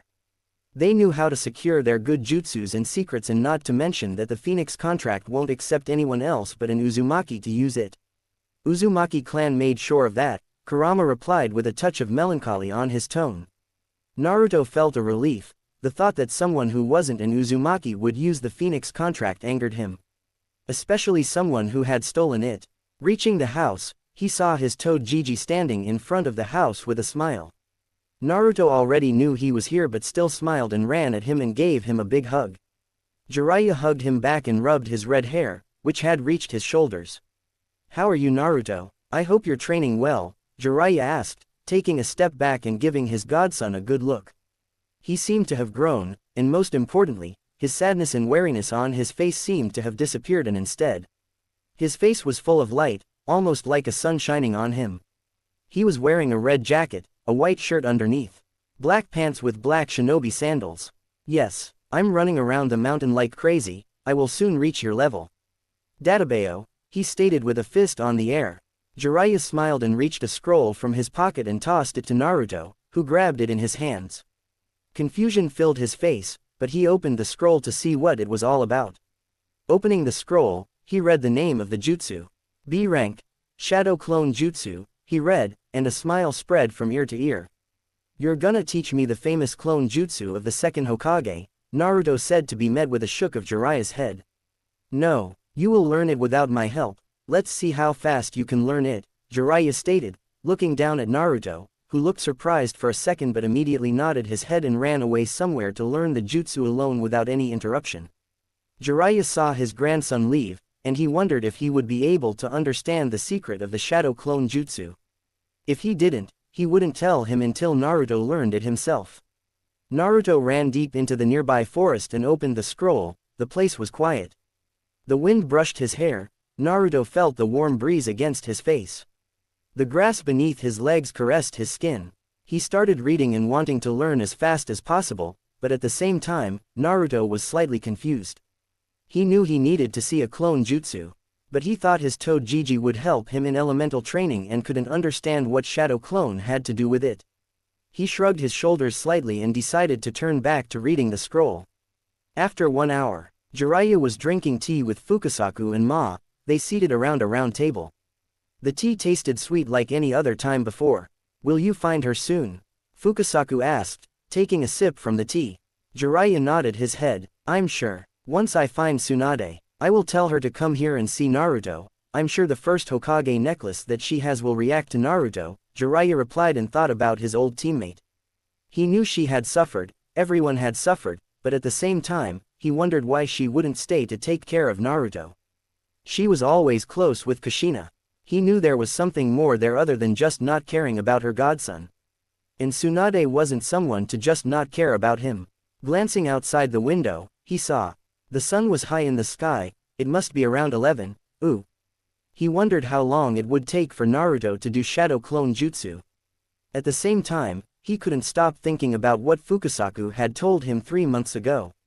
According to him, Naruto was able to create a small crater with just his fist alone. Fukusaku had tested Naruto again, same results. His fists were quite strong. Just like Tsunade, Jiraiya thought, and before he could think more about it, he heard a shout outside the house. Shadow Clone Jutsu, Naruto shouted outside. Jiraiya immediately burst the door open to see around 30 Narutos jumping around with their fists in the air. What he assumed was the real Naruto walked in the front with a beaming smile. He raised his fist in the air. "I did it, Dadabayo," all Naruto shouted together at the same time. Jiraiya smiled proudly, and so did Fukasaku and Ma, who looked impressed that he could do it so fast.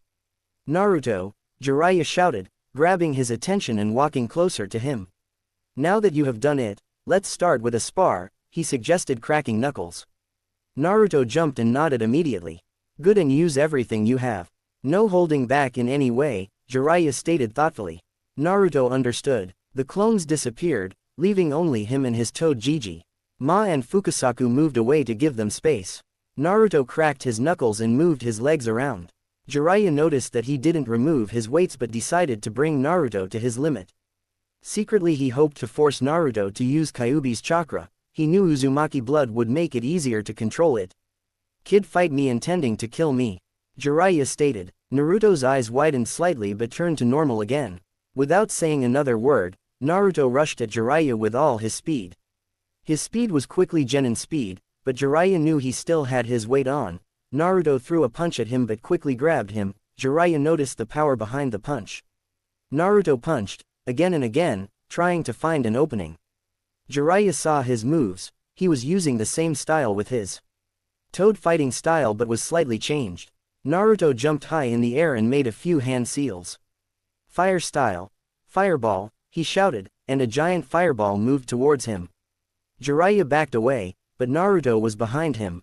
He hit Jiraiya in the back. He immediately backed away from Naruto. The strength behind his fists was outstanding. Jiraiya knew Naruto was stronger than he was at his age. Naruto moved again, but his right hand was glowing in chakra. Jiraiya smirked and, in purpose, blocked the fist with his palm. That made the ground beneath shake slightly from the strength. Jiraiya grabbed his whole arm and threw him to the ground, only for him to poof. Before Jiraiya could look to see where Naruto was, a fireball headed towards him. Jiraiya did a few hand seals. Water style. Massive water, came out a massive amount of water from his mouth that vaporized the fireball. The field was covered in steam. Jiraiya narrowed his eyes, but then he heard a shout. Wood style. Ground spike. Spikes immediately grew from the ground, making Jiraiya jump high in the air to avoid it, but then Naruto jumped in front of him with his unsheathed sword, slicing his chest only for Jiraiya to turn into a log. Naruto landed, and Jiraiya was in front of him and punched him in the gut. Still, Naruto turned to smoke, much to Jiraiya's surprise, who immediately turned around to block a fist from Naruto. Jiraiya knew about Naruto's sensing skills, so he decided to be a bit harsher. Grabbing his hand, he used his knee on his stomach, leaving Naruto breathless but still jumping away. "Is that all you got? I'm disappointed," Jiraiya stated, but Naruto could feel he was lying but still felt hurt by his words. He made a hand seal, and his weight seals turned off. Jiraiya smirked. Naruto rushed again, but this time with medium Chunin speed. Throwing punch after punch, Jiraiya blocked all of them but noticed that Naruto valued his speed more than his strength. Naruto unsheathed his sword and swung at his head, but Jiraiya grabbed it with two of his fingers, punching Naruto in the stomach and again on the face and again on the chest and throwing him against a wall. Naruto felt pain all over him. He knew his toad Gigi was strong but much stronger than he expected. He then noticed that his mother's katana wasn't in his hands. He saw that his sensei was holding on to his hands. Naruto gritted his teeth. That sword belonged to his mother. "You want it? Come and grab it." Naruto made another sign, and his whole body was filled with chakra. "A storage chakra seal," Jiraiya murmured, impressed by his student. Naruto grabbed a kunai and threw it at Jiraiya, who quickly dodged it but felt a small cut on his cheek. Naruto's whole right arm was covered in chakra and was in front of Jiraiya with high Chunin speed.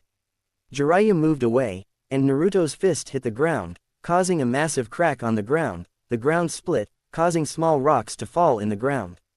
Breathing heavily, Naruto felt a sharp metal against his neck. "You lost control," Jiraiya stated, but then he felt a sharp pain in his leg. He turned to see another Naruto with a kunai. Jiraiya smirked and poofed out of existence. Naruto quickly grabbed his sword and turned to the real Jiraiya walking towards him. "When did you create that clone?" Jiraiya asked, not knowing. "When I first used my fireball jutsu," Naruto replied at him. "Naruto, of course, knew he wasn't fighting the real Togeji, but he knew if he couldn't defeat a simple clone, then it was pointless to fight the real one. Jiraiya understood what Naruto had done. At first, he thought he had created only one clone, but he had created a second that hid in the forest. Then he had acted like he lost control to leave an opening for the clone. Jiraiya smiled proudly. At first, he was annoyed that Naruto would lose control so easily, but it seemed that wasn't the case. But then his face turned deadly serious. Very well, time to test your full power, Jiraiya stated, and immediately was in front of Naruto and slammed a seal on his forehead and backed away. Naruto suddenly felt Kurama's chakra filling him. His eyes turned red, his whiskers grew. His red hair looked even redder. A red cloak suddenly showed around Naruto. He slowly stood on his fore, and a tail slowly raised behind his back. His nails grew. Jiraiya smiled and was ready for the attack. Fukasaku looked at Naruto's form worriedly. He could feel Kurama's chakra spreading around like wildfire. The wind got harsher, grass near Naruto flew away, and some burned in the air and turned to ash.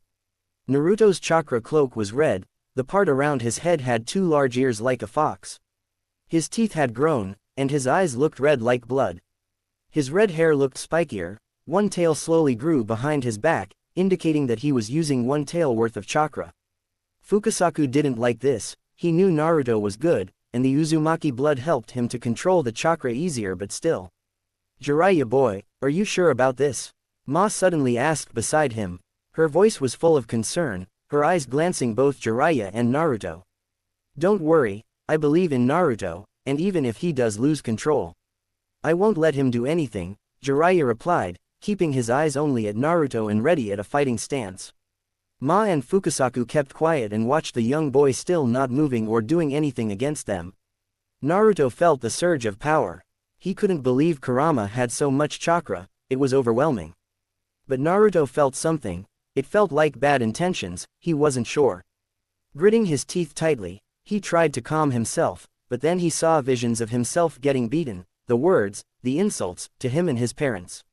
All repeated on his head, voices on his head, telling him he was a demon. Naruto, calm down, don't think about that, Kurama's voice was suddenly heard. The fox knew the darkness inside Naruto was slowly coming out. Naruto heard him and tried to think of the good times of his life, but they were few, his time with Togeji, Hokage Jiji, his friends in the village, and the toads of Mount Myoboku. Naruto's breath got heavier, and he suddenly saw himself lying in a pile of blood. The villagers were mocking him and not stopping. Naruto left a roar that made trees tear from the ground under him slightly blackened, almost as a fire had burned it. Jiraiya saw Naruto was losing control. He was about to move when Naruto moved right in front of him with his right palm. Jiraiya saw the attack and dodged quickly, causing the ground where Naruto hit to crack slightly. But Naruto moved fast again and tried to punch him, his fist covered in red chakra. It was making his attacks much stronger. Jiraiya knew Naruto could feel everyone around and decided to end this when the seal in his stomach started glowing red like fire. Naruto suddenly stopped moving. The spiral in his seal started growing and going in the center of his seal. Jiraiya saw Naruto's face change from fury to shock. He stopped moving and just stood on his fore, gritting his teeth. His right hand moved to his stomach, then Naruto grabbed his head and started screaming in agony. His chakra cloak slowly disappeared and moved to the seal until his chakra cloak was gone. Jiraiya couldn't understand what had just happened. Naruto's red eyes turned blue again, and he fell to the ground unconscious. Jiraiya sighed sadly. His godson was only 6 years old and not ready yet. He was taking a deep breath. He took Naruto in his arms and returned him to his bed. Looking down at Naruto, Jiraiya moved away from his hair that covered his right eye and turned to go outside.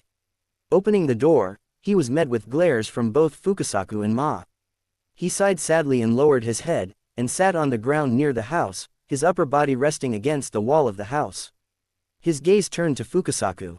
Look, I understand Naruto will need to be able to use that chakra, not only against Akatsuki but against life itself. Naruto has many bad memories, more bad ones than good ones. Try next time after 2 years, Fukasaku suggested, knowing that Jiraiya boy wanted Naruto to be ready when the time came. He was the only family he had left. He couldn't handle losing Naruto as well. Jiraiya just nodded his head, his gaze turned downwards. He hoped Naruto wouldn't hate for forcing Kurama's chakra out. Looking down at his hands, He wondered what Minato would do if he were here. Would he be alright with training so hard when he's still so young, or would he wait for Naruto to have a childhood, a good one, with friends and a loving family? Jiraiya knew normal childhood was gone the moment he sealed Kyuubi or Kurama inside Naruto. Sometimes, he wished he could have been there. He should have been the one protecting his student. A teacher was supposed to protect their student and not the other way around.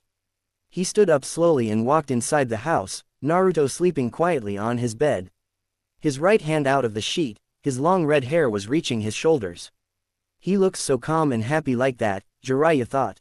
He walked up to him and covered his right arm, slowly, not wanting to wake him up. Leaving the house, thought was on Jiraiya's mind. Naruto, what is your dream for the future? What makes you get up from bed every morning and train? Is it recognizing, or something else? Jiraiya asked himself. But he had a few thoughts about what Naruto wanted, and he knew that Naruto had every right to want that. Naruto. In front of him was Kurama, who was lying on the floor close to the bars. The trees and grass were still inside his mindscape. Naruto looked down in shame inside the cage alongside Kurama, who stared at him with worry. I lost control, Naruto said quietly, almost like a whisper. He had tried so hard to control his negative emotions. But the voices and visions of himself lying in the ground just didn't stop. He tried to think of better things, like his toad Gigi and the old Hokage, but it wasn't enough. Don't beat yourself, kid, you tried, that's what's important. Don't cry if you tried your hardest, that is an insult to your determination, Kurama replied, feeling Naruto resting his head against his neck. Thank you, Kurama, you really are my best friend, Naruto stated happily that he had someone like Kurama all the time with him. Of course, he knew Kurama was imprisoned inside him and probably wanted more to be out there, in the real nature. Naruto, since you don't have that many good memories then. Kurama suddenly moved, and Naruto turned to see him with a closed fist close to him. Naruto didn't understand what Kurama was trying to do with that. He looked up at him, confused, and raised an eyebrow. Trust me, Kurama reassured him. Naruto nodded his head and bumped his fist against his, and suddenly he saw a vision. Naruto suddenly saw a woman with long red hair that reached her waist. She was beautiful. She was holding her hand against her stomach, walking towards a door. It was night outside, the light close to the door showing her face. Naruto could swear he had seen her before somewhere. Opening it, and Naruto saw his father standing on the other side of the room with a bowl in his hands. I just did my test today. I'm going to be a mother databane, she almost shouted, her smile not leaving her face. Her face looked to be shining from happiness. Naruto felt joy fill him. A smile slowly appeared on his face. I'm going to be a father, his father replied, as shocked as the woman. I'm going to be a mother, his mother said again, walking closer. I'm going to be a father, he shouted and hugged her with love. His eyes were smiling just as much as his face, her head rested against his shoulder. Tears of joy rolled down her cheek. Seeing that, Naruto felt tears rolling down his cheek. His heart filled with happiness. Another vision came. He saw his Two-chan and Ka-chan, his Two-chan's face against her belly, listening for any movement. His Ka-chan rubbed her hand through his golden hair. His father looked happy, his eyes closed. Did you hear that? His father suddenly asked, moving his head away slightly and looking up at her. She smiled and nodded her head. I heard it. He will be strong and gentle just like you and me, she whispered and wrapped her hands around his head and kissed his lips. The vision changed again. Naruto saw his mother waiting against a wall, voices on the other side of the room. You know, I would want my son to be just like the character of this book. You choose his name after all, Naruto heard his father say. Ah, it was just a name I came up with while eating, he heard a very familiar voice. His mother moved and stood beside his father, her hand resting against his shoulder and the other on her stomach. Naruto smiled, seeing Toad Gigi, who had a shocked face. Naruto is a wonderful name, her mother started rubbing her belly. Kushina, ha ha ha, does that make me his godfather or something? He asked nervously, his hand rubbing his hair. His mother nodded happily, so is Tsunade, she was happy to hear that, his mother stated, smiling brightly. Suddenly the vision stopped, and Naruto was back at his mindscape, Kurama looking down at him. Naruto couldn't help but smile, using his forearm to wash away the tears on his cheek. He looked up at Kurama. Thank you, he said, and Kurama noticed the trees growing larger, the lake looked brighter. The grass felt real. Is nothing, Kurama replied, resting his head on his paws. Looking at him again, Naruto could feel regret and sadness coming from Kurama but decided to not ask about it. Naruto slowly opened his eyes. First, his vision was blurry, but he noticed Toad Gigi sleeping.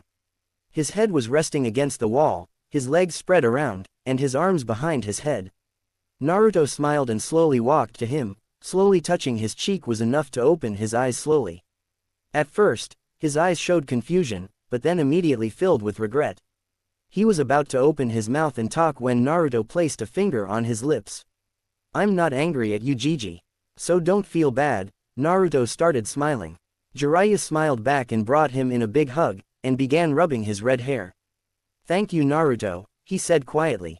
Pulling away, they soon were joined by Fukasaku and Ma, who asked if Naruto was alright. The redhead quickly nodded and ate with them. It wasn't the most delicious dish but still far better than eating insects, just the thought of it made him want to vomit. Walking outside, Jiraiya stood in front of Naruto with a leaf in his hand. Naruto, today we will start your elemental manipulation training, but before we do that, I need to ask if you noticed anything about the shadow clone jutsu. His Toad Gigi asked seriously. Naruto raised an eyebrow, rubbing his hand behind his head, and now that he thought about it, he remembered that he had the memories of his clones. Understanding what he meant, Naruto quickly nodded his head. Yes, I remember having the memories of my clones, Naruto replied, and thinking that it was so easy to notice, only an idiot wouldn't notice it. Jiraiya grinned and nodded his head in confirmation, and gave him a leaf. Now what you need to do is cut that leaf for wind element, gather water from the leaf for water, burn to ash for fire and turn to dirt for the earth, using your hands. Naruto nodded and already had an idea what he could do with shadow clone jutsu. He understood why Toad Gigi taught him that. Before anyone could say anything, he crossed his fingers, and suddenly 400 clones appeared all around. Alright, listen to me. 100 grab a leaf and try to burn it with your hands, 100 try to gather water from the leaf, 100 try to turn it to dirt, and 100 slice it, Naruto ordered, and all his clones started working. Naruto himself started working on gathering water from the leaf. He wanted to be better in wood style, and knowing more about water style and earth style was a good step. Jiraiya watched with amusement and decided to see how he would do it. The following day Naruto woke, took a bath in the lake, stretched, and started doing his physical workout. After doing his physical exercise, Naruto began to run around the Mount Myoboku for his speed training. After Toad Gigi increased the weights to 100 pounds in legs and 70 in arms. After the speed training, Naruto began his taijutsu training with Jiraiya. Jiraiya created a clone so that Naruto could spar with after he taught him an advancement style of Toad style. Jiraiya sensei was the teacher who explained the katas of the Toad style to the boy, and the clone was used as a sparring partner to allow Naruto to learn the motions of the style. Naruto worked on this program the entire morning and was glad when it finally got dark so he could get some lunch before going back to practice again. He sat down with his aching legs. Man, I did not know my legs could hurt so much after all the training that I have been through, Naruto said to himself. He still hasn't made any progress in elemental manipulation, but Toad Gigi told him to have patience. It takes years of training for most shinobi to complete elemental manipulation training. Naruto understood and decided to be patient and just train every day. He didn't want to be a weakling. He knew the village would hate him once he returned, but he wouldn't allow him to be pushed around like he was their toy. Hidden Stone Village. 2 men headed for the gates of Iwa. One was an older man, though with solid red hair on his head and beard. He wore a long-sleeved purple shirt and pants, with a mesh armor shirt underneath and brown armor atop it. He had a bag tied around his waist and a large headpiece on his head, bearing the symbol of Iwagakure.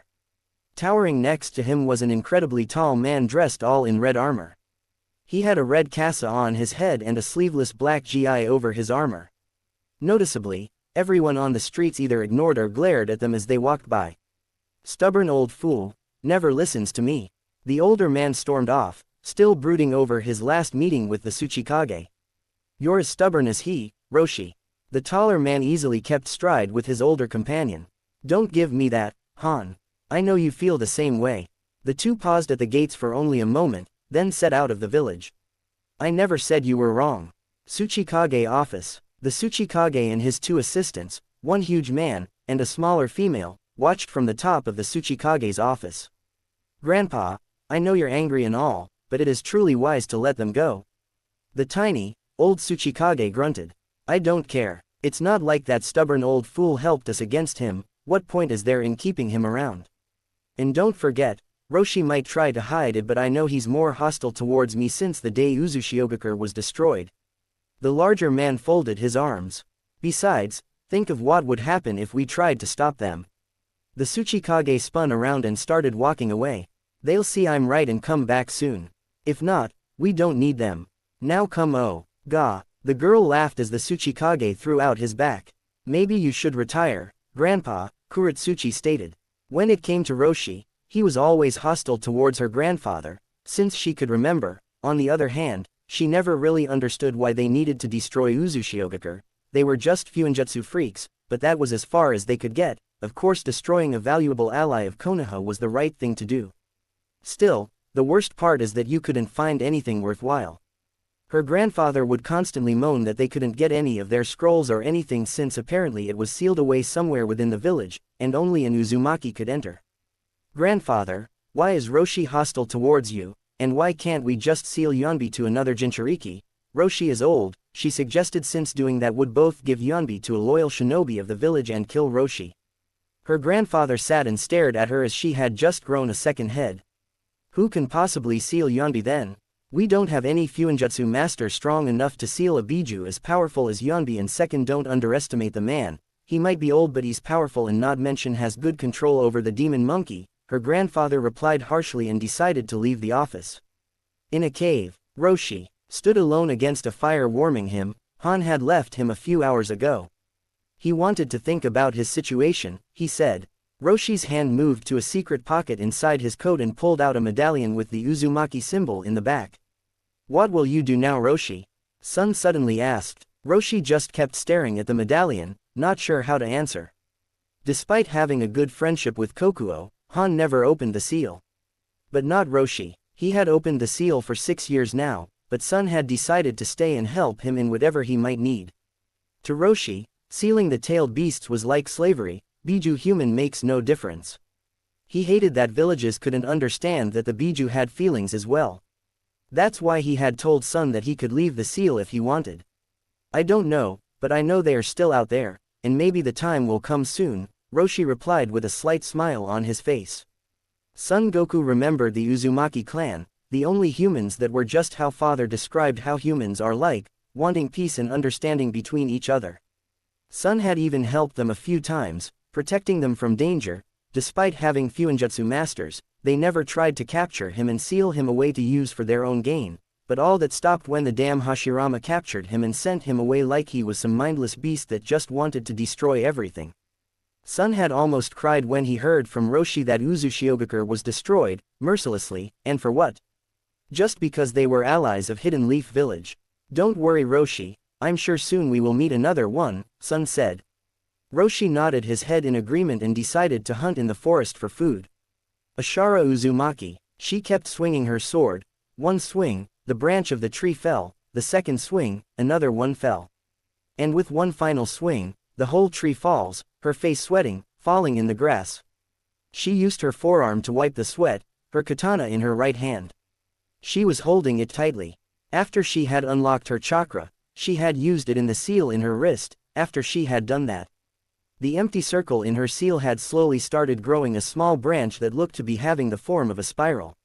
That wasn't the only thing, and she had received 2 red scrolls from her wrist seal. The first one had the sword she was holding. The leader of Taki told her that it was made of one of the strongest metals known, could efficiently channel chakra through it. The second scroll had a guide on training in chakra control, elemental manipulation, and 1 fire jutsu to use. Uzumaki style. Spiral fire. The leader of Taki had given her 2 chakra papers, one for her and one for Fu, after they had unlocked their chakra. Running, Asha soon reached Fu's home. She looked around but couldn't see her anywhere. Her eyes then went to the lake close to her house and saw her sitting in the water, her legs crossed and closed eyes. Asha sighed in relief and jumped down on the ground, and slowly made her way to Fu. Ashara knew she was probably channeling Chomei's chakra through her body. So far she could control 1 tael worth of chakra. Fu said that Chomei was the best out of 9 Biju and much friendlier. That made it easier to use her chakra. Suddenly, 2 wings spread from her back. The wings were green in color on edge, slightly transparent in other parts, and looked orange with dark veins around the wings, making it look somewhat like a leaf. The wings were half the size of Fu. She suddenly opened her eyes to look at Asha, who had a raised eyebrow. "So?" Asha asked. Fu smiled and started flying, much to Ashara's surprise, who couldn't believe her eyes.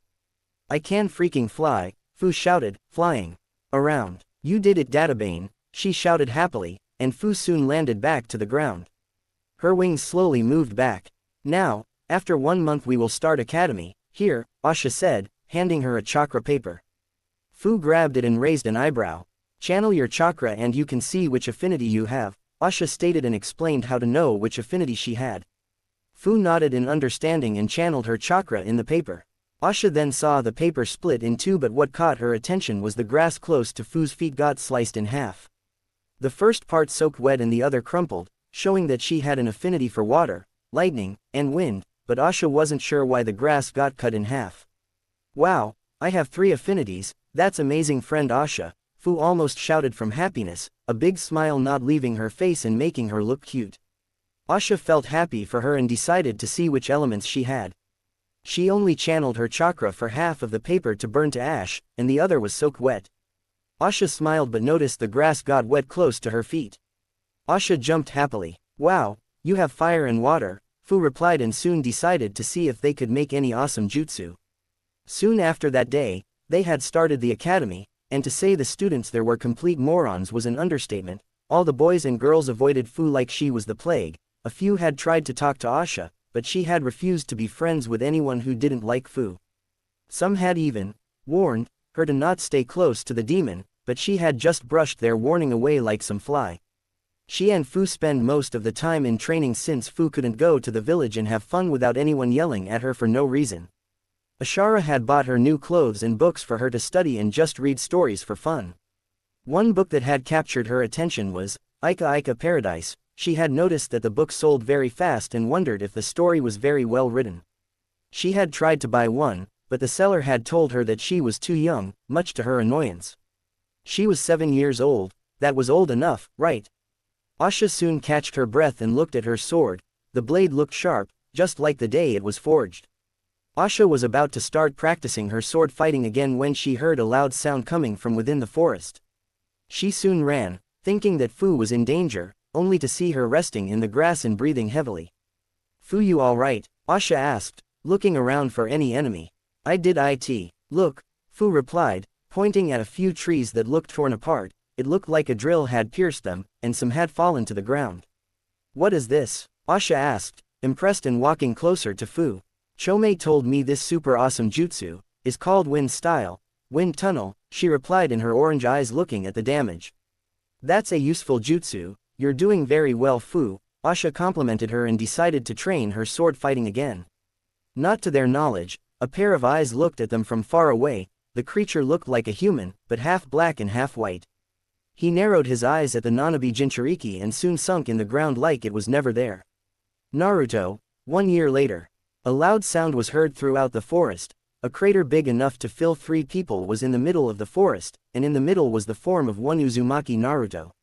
His red hair was shining like a ruby from the light of the sun, his left hand still leaking a bit of chakra. His blue eyes looked around the crater, a small smile spread across his face, his fists were getting stronger. Naruto wore his katana tightened to his belt. He stood 134 centimeters tall, wearing a black and red jacket with thin red lines across. The lines gathered in his belly to form a red spiral. Bandages covering his legs, blue shinobi sandals. Beneath the jacket, he wore a thin white shirt with the Uzumaki symbol in the front. His hair reached his shoulders. Toad-Jiji had cut his hair when it started growing to his hips. A paper seal on his right shoulder to use. On his arms, weight seals were 150 pounds in both of his arms, and 170 pounds on his legs. His body had grown slightly muscular, and his face looked sharper. Jumping from the crater, he made his way back to his house. Not much had changed for 1 year. He had completed the first and second training needed for chakra manipulation for all his affinities. For the final training for water affinity, he needed to pull water from the air around. So far, only the second Hokage and a few others were known to complete the last part. He had achieved to gather some water, but not as much as he wanted. Naruto had asked Toji about his connection with the Senju clan since he could use wood style like the first and water like the second Hokage was. But Toji had no answers on how was that possible, and Naruto couldn't detect lies, so he had dropped the discussion. He needed to create a fire on his hands and stand for 10 minutes to complete fire affinity.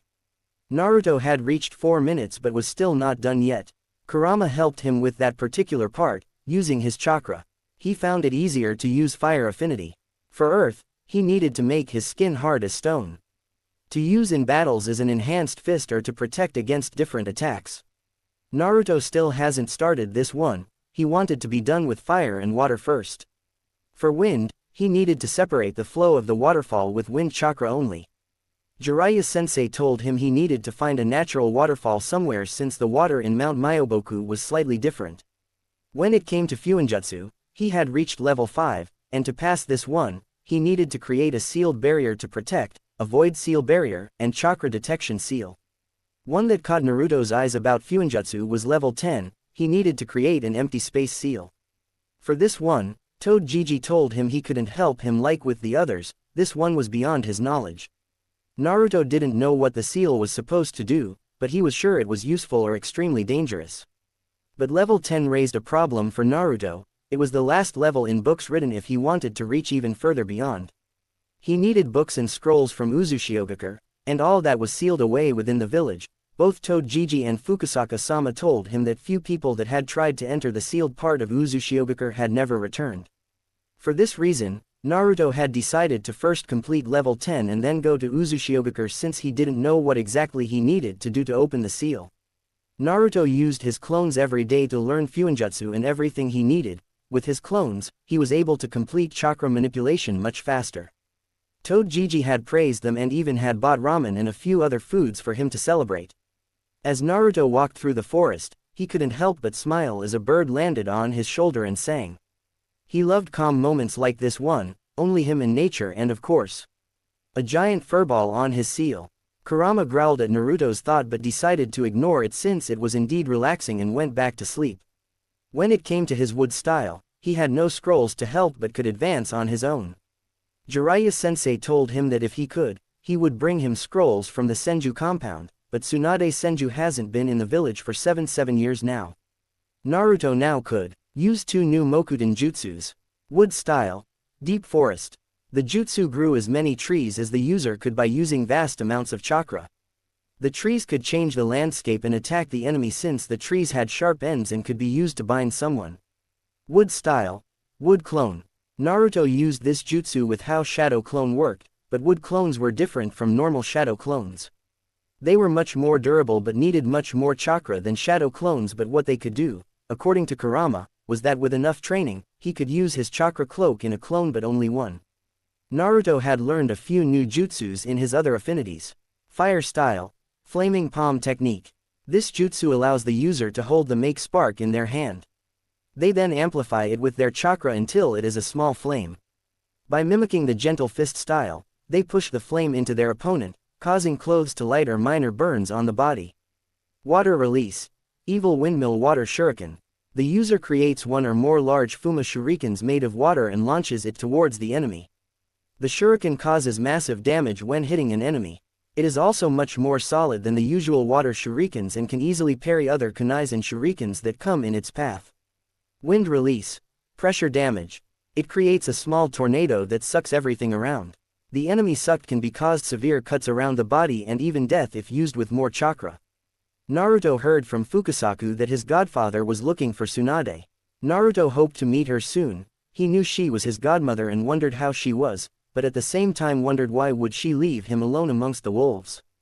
Alone in a village full of hatred. Naruto suddenly felt another bird landing on his head. Naruto slowly pulled a finger close to his head. The bird flew to his finger and looked at Naruto. He smiled brightly and decided to reach his house. While walking, Naruto turned to his right to see Gamakichi looking at him. "Gamakichi, how are you doing?" Naruto asked, smiling, looking down at the small toad. He kneeled. "Good Naru-kun, hoping we could play again," Gamakichi suggested. Naruto nodded his head since he was sure he could spend some time with the little toad.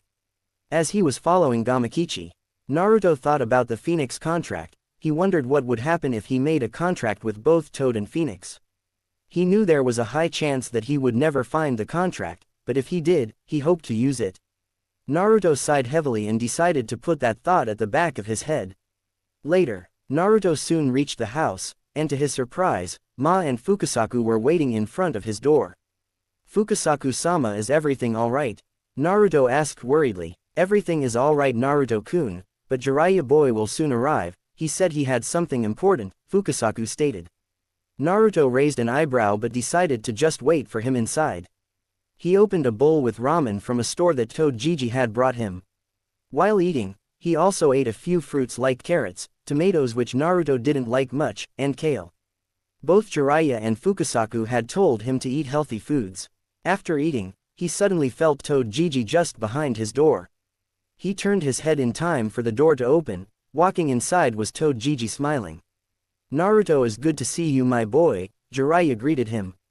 Naruto hugged him, and the old Toad Gigi hugged him back. Jiraiya looked at him proudly. Naruto reminded him so much of both Minato and Kushina. "I'm fine, sensei," he replied. "Very well, Naruto, there has been a small change of plans," Toad Gigi stated, and Naruto frowned, thinking it was the time for him to return to the village. Jiraiya noticed Naruto's face and immediately raised his hands. "No, is not what you think. The 9 months we will spend in roaming around the elemental nations," his Toad Gigi stated smiling, and Naruto jumped on his feet with his fists in the air. "Yada!" he shouted and looked back at him. "Where are we going?" Naruto asked but suddenly remembered that he would have to leave Mount Myoboku. He slightly lowered his gaze and head. Jiraiya noticed it and put a hand on his shoulder for support. Naruto looked up at him. "Don't worry, Naruto, you will meet them whenever you need their help," Jiraiya said, reassuring him. After a few moments, Naruto nodded his head. "Now first we will go to Taki. There are many waterfalls there for you to complete your wind manipulation," Jiraiya stated. Still, at the same time, he didn't tell him that the Nanabi Jinchuriki was there in hope that meeting someone like himself would lift his spirit even more. And possibly have a female friend. "Alright," Naruto said, agreeing with the plan, and followed him outside. Walking outside, Naruto's eyes widened to see Fukasaku, Ma, Gamapunta, the boss of the Toads, and Gamakichi. Walking outside, he saw Fukasaku handing him a large scroll. Naruto grabbed it and opened it to see that it was the Toad summoning contract. He looked at Jiraiya-sensei, who nodded his head at him. He smiled, and Naruto bit his finger enough to draw blood and slowly wrote his name in the contract. "You are now officially a member of ours," Fukasaku-sama stated proudly. Even Kurama was fully awake and was listening with a grin on his face. "Thank you, Fukasaku-sama," Naruto said, smiling gratefully that he had their support and trust. "I hope to see you again soon," Ma said, and so did Gamabunta and Gamakichi. Jiraiya waved at him, and he stood close to him. Toad Gigi made a few hand signs and slammed his wide-open hand in the ground, and everything went white. Naruto suddenly was somewhere else. The first thing he noticed was that he stood in a forest somewhere. Close to him was Toad Gigi slowly standing on his feet. Naruto turned to him and waited for him to say what they would do next.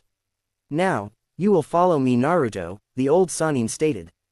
Naruto just nodded his head and followed him, wanting to see more of the world. He had enjoyed his time in Mount Myoboku, but he missed talking to someone else except his sensei and Toads. "Okay, Naruto, while we are walking I have a new chakra control exercise for you," the white-haired man spoke, taking out a black metal ball the size of his fist and chucking it to Naruto, who caught it. "Wow, this thing is heavy, Toad Gigi, what am I supposed to do with it?" Naruto asked curiously as to what his new exercise would be.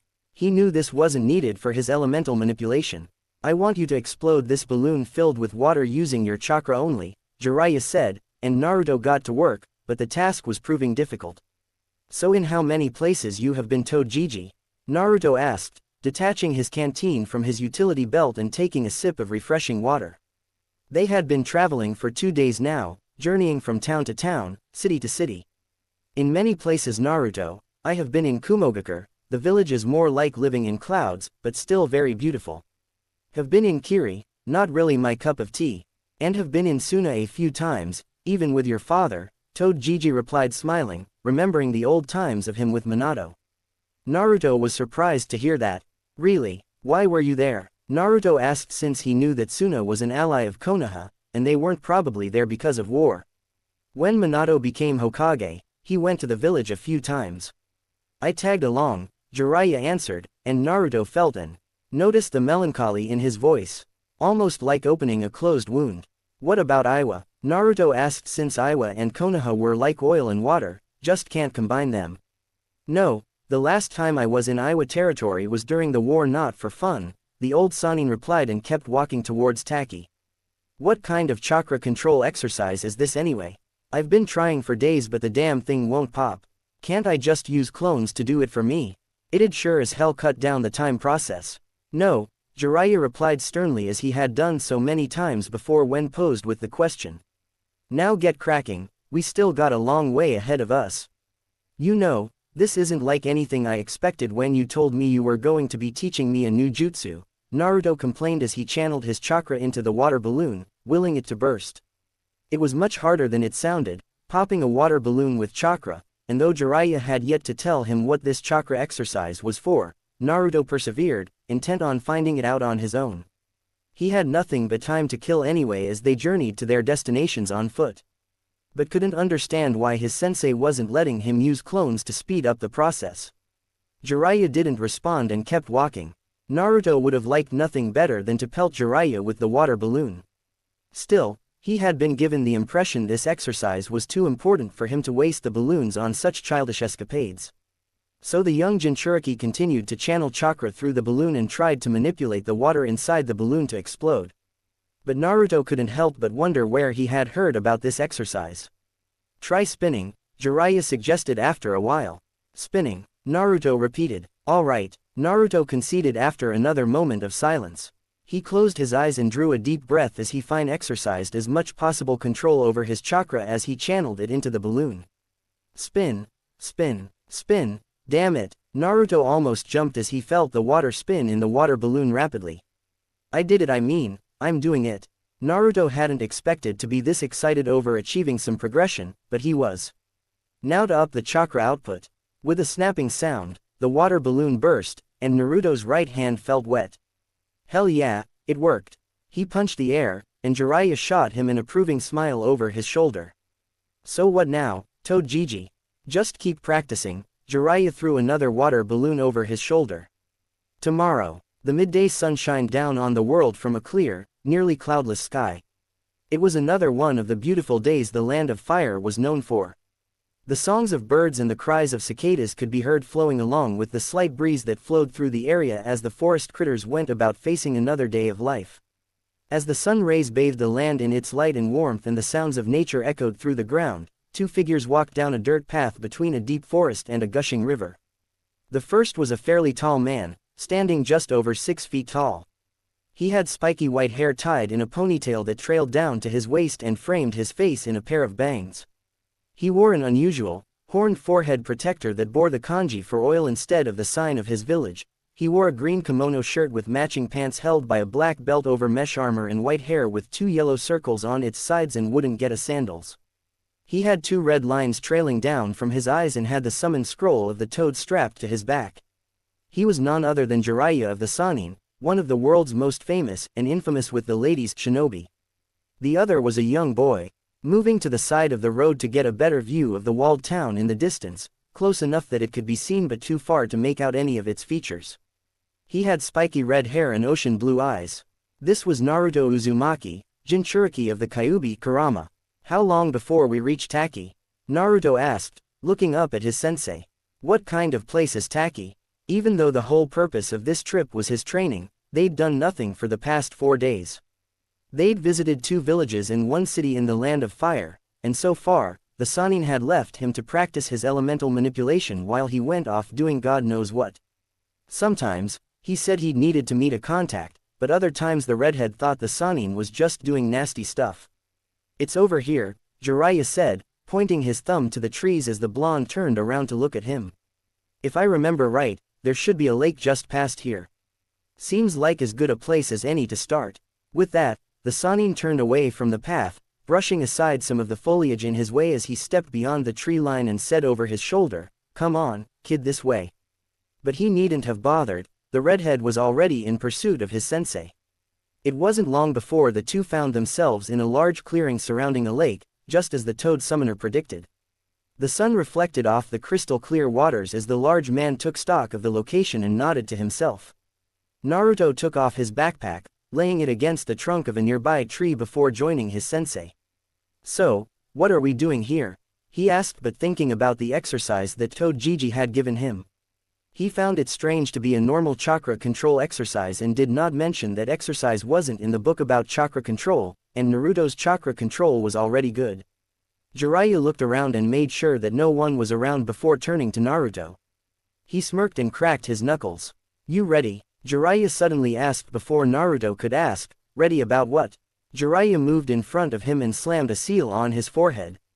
Backing away immediately, Naruto felt Kurama's chakra flowing through him, but this time felt different, he felt more relaxed. His body didn't feel like something was tearing his way into him. Naruto's whiskers grew, looking more intimidating, his nails grew as large as that of a fox. His teeth slowly grew and sharp enough to tear flesh. His eyes turned red. A red chakra cloak slowly covered Naruto around like a blanket. The part around his head grew 2 large ears. A tail slowly grew behind him. Naruto slowly stood on his 4. The amount of chakra with one tail felt less overwhelming. Before, it felt like trying to fill a vodka glass using a swimming pool full of water. "Naruto," Kurama suddenly said, concerned that he might lose control again. Naruto kept his gaze at Toad Gigi. Jiraiya kept vigilant in case Naruto suddenly attacked. But he wasn't moving, breathing heavily. He took a deep breath and felt relaxed again. A smile slowly spread on his face, and his red eyes turned to look at Toad Gigi, who smiled back. "Well done, kid," Kurama complimented him.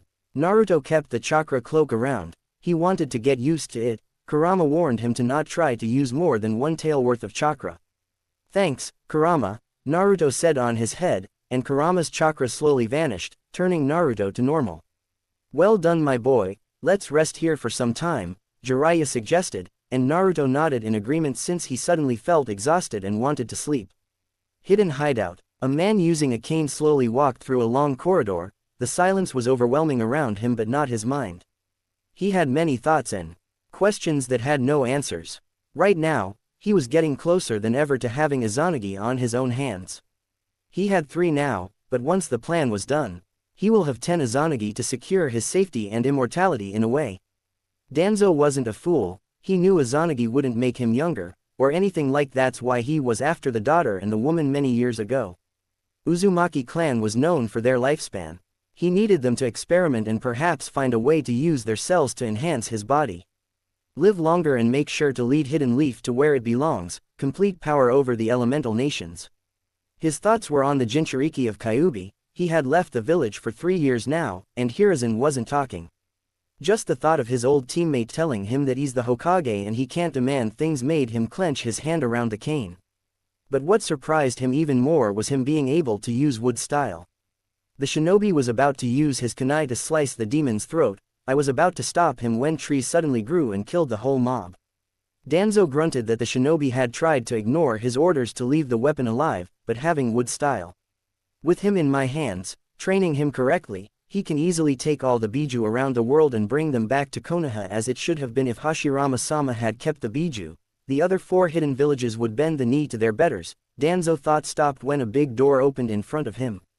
Walking outside, in the grass, stood Itachi Uchiha. The boy had done his job well, the Uchiha clan needed to go.